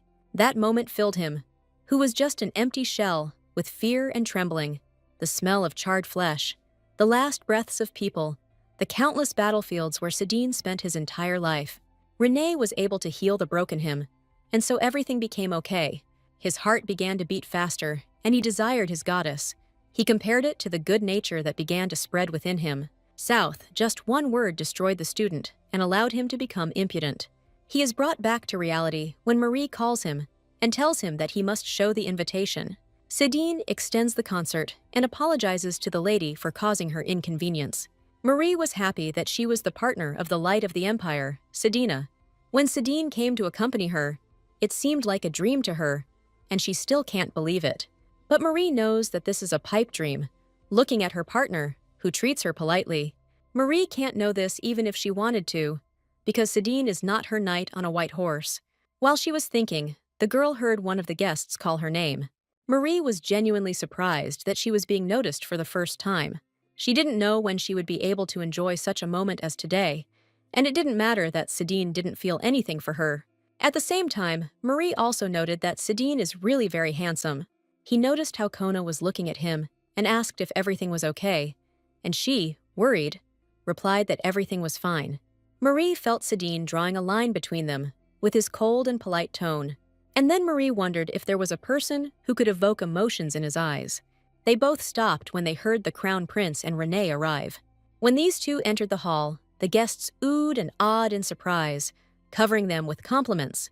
Marie wanted to say that Renee looked beautiful today and that they suited each other, but she instantly fell silent when she saw Sidine looking at them. After some time, Marie offers Sidine something to drink. Sidine wondered if he had perhaps looked at Renee too openly, which could lead to rumors. He told Marie that he would bring drinks and asked her to wait for her there. Sidine thought that it would be better for him, because at least he would stop looking at Renee. It would be better if he didn't see her next to the Crown Prince. But despite his decision, his eyes continued to search for Renee. A couple of minutes later, Sidine returns with a drink in his hands, and Marie thanks him. Sidine feels hopeless, because his feelings are in such disarray that he can't even look away. At some point, Sidine noticed that Renee seemed to be looking back at him, but the crowd was huge, so the knight decided that he had just imagined it. One of the guests accidentally bumps into Marie with his shoulder, and her drink spills right on Sidine. Looking at his dirty suit with horror, Marie asks in panic what to do. Sidine tried to convey to her that he was okay, while the girl frantically tried to wipe away the traces. He turned around again, but noticed that Renee had disappeared from her place. But literally, a moment later, He finds her with his gaze, noticing that they have simply moved further away. Sedin decided that it was even better for him so that he would not see them again. His face turned pale, and his gaze darkened when he saw how tender the crown prince was with Renee. Marie asked if it would be okay if they greeted His Highness. Sedin shuddered, and Marie answered in confusion that she knew that they seemed to be close acquaintances. And then Sedin said that this was indeed the case, and they could come over and say hello. The knight smiled falsely, extended his hand to Marie, and invited her to go and greet His Highness. A few moments before, Renee heard the guests around her discussing her, but Renee liked it, because it wasn't for nothing that she had prepared all morning. Renee asked the Queen of Waves to raise her reputation so that she would not have to see this circus again, but she asked her to wait a little longer.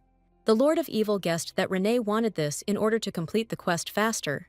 Renee whispered to the Crown Prince if they could quickly sit down somewhere and have something to drink.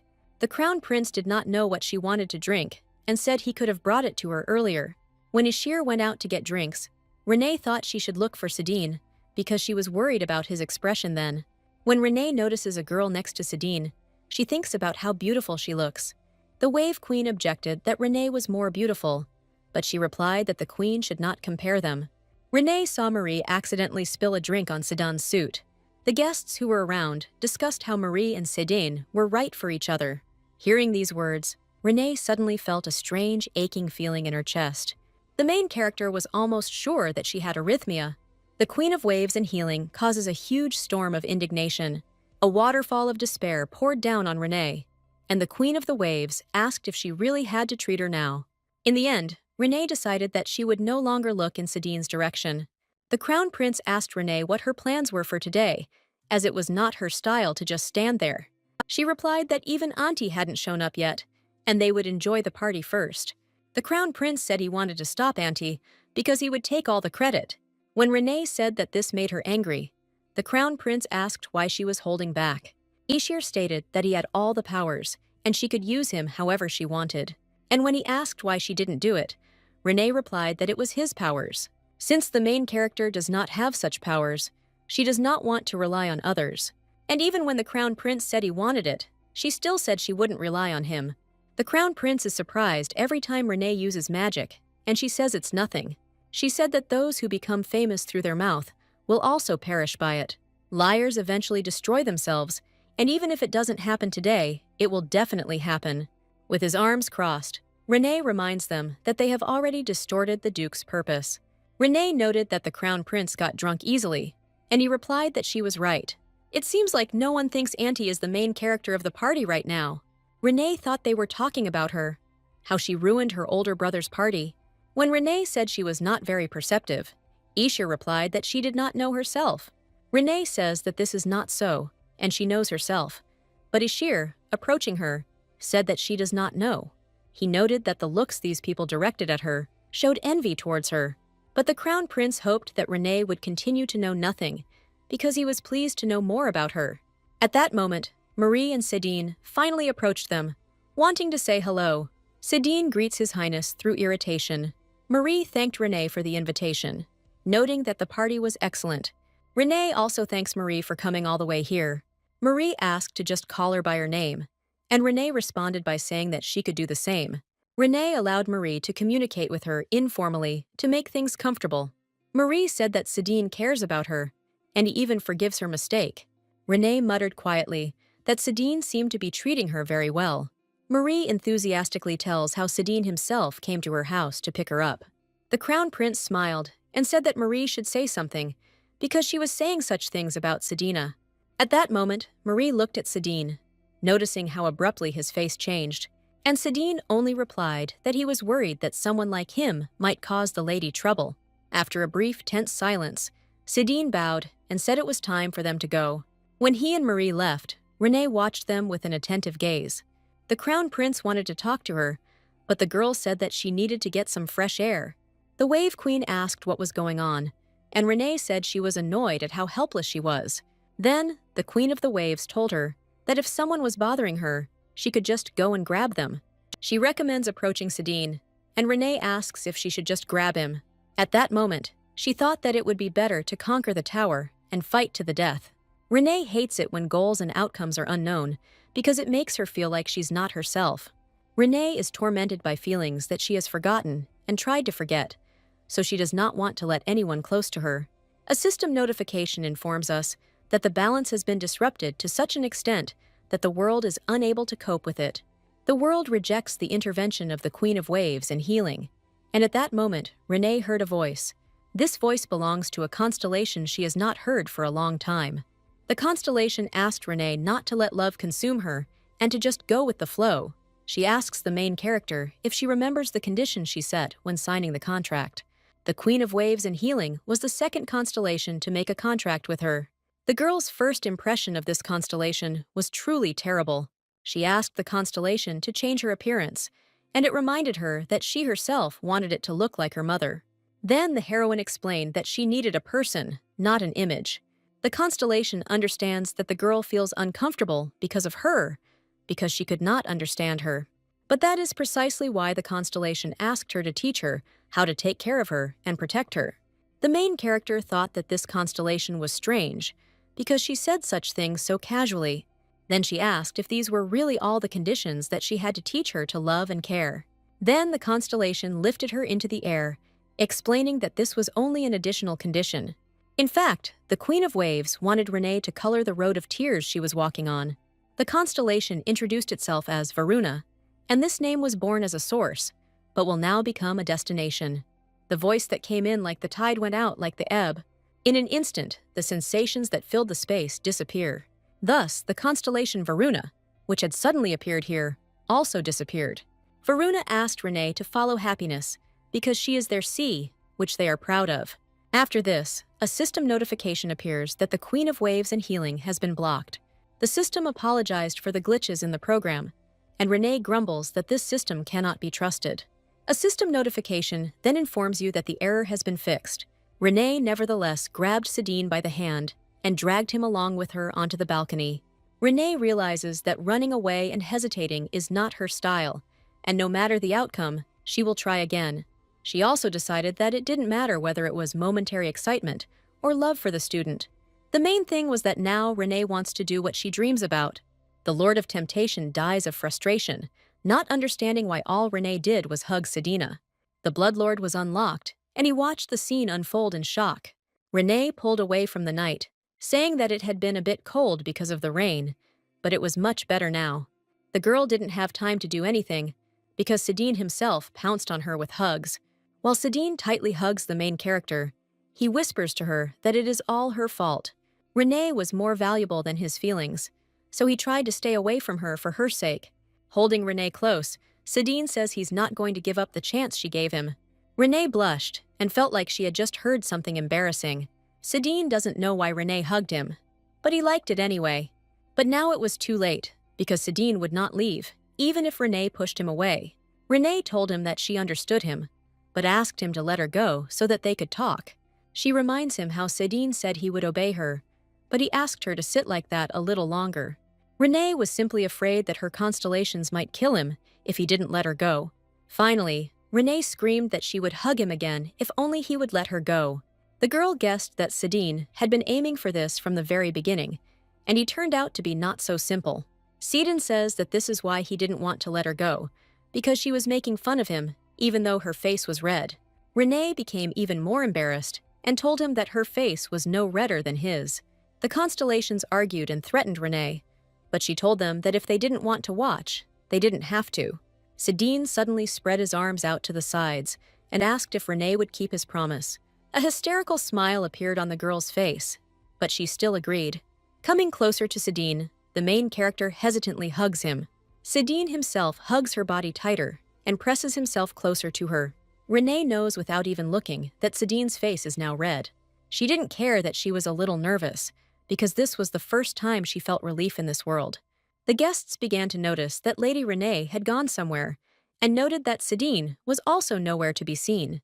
Renee said that it was time for them to go back inside, noticing that people were starting to get restless. Sidine says it's a shame because he wanted to continue to have sole possession of Renee. The girl doesn't understand why Sidine always says such embarrassing things, but the main character still told him that they needed to go inside first. The Crown Prince immediately met her, asking if it was possible to leave one's partner without warning. Renee asked him if he couldn't be left alone for just half an hour. When the crown prince mentioned that she was talking to other men, Renee said that she didn't have her mouth sewn up and that she could do that. She told him that let it be so and she should not worry about it.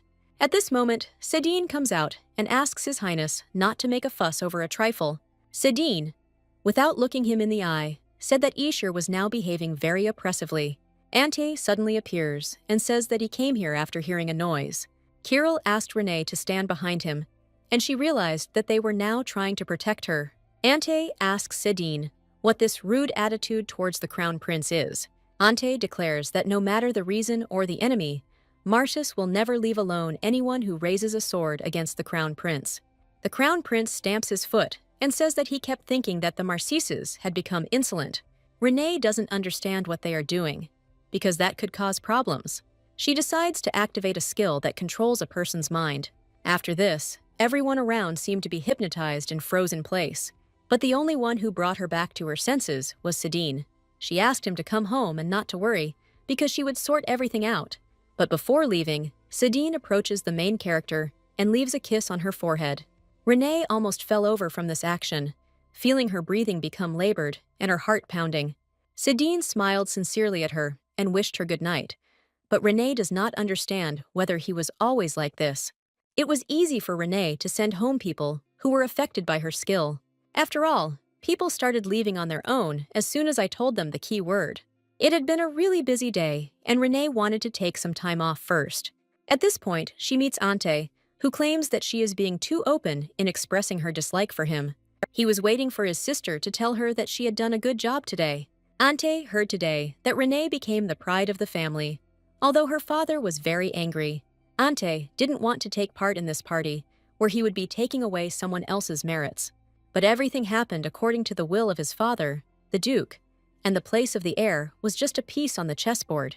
All Ante could do was postpone expressing his position. And yet, when Ante arrived and was told about it, he felt pathetic. When Ante approached Kirill, he asked him why there was such a strange atmosphere here. Kirill told him that his father was very angry because Renee became the main Duchess. Ante tells Renee that today he was unable to boast of the name Marsis. When he said that she was a proud member of the family today, Renee was surprised that he even knew how to give compliments. She also told him he was cool, although she didn't expect him to take her side. Ante noted that only the crown prince was polite to her and asked if he was always like this. He added that they are not in a relationship where they can love and care for each other. Ante said that if Renee was now going to be crown prince for the sake of the family, then she didn't have to do it. Renee got confused and told Ante that he hated her. Ante is not proud of the fact that he has been cold towards Renee until now, and he knows that there have been misunderstandings between them. And that's why Ante decided that now was the best time to apologize. He says that Renee always badmouthed Leon, and when the incident happened, Ante thought Renee had crossed the line. But Ante thought about it right up until the moment he realized that it was not so. Ante was overcome with anger, so he could not think rationally, because Renee had neither the money nor the intelligence to hire a killer. Renee didn't believe his words, but Ante asks her forgiveness for those misunderstandings, and to Ante's surprise, the girl thanked him, causing him to freeze in shock. She thanks him for at least now taking care of his little sister. If Ante and Kirill had apologized to the real Renee earlier, she would not have been so unhappy and lonely. Of course, she couldn't say that the bad relationship between the three was only their fault. Renee asked if Ante would tell her this even if she became a disappointment to the family. When Ante replied no, Renee was indignant, confused. Ante says that at such a moment, he will guide her and do everything to prevent her from making a mistake. Ante, like his entire family, will help Renee so that she can live a good life. After some time, Kayla of Yu, a member of the Shira Guild, greets the master. The Shira Guild is the best mercenary guild and intelligence guild on the continent, a place where people who carry out assassinations and gather information gather. In fact, this guild controls the dark side of the Empire. But the irony was that this place was ruled by the light of the Empire. Kayla says that eyewitness reports continue to come in that Leon is usually seen in the north. Kayla reminds that the tower disappeared as suddenly as it appeared. Sedin almost immediately guessed that this was the work of Renee, and that she had some business in the tower. Kayla relays that there are only rumors that the saint lives in that tower, and sometimes she comes down to the village to buy food. Sidine didn't get any useful information, but Kayla said he was ready to take his punishment. Kayla promised that no one except them, including the imperial family and the Marcius clan, would be able to find out about this.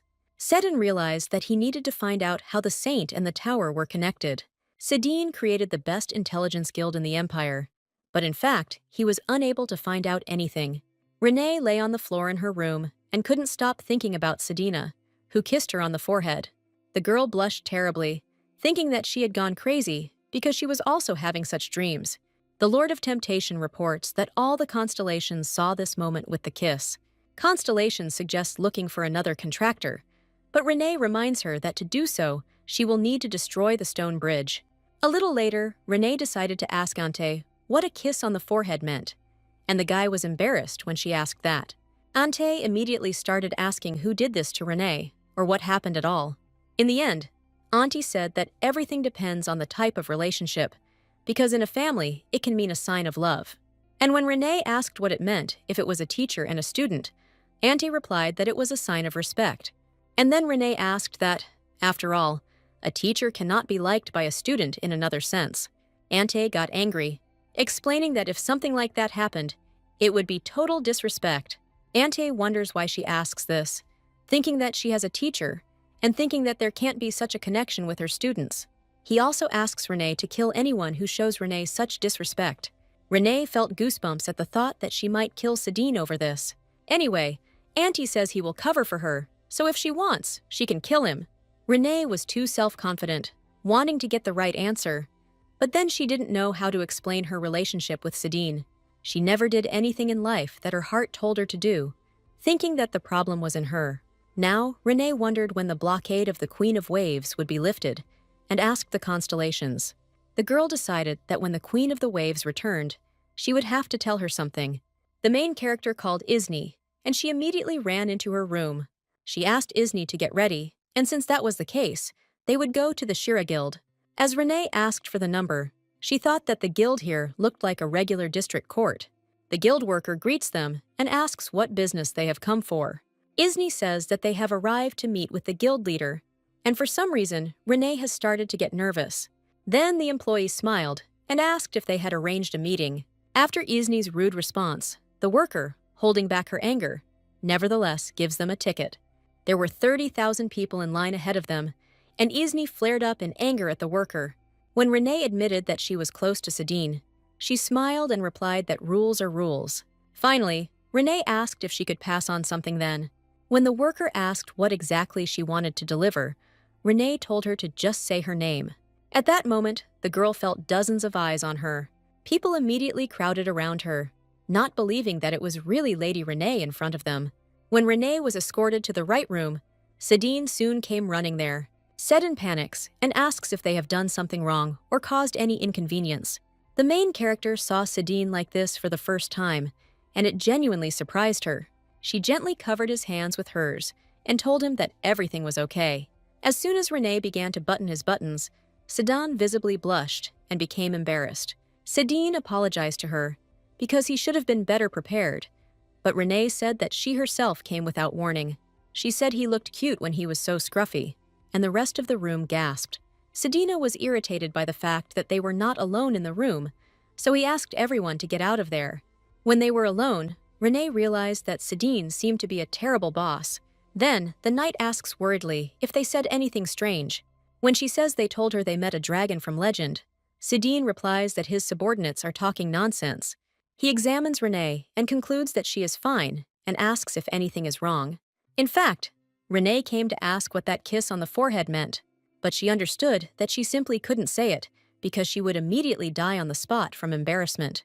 In the end, she says that she is slowly going to move on, and Sidine responded that this is the right decision. She shows him a flyer announcing the opening of the Ramdish Empire sword fighting competition.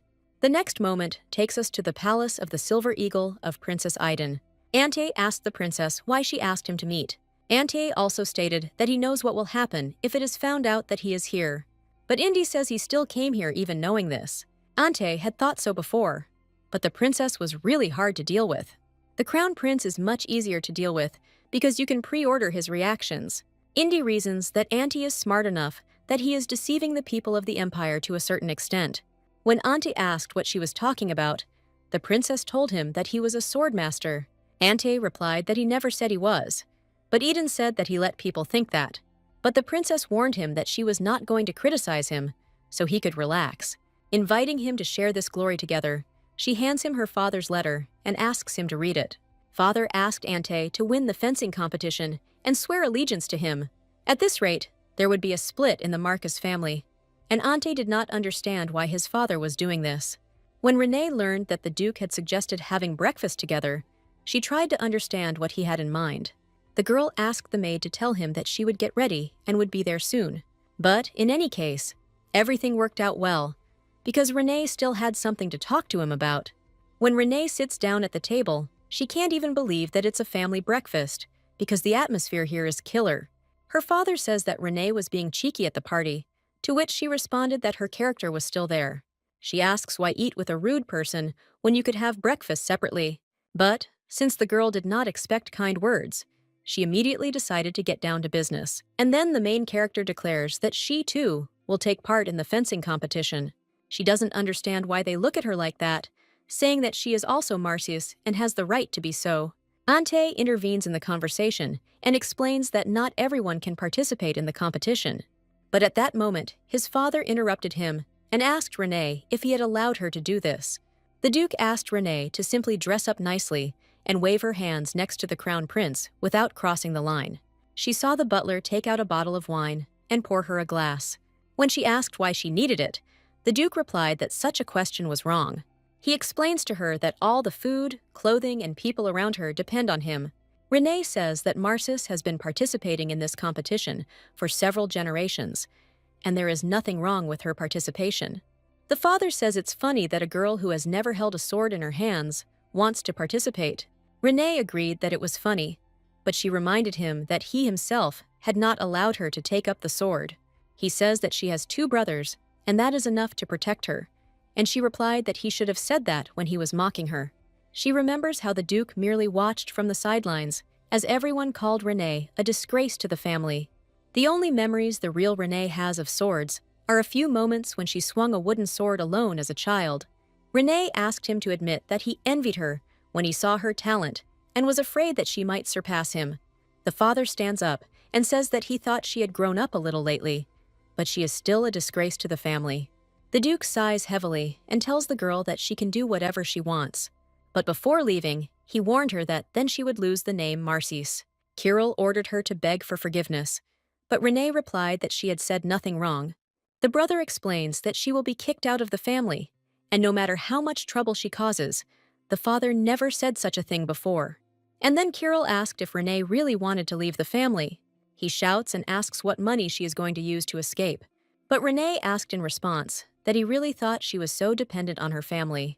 After some time, Renee asks Sedine to look at all the information she has about Leon. The girl explains that all this was collected by spirits, so it is difficult for her to understand the circumstances of people. She remembers that her little sister was blocked, so the spirits are very weak. She didn't know what might come of it if she entrusted it to the incubi. Sedine found this incredible, because he couldn't even imagine how much money would have to be spent on such information. Renee thought that Sedan was very surprised by the perfume, which is why he was looking at it for so long. When Renee asked him to tell her if there was anything useful here, Sedine asked if she had a classification. Renee confirmed that there was, and asked if the anonymous swordsman who had defeated the dragon would appear at the fencing. She doesn't know if she can be used in the competition, because the Duke won't just send her there. Renee heard that instead of the nobles, their representatives could speak. Sedine says the Ramdish Empire reveres strength, but it is also very aristocratic. Individual commoners may participate, but their skills must be vouched for by 3 or more nobles. And Sedane just remembered a suitable family that could help them. Sometime later, Renee was sitting bored in the best restaurant in the capital. A man passing by her at that moment thought how beautiful she was and wanted to talk to her. He asked the lady if she was alone and offered to join her. But, to his surprise, Renee refused him and asked him to leave. But the man asked not to speak to him like that and still offered to join. He says that although he looks like someone who would happen to the laziest person, he is not bad. The man took Renee's hand, and the constellations told her that they sensed a depraved aura. At that moment, Renee, without even thinking, abruptly pushes the man away from herself. Goosebumps ran down her body, and she couldn't even calculate the force. At this moment, a worried Sadine runs up to the girl. The gentleman didn't like this fuss, so he asked the man to get lost. Sadine wanted to help Renee somehow, but she told him that everything was fine. A man named Juan Casiu, who is Mr. Sadina, approaches the girl and apologizes for the misunderstanding. Renee immediately looked up his characteristics in the system table. The county of Cassius has outstanding swordsmen, second only to the Marcies. The commander of the detachment is a very recognizable person. He is young and capable. Everyone is discussing his possibility of becoming the count's son-in-law. Sedin explains that he was originally supposed to compete in fencing, and when Renee asked what happened, Sedin said that he had recently left his post and the county. Renee was surprised, saying that he was one of the son-in-law's candidates, and why so suddenly? With the departure of the knight's commander, they lost both their only heir and the man they could send to the competition. Then Renee asked why the count had met with Ishir, and whether he had asked to lend him a knight. Sedin suggested that he had come to file a request for an apology. He also stated that it seemed that the Marsis family was involved in the downfall of the Cassius family. When the struggle for the throne intensified, Cassius tried to support the crown prince. The Cassius were of the same honorable family as the Marsis, so the crown prince was glad to see them. But since then, Cassius's affairs took a suspicious turn. The crown prince considered this strange and instructed Sedin to look into the matter. And then Renee assumed that the commander's sudden resignation was Auntie's doing. Juan couldn't imagine that Renee would call him, but he was ready to listen if she had some business with him. Renee realizes that he has reasons to be wary, because he knows about Ante, and Renee is his sister. The girl asked him not to be wary of her because she just wanted to offer something good. The main character smiled and told Juan that it seemed like she could help him. Renee is known as the crown prince's lover, and the Marsises have laid their dirty hands on the Cassius family. Sedin suggested that there was pressure from the Duke because Auntie values his honor. Renee says she knows this because Auntie is a daddy's boy, but that's not the point right now. She was angry that their father was still pretending to remain neutral. A few days later, the opening of the swordsman tournament took place in the Ramdish Empire. The tournament for swordsmen was held under the control of the emperor himself once every 3 years. The honor and glory of the ruler depended on it. The victorious one received numerous treasures, as well as the imperial sword. People who came to watch the tournament were wondering who would be the winner this time. They saw that Auntie had the most votes, but it wasn't interesting. When talking about Kirill, they discuss how he only recently achieved the level of a swordmaster. Then, one man recalls that there were 3 children in their family, but the second one replied that the princess probably just left her name on the list. They said that whoever fought her would be lucky, and one of them said that the Marsis know how to ruin the festive atmosphere. In the waiting room, Kirill asks if Renee has arrived. He asks what Renee did wrong, that she is not allowed to participate. When Auntie said it was for her own safety, Kirill suggested that perhaps Renee was not as weak as they thought. Auntie replied that he knew this, but then Kirill asked why he forbade her to participate. Auntie suggested that Renee could only protect herself and could probably defeat some weaklings. However, he asked Kirill to look at the empire, explaining that nothing would fall into place until an heir to the throne was determined. Kirill says that Renee is now in league with the prince, and it is too late to remain neutral. Auntie says that Renee is just replacing Leon, and that she is still a disgrace to the family and a fool. He got furious and shouted that there was no point in even competing in something like this. But the brother was also indignant that these words, on the contrary, protected her. If, he says, Renee becomes more noticed because of her strength, it will only tighten the noose around her neck. Then he calmed down and asked Kirill if he really thought that he didn't understand her actions. When the princess summoned Ante, he learned that the Marchis family had never been neutral. The Marchis family has always been on the side of the princess, that is, on the side of the emperor. People like Renee could be abandoned and disposed of at any moment. Ante knew for sure that an unnecessary knight in chess could be removed by order of the Duke. Ante states that Renee must live as a fool in order to stay alive. But in response, Kirill asked whether he really thought that the only way to help Renee was to clip her wings. But Auntie thought only about the fact that he had to protect the Marsis family, and for this, he would give up his freedom. Kirill is furious, explaining that Marsis is the strongest family in the empire. He says they didn't train all that time to just watch helplessly. Auntie thought that he needed to be patient a little longer, because if he became a duke, then all decisions would be made by him. On the battlefield, word is spread that a duel between Theodore Chad and Renee Marsis will soon take place. But then the host states that Princess Renee did not show up for the duel, so they will assume that she refused to participate. After hearing the statement, Kirill asks if Auntie is happy. When Cyril hears that it is now his turn to go out, he also hears that it will be a duel between two great families. They said that the lady could not take part due to illness, and Kirill was even upset that he won so easily. But at that moment, Kirill hears that they have found someone willing to take part in the competition with him. The applicant turned out to be Ion Cassier, whose name Kirill heard for the first time. Ante knew that Count Cassier had one daughter, but he did not think that the Count was involved in adoption. Ante suggested that he must have taken someone to complete the team, but Kirill decided that there was no point in worrying, so he told his brother that he would go and have a look first. Ante warned that the Cassier family was of noble descent, so Kirill should not show off.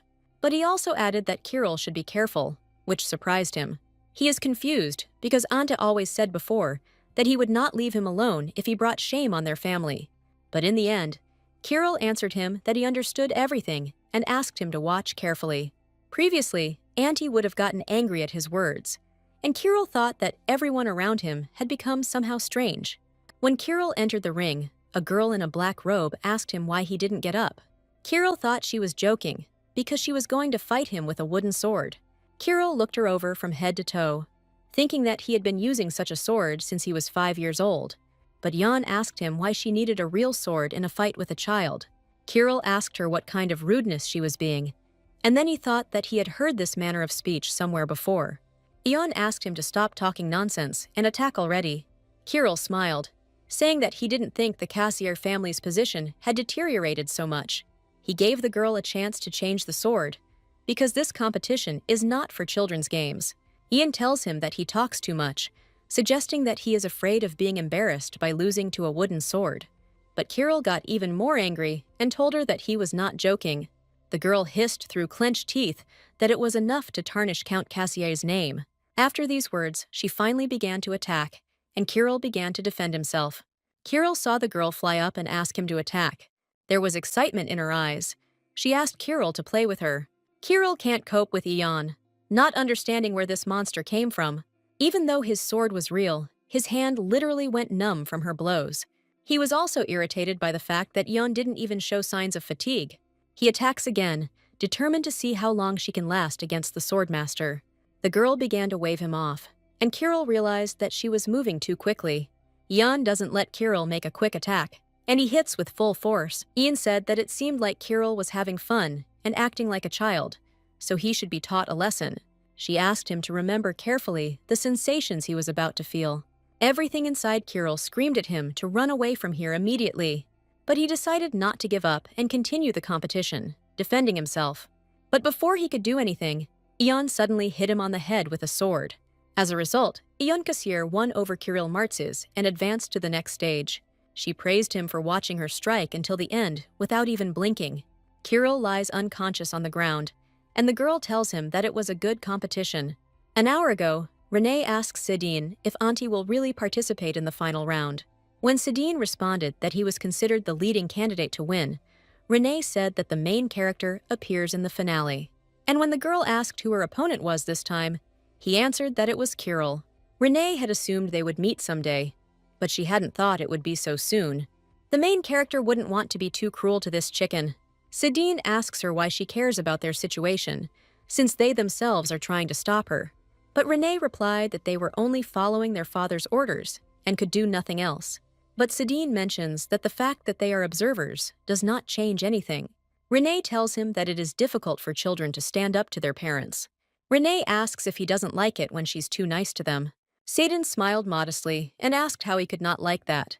He just couldn't stand anything that bothered Renee, and she thought he was really sincere. Renee also noted that Sidine got used to her new appearance quite quickly.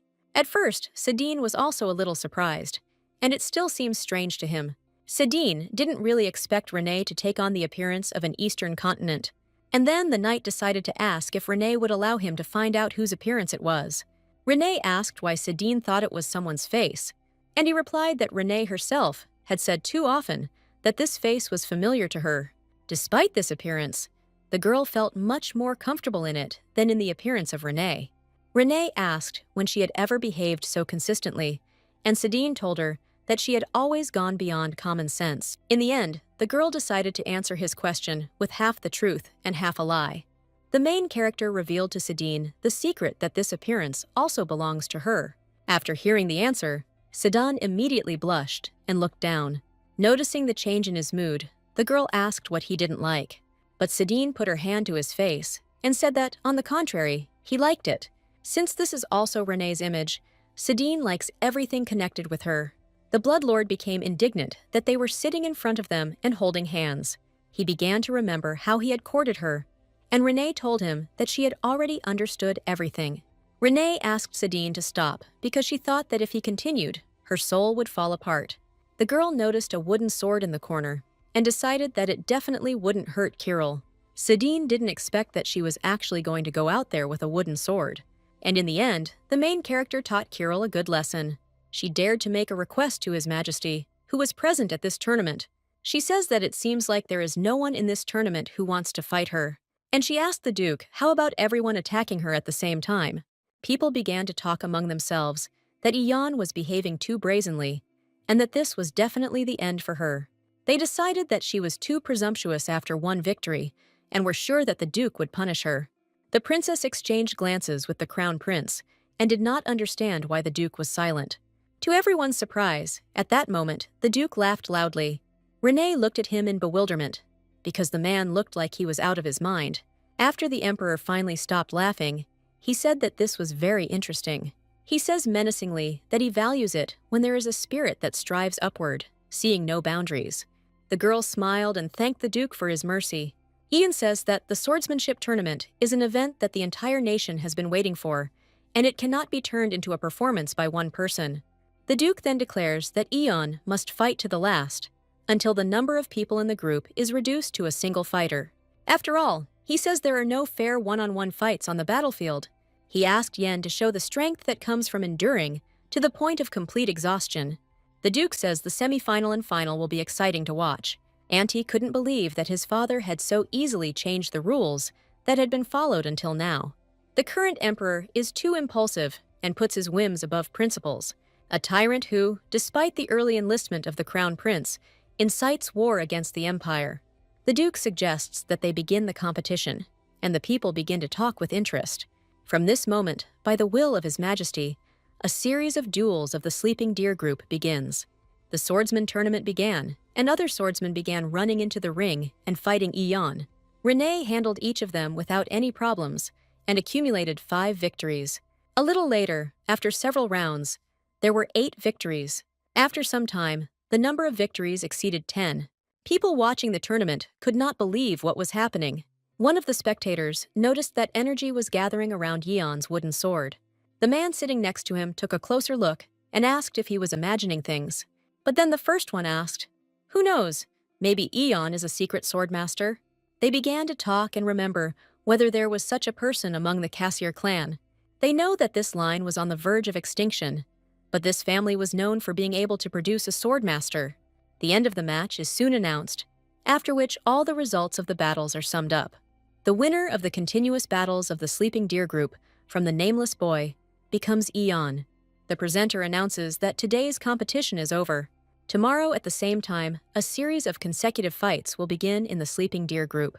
Eon Cassier's appearance at the tournament literally turned the whole world upside down. Before leaving the ring, the girl bowed to the audience. So the next moment takes us to the second day of the tournament. Everyone was talking about the nameless pretender from the House of Cassier. Although there was still a duel with the main favorite auntie ahead, those who were on that field had no doubt about Eon's victory. People were discussing whether such skill was really possible without the title of swordsman. One told the other that the swordmaster was not just a nickname. Someone said that Ion was the swordmaster who defeated the dragon. Since the winners of the competitions have always been swordmasters, It is time for a new fighter. People were discussing whether Ante Marcis was as strong as Eon and whether he could win. It is said that Ante Marcis is no less an outstanding swordsman, but all that is known is that he is a master of the highest level. Later, the Duke reports that the situation takes a funny turn. He was sure that he would trample everyone, but who could have thought that some girl would appear? He deliberately allowed his subordinates to leave and left the scum so that they would retain neither honor nor wealth. The emperor would like to know where they found such a master. The father approaches his son Ante and says that he is extremely curious about something. Ante apologized, saying that he had driven them all to the brink of extinction, but he didn't know that they had hidden someone. The Duke asks if he failed the task because of remorse. Kirill also felt guilty, because he thought that all this was because he lost. The Duke asks that if this girl is a master swordsman, then why was this not known until now? When Ante says they haven't figured anything out yet, his father calls him useless. He asks his sons if they are not ashamed and embarrassed by their own family.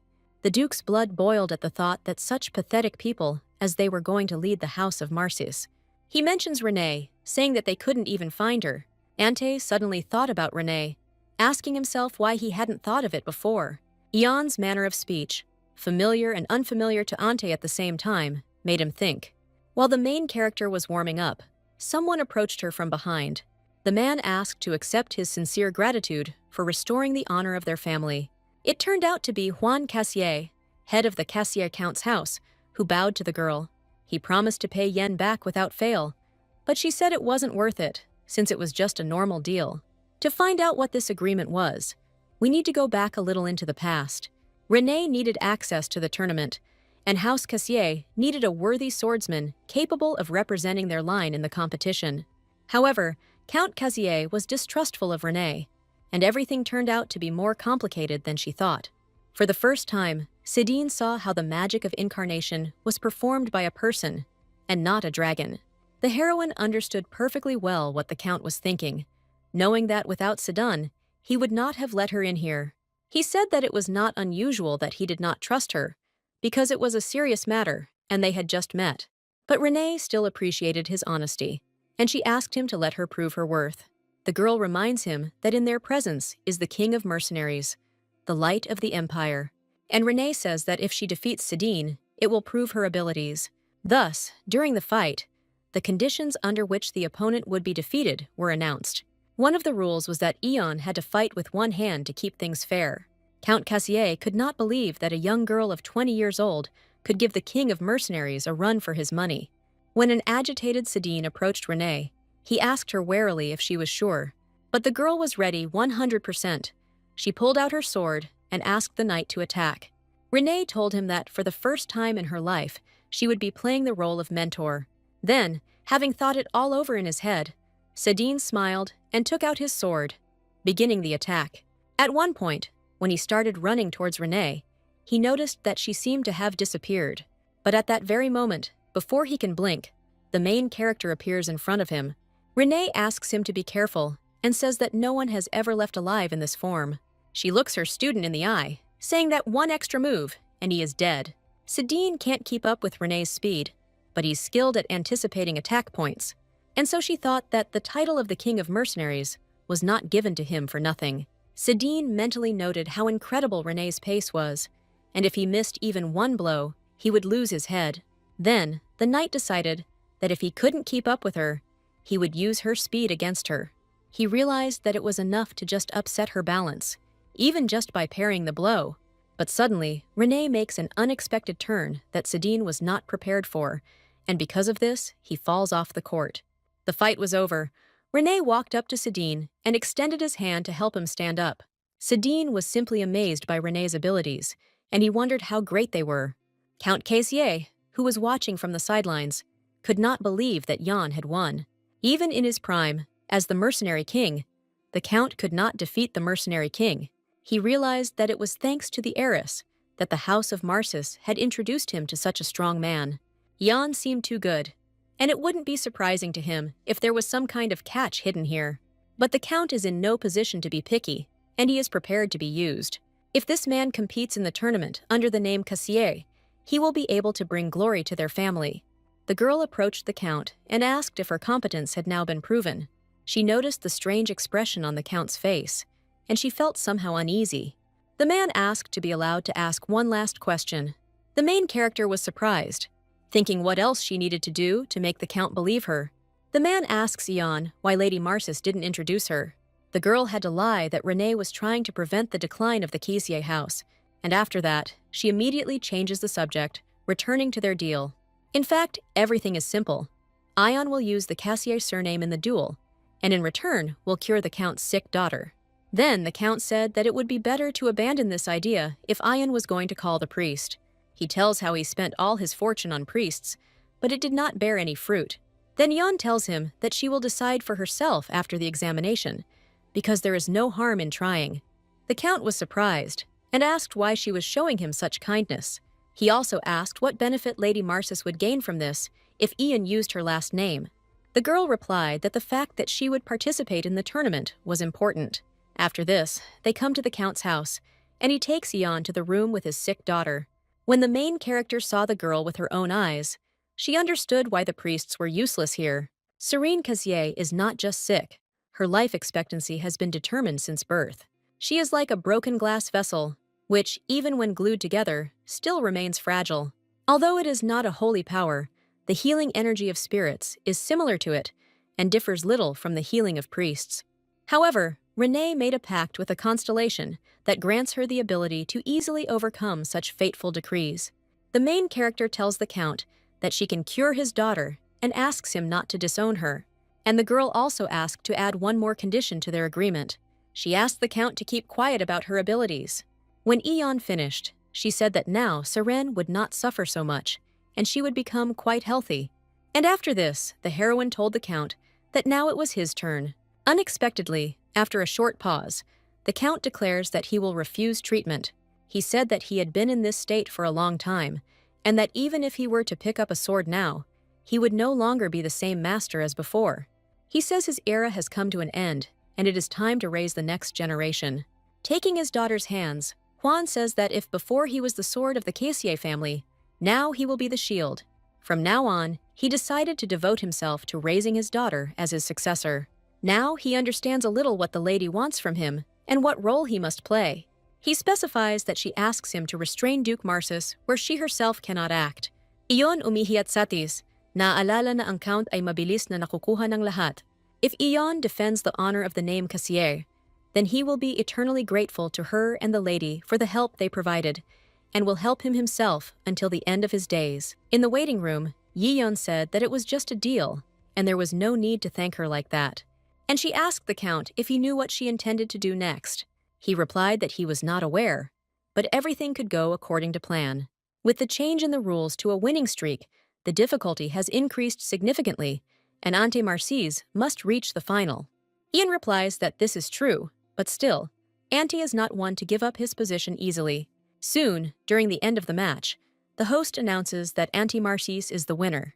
It took 3 days to determine the final four, and the wait for the semifinals only became more excruciating.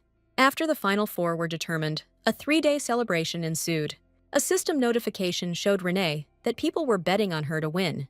She also received a system notification that people were remembering her name. Some people speculate that Jan Cassier is a secret master, and her fame has increased. Renee was pleased with this news because she needed to complete the quest as quickly as possible. The semifinals begin in the midst of the festive mood. The first match featured Joshua Hilburn and a name that is already known to everyone. Ian told her opponent that this time she would at least pretend to try. Looking around, the girl says that all these cries are pure glory. The fight began, and the duel was undoubtedly one-sided. Less than 5 minutes later, the host announces that Ian Cassier is the winner. The fight with Ante ended in exactly the same way, with him emerging victorious. The crowd cheered Ante's impressive strength as he returned to his best form. The matches for 3rd and 4th place did not arouse anyone's interest. All attention was focused solely on the upcoming finale. This will be the most exciting finale in the history of the Empire, which is already just around the corner. Before this, Kirill asked Ante if he was nervous because he had been wiping the same spot on the sword several times already. When Ante replied that he was just nervous, Kirill said that if he lost, he would have serious problems. Kirill is ashamed to admit that he lost consciousness from one blow. He told him that it was a movement that he had no time to follow. Even after receiving the blow, Kirill could not fully comprehend what had happened. Kirill had never heard of Ayan before, because it is known that she is an adopted daughter. Auntie confirms that if she were a noblewoman, she would already be on everyone's lips. Kirill thought that Sedin was also a commoner, but his skills were already known to everyone. A person about whom there is no information, as if he fell from the sky. Then Kirill decides to ask Ante if this girl could be Renee. Auntie, naturally, did not believe him, thinking that he was talking some kind of nonsense. Since she is also a Marsis, she has talent, and it seems she mastered magic on her own. But he reasons that how can Eon be a swordmaster, since there is no way to hide something like that? First of all, he wondered what kind of connection there could be between her and Count Kazier. It's time for Auntie to go out onto the battlefield while Kirill is in the clouds. Kirill couldn't tell him to win, but he wished him at least not to pass out from one blow. Auntie sighs, wondering if these words can even be called support. The final has arrived, and the host invites 2 participants to the battlefield. The host introduces Ante Marcis and Eon Cassier, but the girl, surprisingly, has not yet arrived. Ante doesn't understand what's going on, because it's impossible for such a master to be scared and not show up for the fight. The judge declares that if Ayan doesn't come up here by the count of 3, then the victory automatically goes to Ante. People watching what is happening begin to be indignant that the Duke's family has set something up. They started shouting that it was mean and that they had set it all up for Auntie's victory. But Ante just stood there and waited for the presenter to count to 3. Time ran out, and Eon Cassier was disqualified from the battlefield. Thus, the title of the Imperial Sword Tournament this year is awarded to Ante. But before the people had time to rejoice, the Emperor ordered everyone to be silent, because it was not interesting. Before this, the Emperor congratulates the younger Duke Ante on his victory. He tells him that even though he received the title for free, no one will doubt his strength. When Ante approached him, the Emperor rolled his eyes, not hearing the cries of honor for the winner. Addressing the people, the man asked why they doubted Ante's abilities. Then, he orders to go out and fight Ante in a duel if anyone has any doubts. But when after some time no one came out, the Emperor felt completely disappointed. In the end, the Emperor himself recognizes Ante as the winner of this swordsman tournament. Now he asked to choose whom Ante would serve faithfully and truly. Ante recalls a recent conversation in the Duke's office when he asked if the Emperor was really on the princess's side. Ante asks the Emperor to answer, but he asks him not to raise his voice and says that it is true. Then the Emperor ordered him to act according to the instructions of Her Highness, for her will is their will. But Ante declares that it is not the will of the princess, but his ascension, and it must be recognized by all. The Emperor asked in an indignant tone how he dared to speak to him in such a tone. Ante asks if this is really for the sake of the family, or for his own benefit. The Emperor ordered him to choose either the family he had served all his life, or the honor he had failed to maintain. Ante could not make a choice like Sedin and renounce his honor. Ante is only a top-ranked expert, not a swordmaster, so he must sacrifice himself for his family. Besides this, Ante thought that he had not yet succeeded anywhere either. The tournament that attracted more attention than anything else ended as if it had never happened. Nobody congratulated Ante on his victory, because he was the strongest contender after Eon. However, all attention was focused on the missing Eon Kaixia. People were discussing where she could have disappeared to, since she had not even been seen in the Count's house. There was no sign or word of the Count, and people remember how his family stood on the edge of the abyss. Lady Eon saved an entire family from destruction, and people wonder where they could have found such a person. But not only they were looking for Yen, but also His Highness and the Emperor. The Count asks them what they want to hear from him, because he, their humble servant, does not understand anything. Ishir reminds that he promised to generously reward the survivors from each group. The Count wondered if they didn't like the fact that the fun was spoiled. Perhaps the Emperor is simply disgusted by the very idea of Cassier's revival. Although it was Marcis who led the extermination of the clan, in reality, it was the Emperor himself who was eager to absorb the Cassier clan. There was no better way to strengthen imperial power than to crush the aristocratic force, and nothing was found more effective for its destruction than sowing discord and division under the pretext of a fight for the throne. The aristocrats were constantly walking on the edge and pointing swords at each other, and the Emperor was mercilessly absorbing them. There was a way to become an instrument of the emperor, which Marsis somehow chose in order to survive. But Count Cassier decided that instead of leaning towards the wrong side, he would belong to neither side. Ishir asked Juan Cassier how he dared to answer him with silence. The emperor asks how the count dares to answer that he himself does not know whom he brought into his family. Duke Marsis seems unaware that this was the work of the Duchess herself. And then Juan Cassier declares that he did not bring anyone, and she came to him of her own free will. But the princess says it is impossible that he did not inquire about her origins before accepting her into the family. Juan begins to say that the ancient Cassier family, which he protected, was on the verge of extinction, and he had no choice. He tells how Eon extended a helping hand to their family without asking for anything in return. He had a crumbling family and a sick daughter behind him, so he couldn't refuse. Juan was so desperate that he was willing to do anything to protect those he loved. Therefore, no matter how much they ask him, the answer will always be the same, that he has nothing to tell them. The emperor wanted to drink, but Auntie reminded him that there was a banquet tonight, which he could not attend in such a state. But the man waved his hand away, calling him an impudent bastard, because he didn't dare stop him. He says that he needs to find out who this girl is as soon as possible, and then he can overthrow Cassier. Ante cautiously asks what he plans to do when he finds her. The emperor says that it is worth making an attempt to lure Yeon to their side. But when Auntie asks what if she can't do this, the emperor replies that she will have to destroy everything in her path. Auntie's face broke out in a cold sweat as he realized that his father was planning evil again. The emperor is told that Sedin wishes to see him, and he reluctantly allows him to enter. The emperor informs Sedin that it is extremely insignificant for him to appear like this without warning. Sedin replied that he had come here because he had a message from the young lady. At the same moment, a glass of wine flies at Sedina, which he successfully dodges. The emperor kept wondering where this girl had disappeared to, but she decided to trust someone like Sedin. Sedin said that the emperor could insult him, but he did not dare to dishonor the honor of his mistress. 2 top-level swordmasters, and no one prevented the attack. Ante told Sedin to step back, and if he crossed the line, he would consider it an attack. But Sedin replied that if they continued to insult the lady, he would consider it a hostile act. In the end, the emperor says that he was wrong, but his daughter has been causing trouble for 3 days already. The emperor did not suspect that the only one had such feelings for his daughter, and asked if Ishir knew about it. Sidan replied that it was none of his business, and the emperor reminded him that Renee was his beloved. The emperor asked Sedin to put away his sword, tell him what he wanted, and immediately leave his house. Ante also threatened Sedin, but he understood that he had to endure all this for Renee's sake.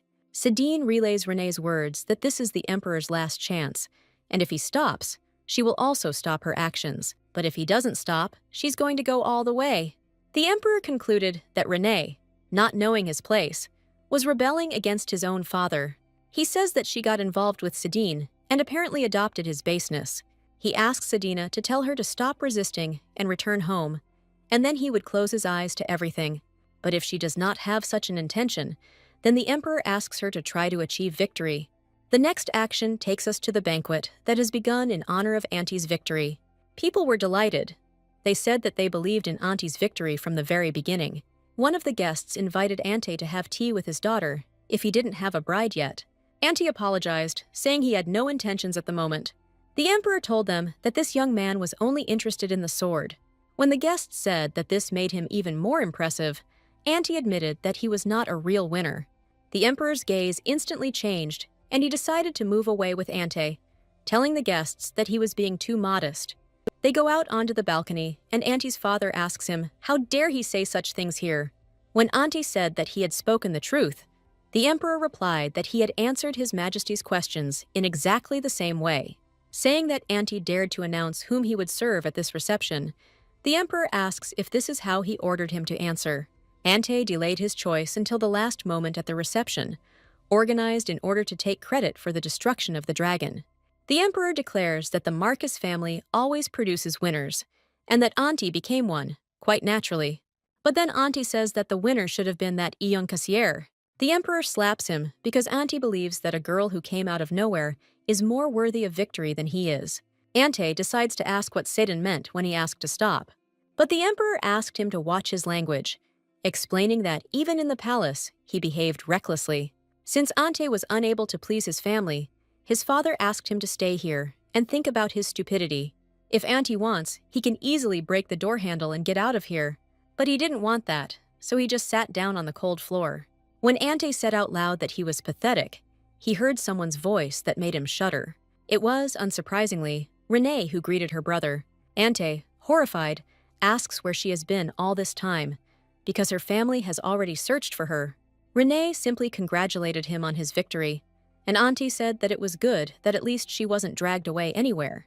The girl smirked in response and asked who could have dragged her away.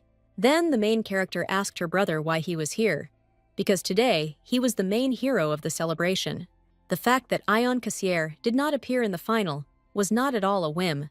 Ante intervened in Casey's affairs in advance, and even posted soldiers at the entrance to block Yen's path.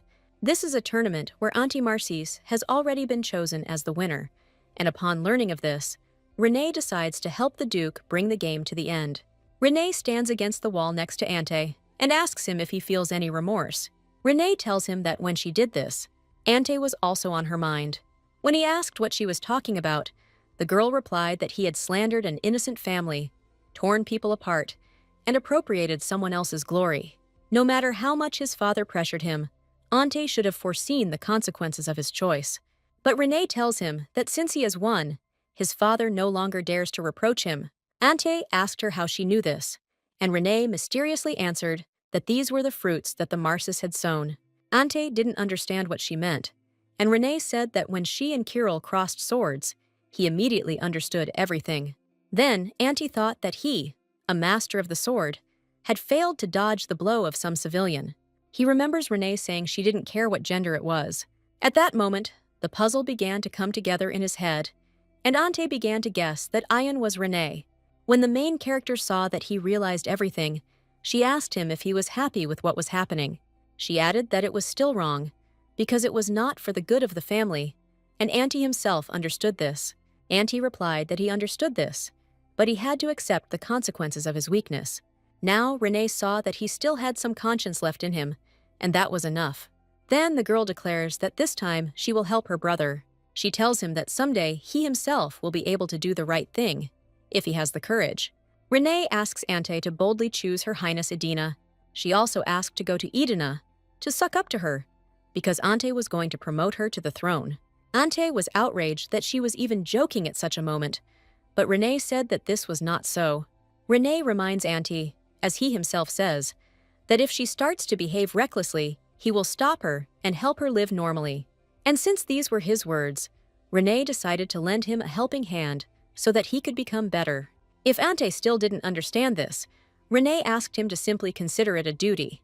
Turning to face him, the sister smiled and asked him to help her. Ante, in fact, wanted to ask a lot, but he couldn't open his mouth, because he understood that he had no right to ask questions. Kirill, who is at the banquet, looks at everyone, realizing that they continue to behave as if nothing had happened. It looked like they were making fun of each other during the day and applauding at night. Kirill was sure that his brother Ante would choose the crown prince and not the princess. He wondered if Ante was really struggling with the desire to choose Eden. He also wondered out loud that Renee was also hiding something from him.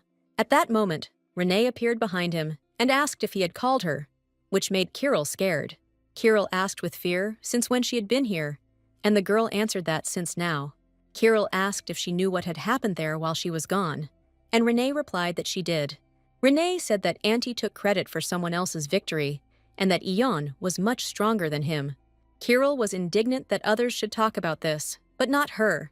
Kirill wanted to say that he already knew that she was Ion Cassier, but in the end, he only asked if she knew how bad Ante was feeling right now.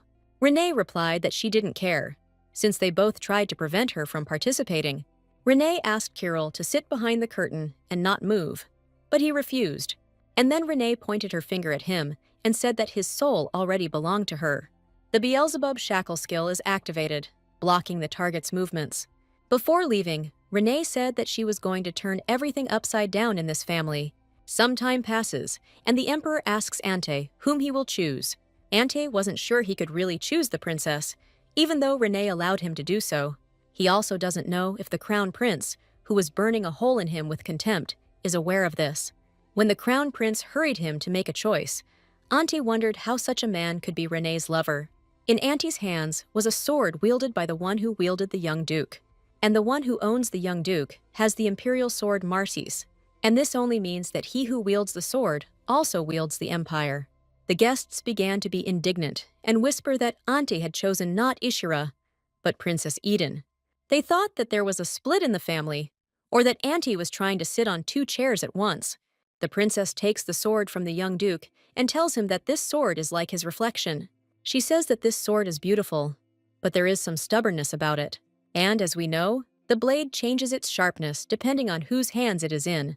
And now that Auntie had become her sword, Eden asked him in a whisper if it was time to tell the truth. Auntie asked her what she was talking about, and the princess called him modest. She says she doesn't want the sword to remain in the shadows, so she wants to share that glory with Auntie. The princess decided to say everything for him, that Auntie was that very anonymous hero. As soon as the guests heard this, they began to say that they knew that Auntie was the mentor of the king of mercenaries. Eden knows that her brother Ishir would not reveal this truth, so she decided to do it herself. The princess asks if it's time to reveal the truth when Auntie became her swordsman. She asked Auntie about this, and he was already ready to answer. But suddenly, he heard a familiar voice. Everyone turned around, and the princess saw René standing behind her. When Eden asked what René wanted to say, she said that they obviously knew that Auntie was not a hero. Eden says that René's bad reputation is never going away, since she decided to so easily trample her own brother into the dirt. But René replied that she only intervened to prevent Auntie from taking credit for other people's work. The girl's father comes up to her and asks her to move away, because it is none of her business. When he told His Highness that his daughter was acting rashly, René interrupted him and said that it was the princess who was acting rashly. René repeats again that Auntie is not that anonymous hero, and Auntie thinks that that horse really decided to help him. Eden asked if René knew who this anonymous hero was. Then René answered, without any problem, that she knew who it was, but she was just embarrassed to admit it. René smiled and said that it was a little awkward to say with your own lips that you were a hero. The crown prince couldn't believe what he was hearing, and Eden asked if René was really claiming to be that hero. René boldly replied that she was the very secret swordmaster who had defeated the dragon. Of course, no one believed René, but the girl expected that this would happen. But the main character was convinced that her plan would be easier to implement. Suddenly, the crown prince declares that everything René said is true, and he confirms it. The guests began to discuss that since the crown prince himself vouched for this, then René really was a master of the sword. And now they began to wonder who this Ayan Cassier from the tournament was, guessing that it was the same person. Then, they conclude that if this was all true, then René really does know how to reach the highest level of swordmaster. The emperor intervenes in the conversation and says that he seems to have misunderstood something, but the crown prince says that this is not so, and asks if he is implying that he is mistaken. The emperor replied that he was forced to think so, and he said that it was obvious that Ishir had been deceived by René. The father tells the emperor that after the death of his wife, he raised this child himself, and no one can know her better than him. The man suddenly declares that it is his fault that he raised René this way. The father angrily asked René what she was doing and ordered her to kneel before him. He asked her to hurry if she did not want to be punished for insulting the family. Now, René didn't stand on ceremony and said that it seemed she needed to prove her strength to everyone present. She broke free from her father's grip, stepped aside, and told everyone that we would provide them with evidence. When René raised her hand into the air, everyone around suddenly felt a loud roar. A dragon flies to them through the roof, noticing the imperfect creations, speaking of mistrust, discord, anxiety. The dragon turns to René and tells her that she forced him to come here because of some unbelievers. In response, René said that for someone who made promises, he looked too displeased. While the guests watched the dragon in fear, René reminded him that he himself promised to appear when she called him. And then the dragon Holland turns into a man when he realizes that René herself called him. The guests were stunned until René asked him why he didn't remove the horns. Anyway, the girl patted Hallen on the horns and told everyone that she had given them proof. Kirill and Auntie also stood as if glued to the floor and could not believe their eyes. The main character asks them whether they believe her now or not. The girl hugged the dark Han and said that here she was, the real Renee. Holland wanted to say something, and everyone noticed that his gaze was directed at his father. When he looked at his father, he said that he smelled something foul. Holland tells him that his accumulated karma is rotting and decaying, and one day it will consume him. And then Holland, turning to Renee, said that he believed that this did not only concern her. With her arms crossed over her chest, Renee asks him not to talk about things she didn't ask for. Holland explains that he is a flower lit by a god, the third son of Flame, and the 47th dragon. Holland came to repay his debt to Renee, a debt for the release of his friend, who had suffered for a long time. Since his path is intertwined with Renee, his goal is also connected to this person, so the flames of the whole world will become his eyes and ears. Watching the Emperor, Holland asks him if he still doubts his existence. Smiling like a madman, the Emperor declares that no one will dare to doubt the existence of the dragon. Holland was talking about something, and Renee asked him if he had ever been told that clicking his tongue in front of another person was a bad habit. But watching Renee speak and spit so thoughtlessly, like a flame that would never go out, was not so pleasant for Holland.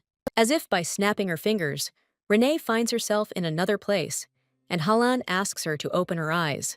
Renee saw what was in the sky and asked in fear why he sent her there. Holland easily caught her and asked his flamemate if she was happy now. Renee replied that yes, thinking that it was quite impressive. Holland says that her business is finished, and now it is time to return to her own. It is an old, crippled soul, tempered countless times, yet its light remains bright. A hero with an inhuman burden, a soul surrounded by many stars, but doomed to loneliness. Soon, the next moment takes us to the Shira Guild, where Holland flew with Renee. Renee told him that she would call him again soon, because with such a powerful force, it would be strange not to use it. Holland told her that she didn't allow him to be around, and she replied that he attracted too much attention. Then Holland asks, "Isn't he better than this Sedine, who is always hanging around her?" Then the girl replied that it was not a question of who was better or worse, but that Holland was not Sedine. Then the dragon realized that she planned to use it only when necessary, but he said that he didn't care when he called him, because he would still respond.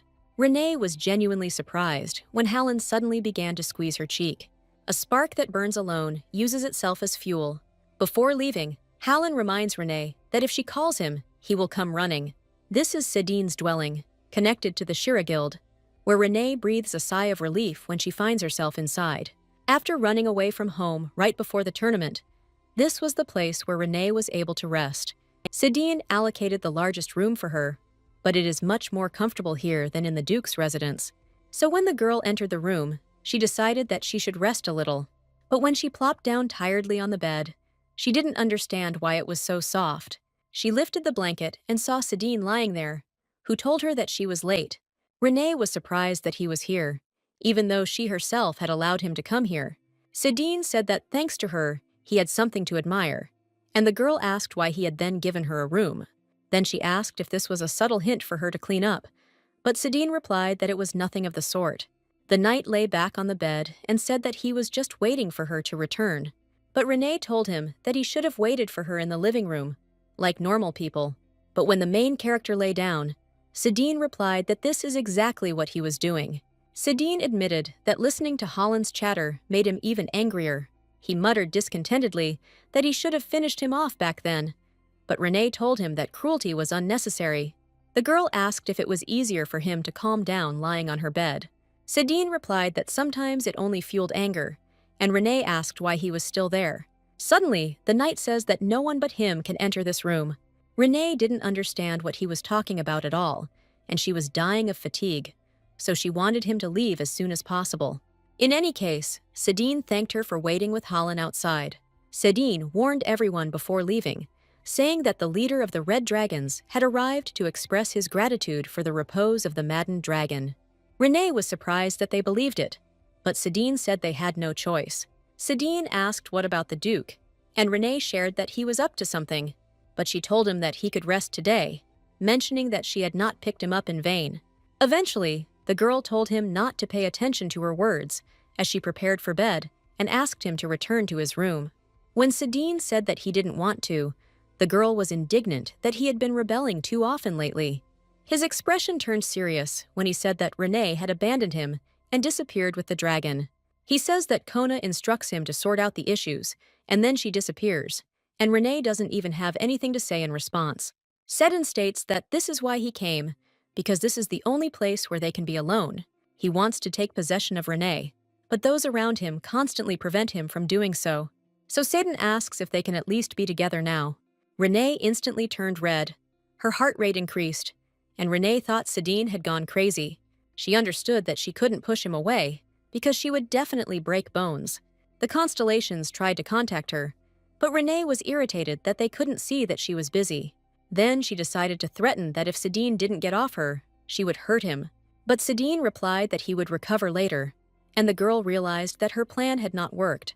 Seddon looks at her with his puppy eyes and asks if she really wants him to leave. But instead of words, Renee put her hand on his head, pretending that she wanted to stroke him, but she only moved away from him. Seddon falls on her, covering his eyes and declaring that she is too cruel. The knight claims to have heard Renee tell Hallan that he is not Seddon, but Renee replied that in such situations, there was no need to eavesdrop, and that one should leave immediately. She heard Seddon suddenly laugh, so she asked what caused it. Seddon says that at first he wanted to do this, but then he realized that it was not necessary. Renee told him that if Hallan insulted him again, she would scold him. Now, Renee began to understand a little about Seddon's hidden preferences and feelings. She may be clinging to it too presumptuously, but she would like to be the only one who knows that there is warmth behind Seddon's sternness. The next morning, Renee went to the palace with Seddon, or rather, to the throne room. Looking at everyone, the girl realized that they were pretty exhausted because of yesterday's incident. She was surprised how they tried to attack her, although they themselves were afraid of the dragon. The emperor thanked Renee for arriving so quickly. After a short pause, the man asks Renee to answer whether she really is that Yeon. But the main character knows that in reality, the emperor is more interested in whether the dragon is covering her. And since he doesn't have the courage to ask her, he clings to Cassier. Deciding to take advantage of this, Renee confirms that she is Yen. The people sitting in the hall began to whisper, gasp in surprise, not believing their ears. The emperor states that his relations with Count Cassier and Duke Marcis have deteriorated because of what happened. She also said that Renee should take responsibility and explain everything to them. Renee calmly replies that she only wanted to perform under the name Marcis. She asks how she could tarnish the honor of the family, and then the emperor turns his gaze to his father. He asked if his father had ignored the duke and turned to the lady for help. The father brushes it off by saying that Renee is too young and can't give the explanation they want to hear. The crown prince is indignant that the duke is interfering in the conversation and asks him not to interrupt. Renee and Seddon bowed to him, and the girl thought that Ishir was finally saying something worthwhile. The emperor also asked no one to interfere and ordered the main character to continue. She says that her father always disapproved of her holding a sword, and then the girl claims that he even posted security at the entrance to the arena. Of course, Renee had trained the guards long ago, so it was not difficult to find out what orders had been given from above. And yet Renee saw no need to forgive the duke for the hole he had dug for himself. The placement of soldiers at the tournament could well be regarded as treason to the imperial house. The emperor asks his father if this is true, but he remains silent. Seddon adds that the duke could not have done this alone, and someone definitely helped him. Guessing that Seddon was referring to someone from the imperial family, the emperor asks Seddon if he understands the danger of his words.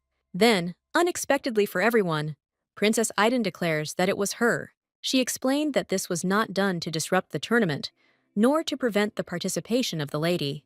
Shortly before the tournament began, the princess received news that the lady had disappeared near the arena, and since Renee is her brother's lover, she could not refuse to help. He asked her if that was the whole point, then why didn't she report it right away? Then Edie stated that she did not do it for the sake of preserving the lady's honor. Renee could find herself at the center of a scandal, and the duke desperately turned to her for help. When deciding to cooperate, Eden understood that if this reached the ears of others, her brother and the lady would suffer. Ishir thinks that Aiden staged this whole circus to supposedly protect his beloved. The emperor asks the duke if this is true, and the father answers that it is so. Renee, breaking out in a cold sweat, thought this was too much. She activated the skill that allowed her to change her appearance, and, crying, asked her father how he could deceive the princess.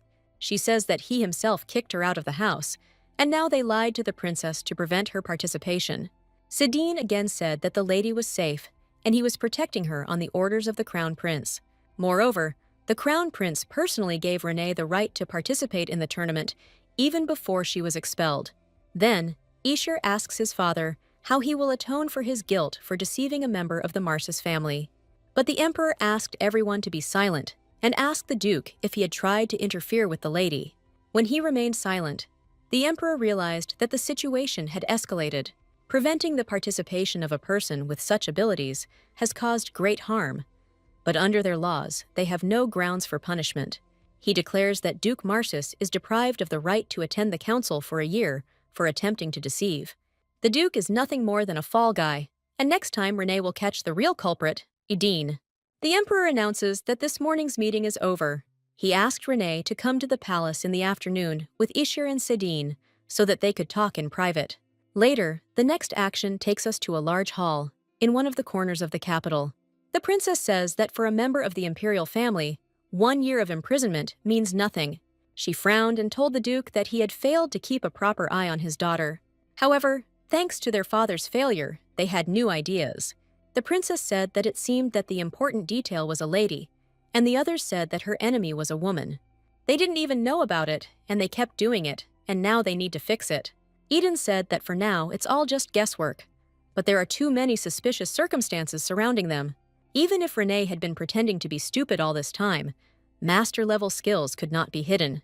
In the end, she said that Renee needed to be eliminated immediately, and the dragon would try to interfere anyway. She asked the duke what he thought, and then realized that he still doubted her. The father leaned over the princess, telling her that his destiny was his own, and how could he not sacrifice his own daughter? Then Eden told him that it was excellent and promised to convey these words to him. She also said that they would be able to set the stage for the lady without any problem. But then she says that if Renee had a revelation, that wouldn't be enough. She asked the archbishop to add to the prepared petition the facts confirmed today. The princess told the archbishop not to let her down, saying that he was not the kind of person who would forgive after 2 failures. Later, the emperor tells Renee that since she is his son's beloved, they should have met much earlier. The situation irritated the girl. She could not understand what the emperor was thinking. Everyone's mood is spoiled, and only the emperor remains calm. The emperor announces that it is the greatest blessing of the empire that Renee, who has defeated the dragon, has become the beloved of the crown prince. Renee agreed with his words, saying that the crown prince was the treasure of the empire who would take the throne. Assuming that the emperor had called Renee for a reason, she asks him what he wanted. Sidine and the crown prince immediately stood up for her, promising to fulfill any duties for her. The emperor only confirmed his words that Renee was the one who had stirred up the entire empire. The emperor cannot understand why Renee is so charming that people lose their heads around her. The people around are shaking, lest the swordmaster injure the boy. He said it was a pitiful sight for someone who should put the empire above all else. The girl wondered why the emperor called his son pathetic. The Lord of Temptation doubted the crown prince's origins, and Renee thought there was some truth to that. Deciding to get to the point, the emperor reminds us that the empire is going through troubled times. In such a situation, the presence of a swordmaster or a dragon would be a reliable support. However, that is precisely why Renee's existence must be hidden. Renee replied that the presence of the swordmaster and the dragon would cloud the eyes of the empire's subjects. She added that attracting the strongest to your side is also, in essence, a political art. And then the emperor says that she can back up her words by entering into a sacred marriage. He clarifies that the relationship between lovers is more fragile than it might seem.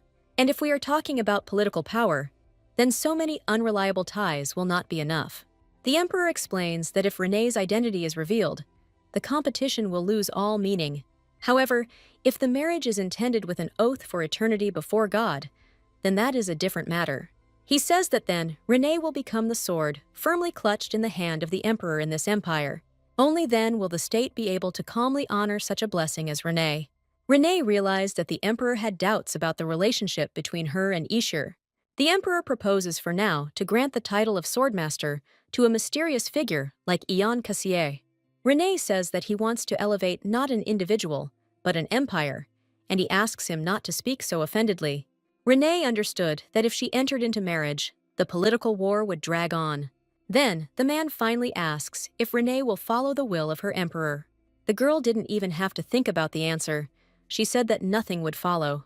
The crown prince and the emperor looked at her in surprise and shock, and the latter said that she must have been mistaken. But the main character answered His Majesty that he heard everything correctly.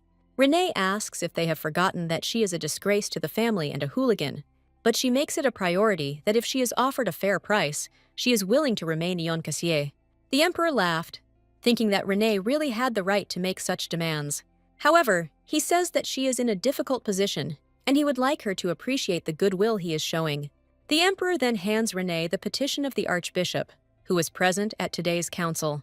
This is a petition claiming that the lady is a witch, a woman who wreaks havoc across the world, with the power granted to her by her contract with demons. If the powerful order of Beloit on the continent brands someone as a witch, then that person becomes a common enemy of the order. And this time, this brand was placed on the shoulders of our main heroine, Renee. The crown prince explained that it was not difficult to prove the absence of a contract with the demons. Ishir says that, fortunately, His Majesty even prepared a place for evidence. Renee began to read that such power could be gained in a short time, only if a contract was signed. Dealing with demons is considered a crime under the laws of the continent, and so they ask that Renee be burned at the stake. The emperor asks what kind of witch would be honored with the dragon's patronage. The emperor proposes to create a magnificent scene where they will dispel all suspicions about the lady's identity. The crown prince agrees that His Majesty's proposal is a reliable method. Renee will be required to receive a priest's blessing at the upcoming Beloit Thanksgiving festival. The main character smiled, realizing that she had indeed made a contract with the demon. The Lord of Temptation asks her if she would like to become his lover, to make a contract forever. Renee naturally refused, and the constellations are now sending her direct messages. Sidine asked if Renee's powers were obtained through demons, and she asked in surprise if that was a problem. Realizing that things are getting serious, Renee asks the Lord of Temptation to do something. She says that not all demons are bad, to which Sidine replies that they are still dangerous. Demons feed on human suffering, and those who make deals with demons gain power from them. The blood and tears shed because of this would have been enough to fill the greatest river of the empire to the brim and even more. When Renee replied that she did not know, the crown prince asked how one could not know such obvious things. Renee explained that she had powers for other reasons, and although they were related, no one forced her to do so. In any case, they confirmed the fact that she made a contract with the demons. The crown prince asked Renee what she offered in return for this deal, and she replied that she would give him freedom and something like that. A system notification showed that she had divulged a heavenly secret, which would result in a skill level being deducted for 30 days. With a heavy sigh, Renee states that it was not a contract that would harm anyone. When Sidine asked what concerned her, she also said no. The crown prince could not believe that Sidine was satisfied with one word from the lady. Sidine sincerely does not understand what the problem is, so he tells the crown prince that he can leave. Renee understood His Highness's position that the news of a contract with demons sounded so-so, and then she told the crown prince that she could break off all relations with him so that he would not suffer. The crown prince was indignant, asking who she took him for. The crown prince tells them that they are both crazy, although he believes that he himself is crazy, since he is still sitting here. Renee dared to say that of all those present, only His Highness remained sane. The crown prince then asks which demon she made a contract with. The power of the constellations is determined by their influence on the worldview, with the exception of a few. Therefore, the fact that for long centuries, their names were spoken with hope by the lips of mortals gave birth to great power. By the same principle, the constellations with which Renee entered into contracts also accumulated considerable fame. The true name of the Lord of Temptation is familiar to Renee, even despite her previous ignorance of mythology and religion. The crown prince says that among Beelzebub and Baal, Vasago is also widely known. The girl replied that her demon was also quite outstanding. When the crown prince asked her to tell him, she replied that the demon was a little shy. But whether she made a contract with the demons or not, she needs to prove otherwise. Ishir asked if she really thought she could receive a blessing by making a contract with the demons. Renee asked the demon if it would work, and he chuckled, telling her that she didn't know him well. Later, Archbishop Duchess asks the princess if something is wrong because she looks tired. She waved it off as nothing special and asked if everything was ready for the blessing. The holy water that the Holy Father will use is not simple. It is a sacred relic. Eden is confident that the operation will be a success. She only needs to gain one power, and she will become an empress. No longer will she have to tremble with fear that her head will fly off due to the passing whim of an old man. But in order to escape from the shackles, she will not disdain any means. Princess Iden, known for her intelligence and determination, finds herself in league with sinister forces. Eden, born as the legitimate daughter of the imperial family and burdened with many expectations. By a cruel irony of fate, she was an ordinary person with no talent for anything. Unlike Prince Ashir, who was born from a concubine, he was skilled in swordsmanship and became a master of it. At dinner, the emperor reminds Eden not to forget the rules he established. Since they were born his children, he will not tolerate their succession to the throne without proof of their abilities. The emperor asked his children to be prepared to devour each other. There cannot be two suns under the sky, as the princess thinks. The current emperor has proclaimed new rules, written in blood, that members of the imperial family who fail to seize power will only face death. Was it because of the epiphany he had, after killing all his relatives and ascending to the throne? Or maybe it was just because of bloodlust. No one could know the answer. But it is unlikely that anyone would dare to break the emperor's first law and drown in blood. For those born with imperial blood, this bloody rule was an inescapable shackle. Eden fought desperately, repeatedly changed fencing teachers, drank countless magic potions. Having failed to achieve results, she attempted to make a contract with the demons. Arwen desperately tried to dissuade Eden, because due to the princess's status, high-ranking priests would find out about it anyway. Even if her life is turned upside down, she will protect Eden, and even if a sword flies before her eyes, she will fight to the end. One day, a miracle came to Iden, and she told Arwen that she had finally found a new way to gain power. Arwen said that great power requires sacrifice, but Iden replied that she didn't care. Arwen asked if the princess was really willing to do this for the sake of power, and told her that she would help her in another way. Eden just smirked in response, and asked Arwen if she didn't know the emperor's rules. The princess says that if she does not get the throne, her father will kill her, and she explained that she didn't want to die, and she certainly didn't want to die by his hand. Eden asked Arwen to attack Renee during the Enlightenment without hesitation if she noticed anything strange. She says this may be the last chance to eliminate the enemy. When Arwen said they weren't even sure if she was an enemy or a witch, Edie replied that it didn't matter. The princess said in a cold tone that the enemy or the witch, and the corpse does not speak. Meanwhile, Renee decided to start the third-floor quest. The drawn-out main quest on the second floor has come to an end, and the reward has been received. After much torment, Renee finally read the second volume of the novel and learned a little about the structure of this world. According to the novel, Princess Iden should have lost the war for succession to the throne long ago. In the original, Idine had many supporters, but when Renee, who had skills, helped Ishiru, this support quickly dissipated. Renee helps Ishiru as intended in the original, and does even more. As in the main character's past life, a variable appeared that should not have been in the original. The girl wondered who it could be, because if it wasn't in the original, then it would be impossible to recognize the identity. She allowed for the possibility that this could be a transmigration or reincarnation. The heroine thought about it and decided that it could be the owner of the tower. The master told Renee in her past life about her future world that his cherished wish would come true and she would stay there forever. She wouldn't want to meet him again, but it would be stupid to deny his involvement. But if this was really the owner of the tower, then she wondered why he wasn't acting up like he had in his past life. Eventually, Renee decides to turn to the constellations and asks if they know anything. They were silent, and she wondered if they really did know something, or if they really didn't. The evil Bloodlord asks Renee to take on the floor's main quest, and she realizes he's right. Renee needs to complete the quest at any cost, because there is a settler in this world, just like her. The third floor's condition is that Renee needs to hear a vow of love. The Hyena Gate skill is activated, which summons a gate connected to the demon world. Since one of the main characters had to swear his love to her, she thought that it did not necessarily have to be Ishir.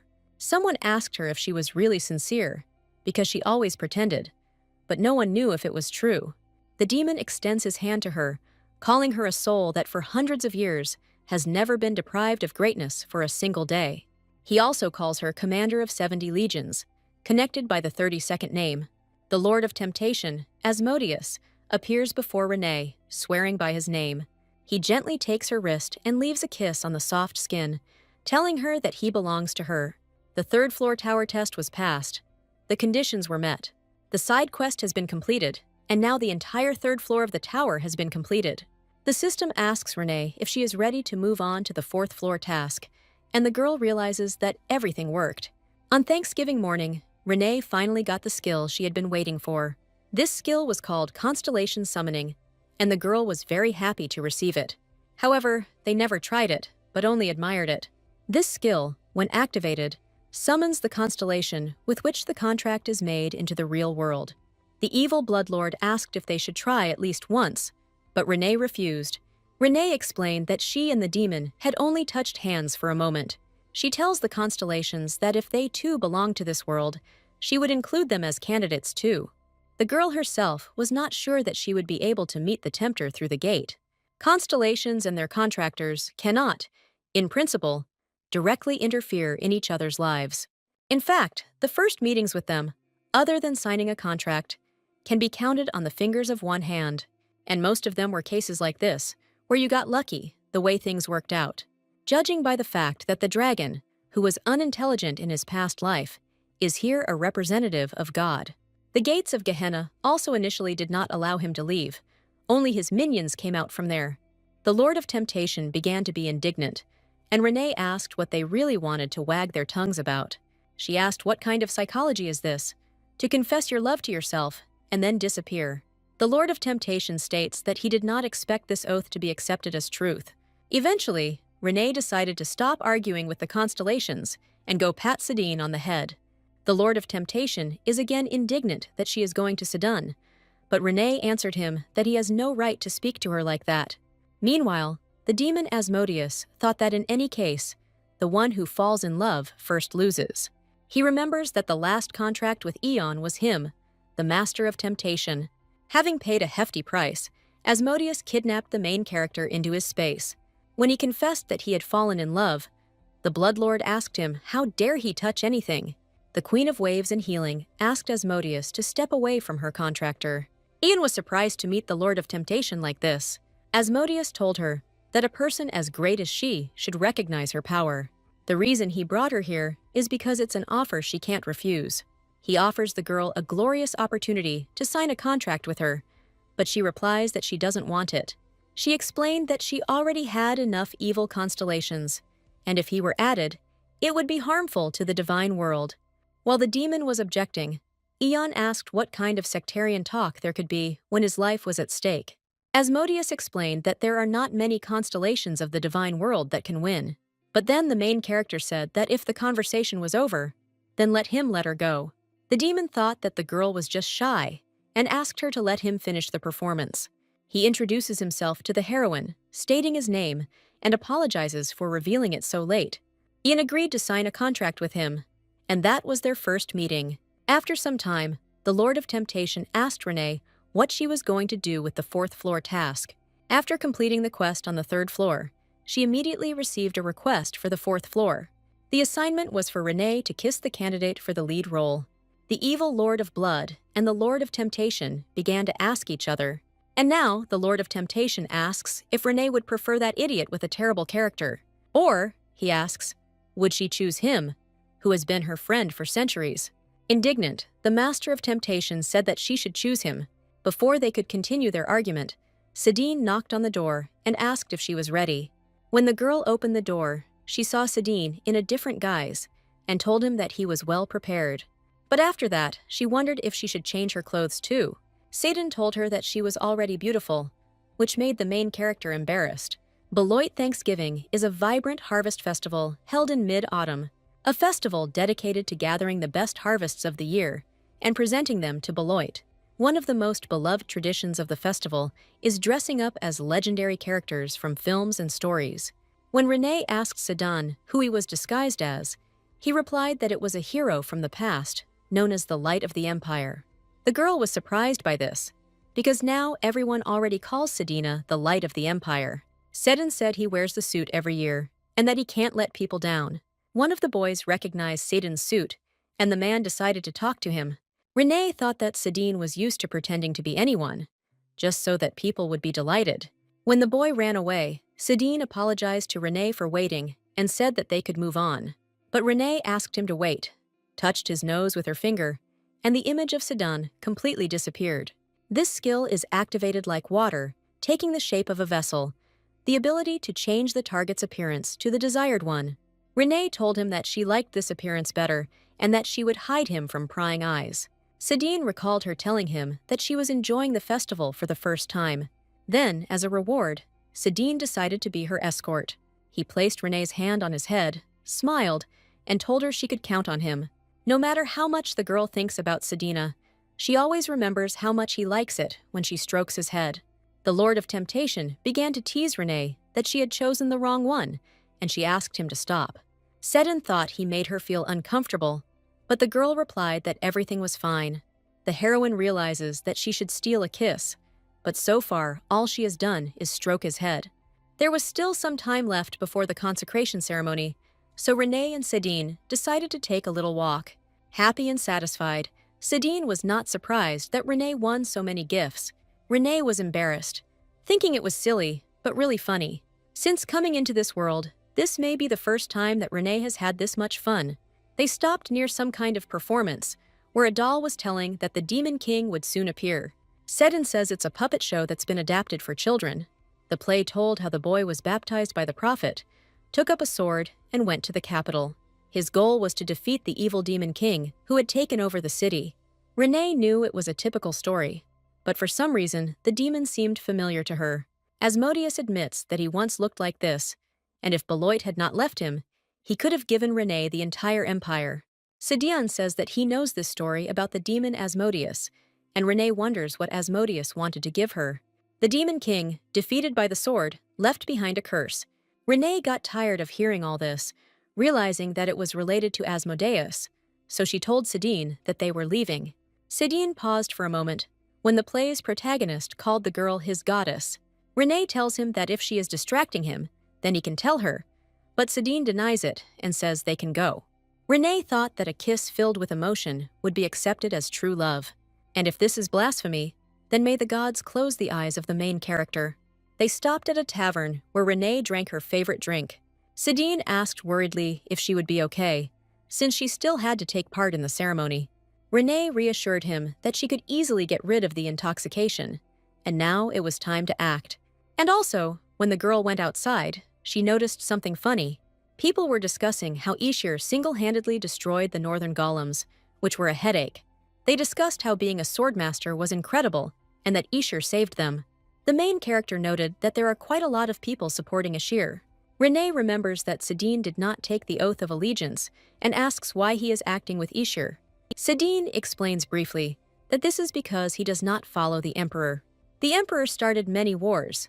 Eden chose the path of submission to the emperor, but the crown prince holds back the emperor's army. They came to the shelter that His Highness runs together with the temple, a place for the poor. Sedin says that although he now has the loud title of King of Mercenaries, he also grew up as an orphan of war. He doesn't exactly like Ishir, but he has no complaints about his anti-war stance. He probably assumes that this is the reason why the people support Ishir.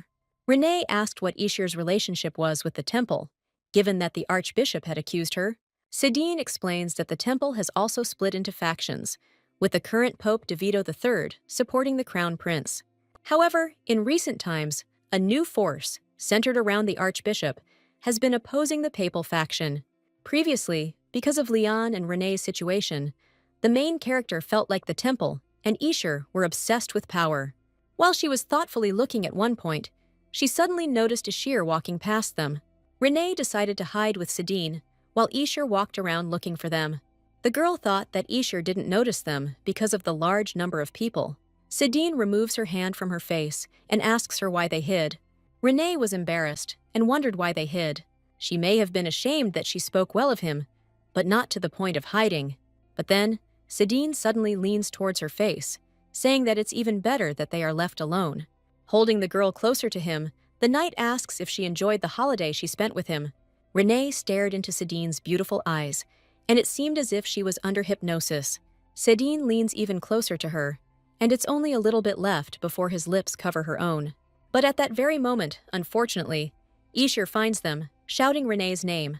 Renee cursed Ishir, cursed this moment and the task with the first kiss. Ishir tells her that this is an important moment when her innocence will be revealed, and asks why only he is so serious. Renee told him nothing like that happened, but Ishir says Sadine seems to think otherwise. The girl looked at Sadine in panic, seeing his flushed face. Sedin said awkwardly that His Majesty was doing nothing but interfering. Ishir asked if Renee had prepared everything for the ceremony, but it was obvious that she had prepared well. Ishir explains that the Holy Pope will sprinkle her with holy water first, and Renee recalls Ishir saying that it should just be a priest.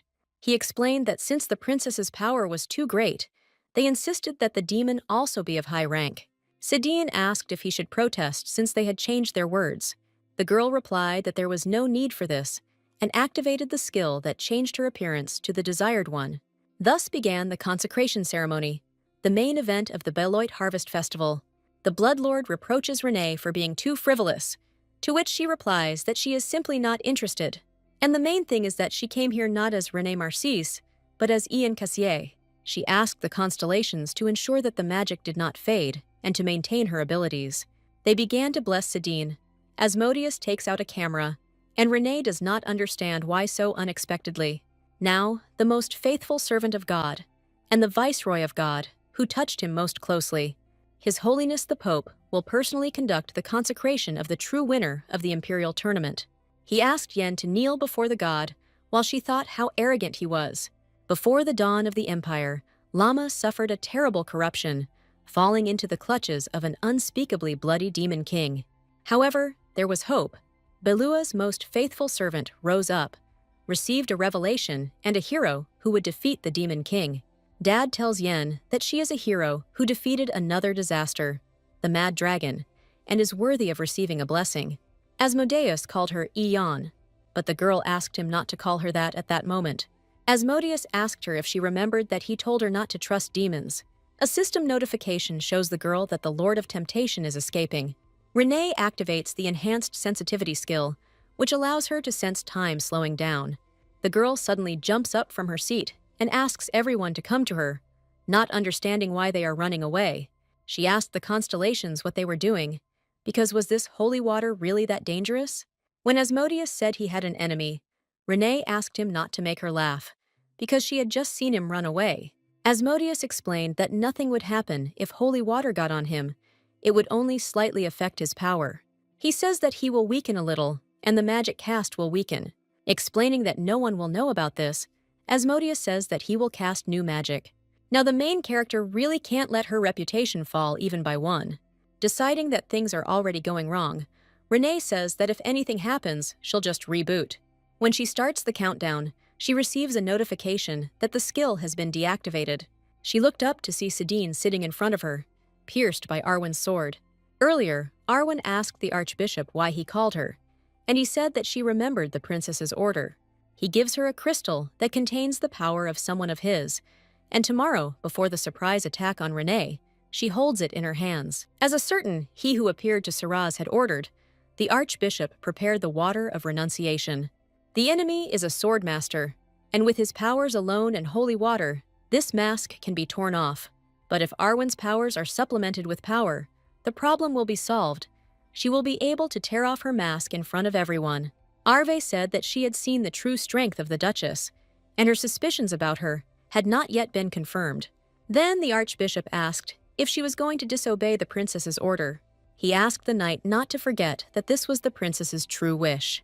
The Archbishop asked her to believe that Eon was an evil spirit. Renee found it strange that Arwen dodged her attack. The heroine cannot understand why she did not notice the sudden attack, a scene that was extremely disadvantageous for her, whose divine powers had weakened. Holy water, as if aimed at her and the Lord of Temptations. This sickeningly familiar and ominous feeling takes over her mind. Renee grabbed Arwen, realizing that she had become too relaxed in this world. After attacking Arwen, Renee noticed that she had used up all of her enhanced aura to maintain life. First, she decided to cut her throat, and then use her hunter skill to extract the information. But at that moment, she suddenly hears Sadine's hoarse voice, which seems to bring her to her senses. Clenching her hands into fists, remembering the words of her former colleagues, she jumped up and ran towards Sadine. The Pope ordered Arwen to be captured, saying that there had been an attack during the ceremony. Not understanding how Renee got to this point, she asks Sadine if he is okay. She calls him an idiot, asking why he came here if he knows what she's capable of. He apologized and said his body reacted faster than his mind. Now, the main character realized that from beginning to end, she was haunted by nothing but trouble. Everyone was shouting for others to remain calm, and someone was asking for the bleeding to stop. One of the knights noticed Ion Cassier and asked her to stop her actions. Sadine felt Renee hug him tightly and didn't understand why. Renee thought that once she became so strong, she would never see anyone else's victims again. She wondered if Sadine had really been feeling this way all this time. Asmodeus asked Renee to stop, because she knows what will happen if she uses a power that the constellation did not allow to be touched. Renee hoarsely apologizes to Sadine and admits to him that then and now, she has never been indifferent to him. When her world collapsed, she asked for the brightest blessing to come with him. The Holy Pope is sincerely surprised by the fact that it rained on such a clear day. People started to panic, but some felt like they weren't even getting wet at all. One boy cries out in surprise that his broken arm has healed and no longer hurts. Sadine, clutching his chest with his hand, feels that the pain is gone and his serious wound has healed. The main character smiled weakly and asked Sadine if he was okay. When the light of the Empire seemed about to die, he stood up proudly again, and the people gathered in the square rejoiced. Sadine carefully wiped the blood from Eon's face, and the sight was just what was needed. Arwen was also healed, and that power seemed to be temporary. It had exhausted itself. The energy the girl felt from Arwen was definitely from that man. It was impossible not to recognize this energy, familiar to Renee, but she could not understand where he was because of the launch tower. The main character thinks that Princess Iden has been hiding well until now. When Eden asked Eon to stop, she replied that she was not kind enough to forgive someone who pointed a sword at her. The Crown Prince says that Eon was attacked by a knight, and this is not the place for a princess to be. The Holy Pope adds that this incident cannot be ignored, because this shameful incident happened in the place where the inhabitants of the Empire were to be blessed. The princess swallowed hard and replied that she knew this and was not asking for Arwen not to be punished. She says that this place is prepared for celebration and asks if blood will be shed here. Eden suggested that they first accompany Arwen to the palace and interrogate her there. Sadine intervenes in a rage, saying that even executing her would not be enough, and then asks Eden how she dares to interfere. He told her that if anyone else was standing behind her, she would be the first to be suspected, but Renee shut him up in time. The main character responded to Eden that she accepted the offer to conduct the survey. The Crown Prince also notes that the interrogation will be conducted fairly, and he vouches for this. Ever since Renee's head cooled down, she had no thoughts of killing Arwen. As Aiden said, killing in front of thousands of people will inevitably affect reputation, and seeing the princess's reaction, the girl realized that she cared about Arwen. Arwen has personally seen Eon's power, so she fears her, and even if Eden ordered her to kill her, the chances would be slim. It doesn't matter whether Eden ordered Arwen to do something or not, because there was definitely a third party involved. The main character wondered how she would now sort this all out and collect payment for Sadine's spilled blood. Sadine worriedly asked Eon if she was okay, to which she replied that he shouldn't worry. She apologized for going her own way when Sadine was injured, but he said that wasn't the case. The Holy Pope suddenly approached her and asked her to explain everything, because he had never heard of this type of healing. He asked if she had ever received divine revelation, for its power was impossible to resist. Dad admits that it was a truly amazing force that suddenly reminded him of Leon. He was asked to let Yeon rest, and he told her to rest properly. Before leaving, Dad turned around and with a smile asked Yeon to come to their temple more often. Renee said that he seemed like a good person. After all, he was the Holy Pope. Sadine carefully placed the beret on the girl's head, saying that he could arrange a meeting if she wanted. The Crown Prince also decided to leave, realizing that Yeon had many hidden talents, and asked her to rest. The constellations were worried about the heroine, but she said that everything was fine, because the Queen of Waves and Healing had returned. On the evening of the party, Renee returned to Sedina's house and, unfortunately, discovered that she had caught a cold. The Lord of Temptation scolds her for not caring about herself at all, and the Lord of Blood grumbles too. The girl was relieved when the Queen of the Waves returned, and because she was nervous, she lost all her strength. The Wave Queen pats her on the back, asking how she dared to use such a technique without her. Renee knows all this, but she says that at that moment, her body was the first to move too. She asked the Queen of Waves to take care of her a little while she was sick. The Wave Queen wondered why the girl was so upset. Since they hadn't lost anyone this time, the heroine simply remembered the past, wondering whether her colleagues had returned to life. She has no way to check what happened to that world, but she is interested in whether everyone is alive and well. The Queen of Waves and Healing told her that she remembered every emotion she felt. She hopes that Renee will become even happier because she knows that she was sadder than anyone. Renee replied that she was a little emotional because she was sick and upset. She thinks that Arwen also targeted her when the Wave Queen was not around, so they should prepare for something. Sedin knocked on the door, saying he had left a change of clothes and asking if she was feeling okay. Renee replied that she was about to go out, but suddenly something happened, as if she had become completely weak. A worried Sedin bursts into the bathroom and feels terribly awkward. Renee knew she had a cold, but she didn't think it was that bad. Sedin, without thinking, approaches her and wraps her in a large towel. Taking Renee in his arms, a blushing Sedin declares that he will hire a maid to look after the house. While the knight carried the girl into the room, she thought about how warm it was for her to be in his arms like this. Sedin warned Renee that he would only dry her hair and that she would be better off sleeping. When Sedin was combing the heroine's hair, she noticed that he had a gloomy expression on his face. He apologized for making her overcome herself, but Renee replied that he shouldn't ask for forgiveness. But Sedin says if he had blocked the shot correctly, she wouldn't have had to work so hard. Renee sighs, explaining to Sedin that he was only helping her. On the contrary, she herself was ashamed, because Sedin reacted before her. The main character really believes that there are no careless knights. She asks Sedin not to protect her next time, because she would not let her guard down. Sedin put the girl to bed and said that he would simply stop getting hurt. Renee closed her eyes tiredly and told Sedin to go to bed too. Before leaving, Sedin places his hand on the heroine's hot forehead and leaves a barely noticeable kiss. In her dream, the girl felt an unfamiliar gaze, then the emotions of other people, murder. She felt negative emotions that were so strong that they pulled her in while she was unconscious. She does not hear a single voice, but she feels sensations of both light and disgust. The main character felt that this power was definitely familiar to her. These strange eyes, full of fear and hatred, seemed very familiar to the girl.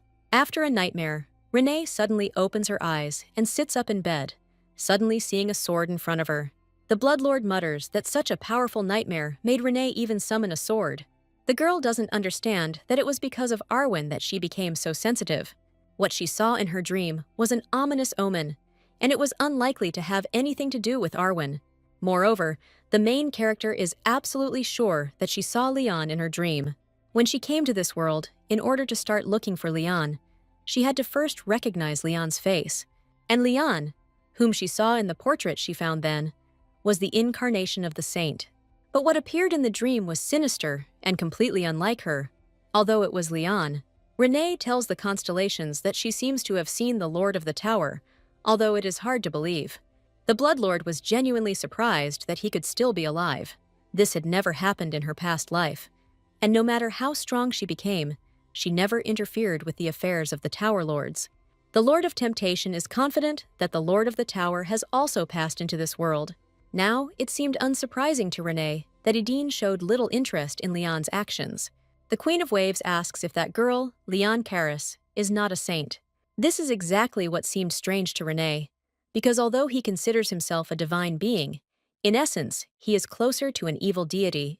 The Tower Lord may have been obsessed with taking over Leon's body.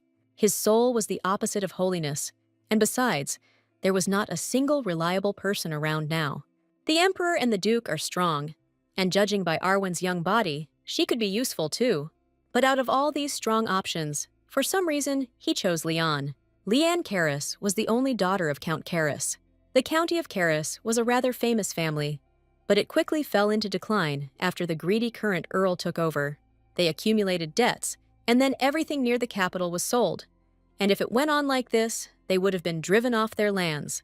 A child who was born with holy powers and received the blessing of God, Saint Leon Caris.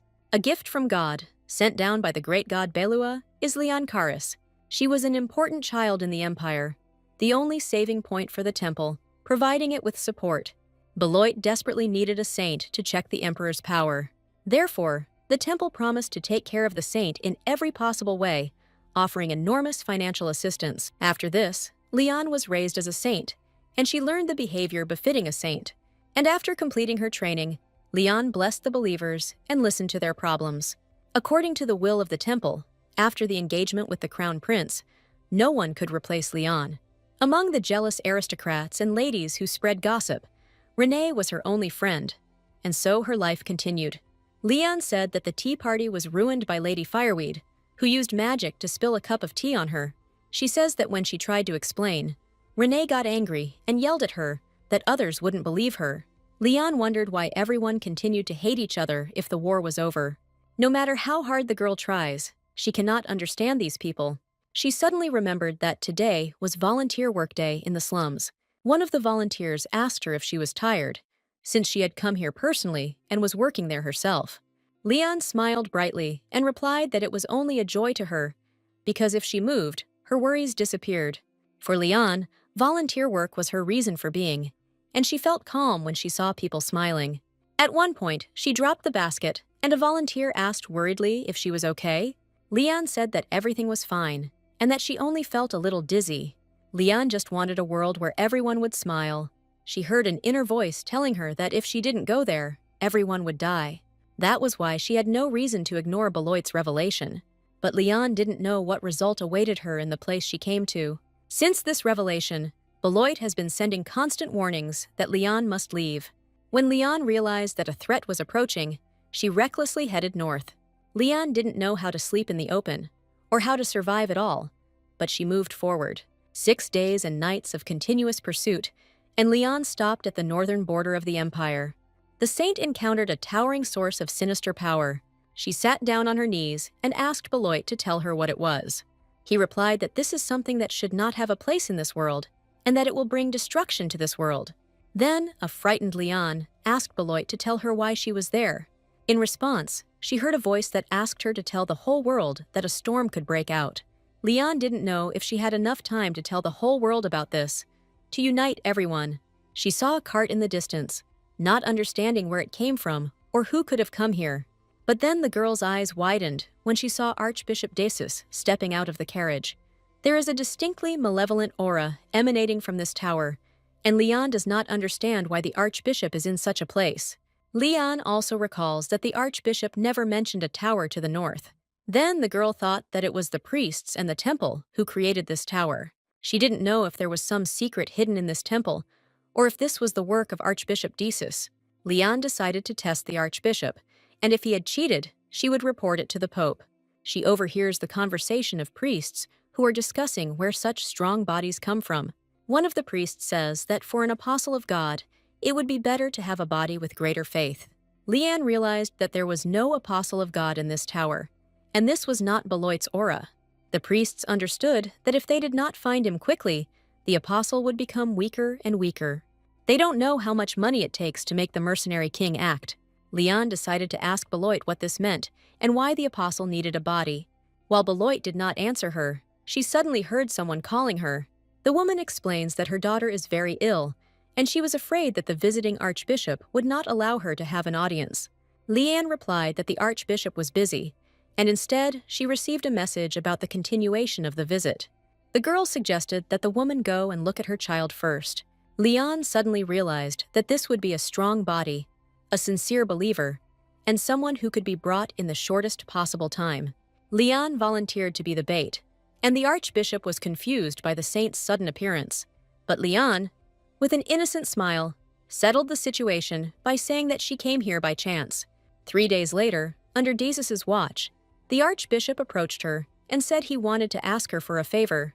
He tells how on the way here, he met a patient with a very serious illness, and his strength was not enough to cure him. He apologized for inconveniencing the saint, but she said that the temple was like a father to her. She then asked if they would go to the patient right away, and Duchess said yes. When they arrived at the place, Leon couldn't believe that there was a patient there because the place looked like a prison. The archbishop said the patient locked himself in to avoid infecting others with his illness. After that, they went outside, and Leon looked at the tall tower in front of her. When the girl went inside, she saw something strange, big and dark. Meanwhile, while she was enveloped in horror and fear, the archbishop asked her to grant him his mercy.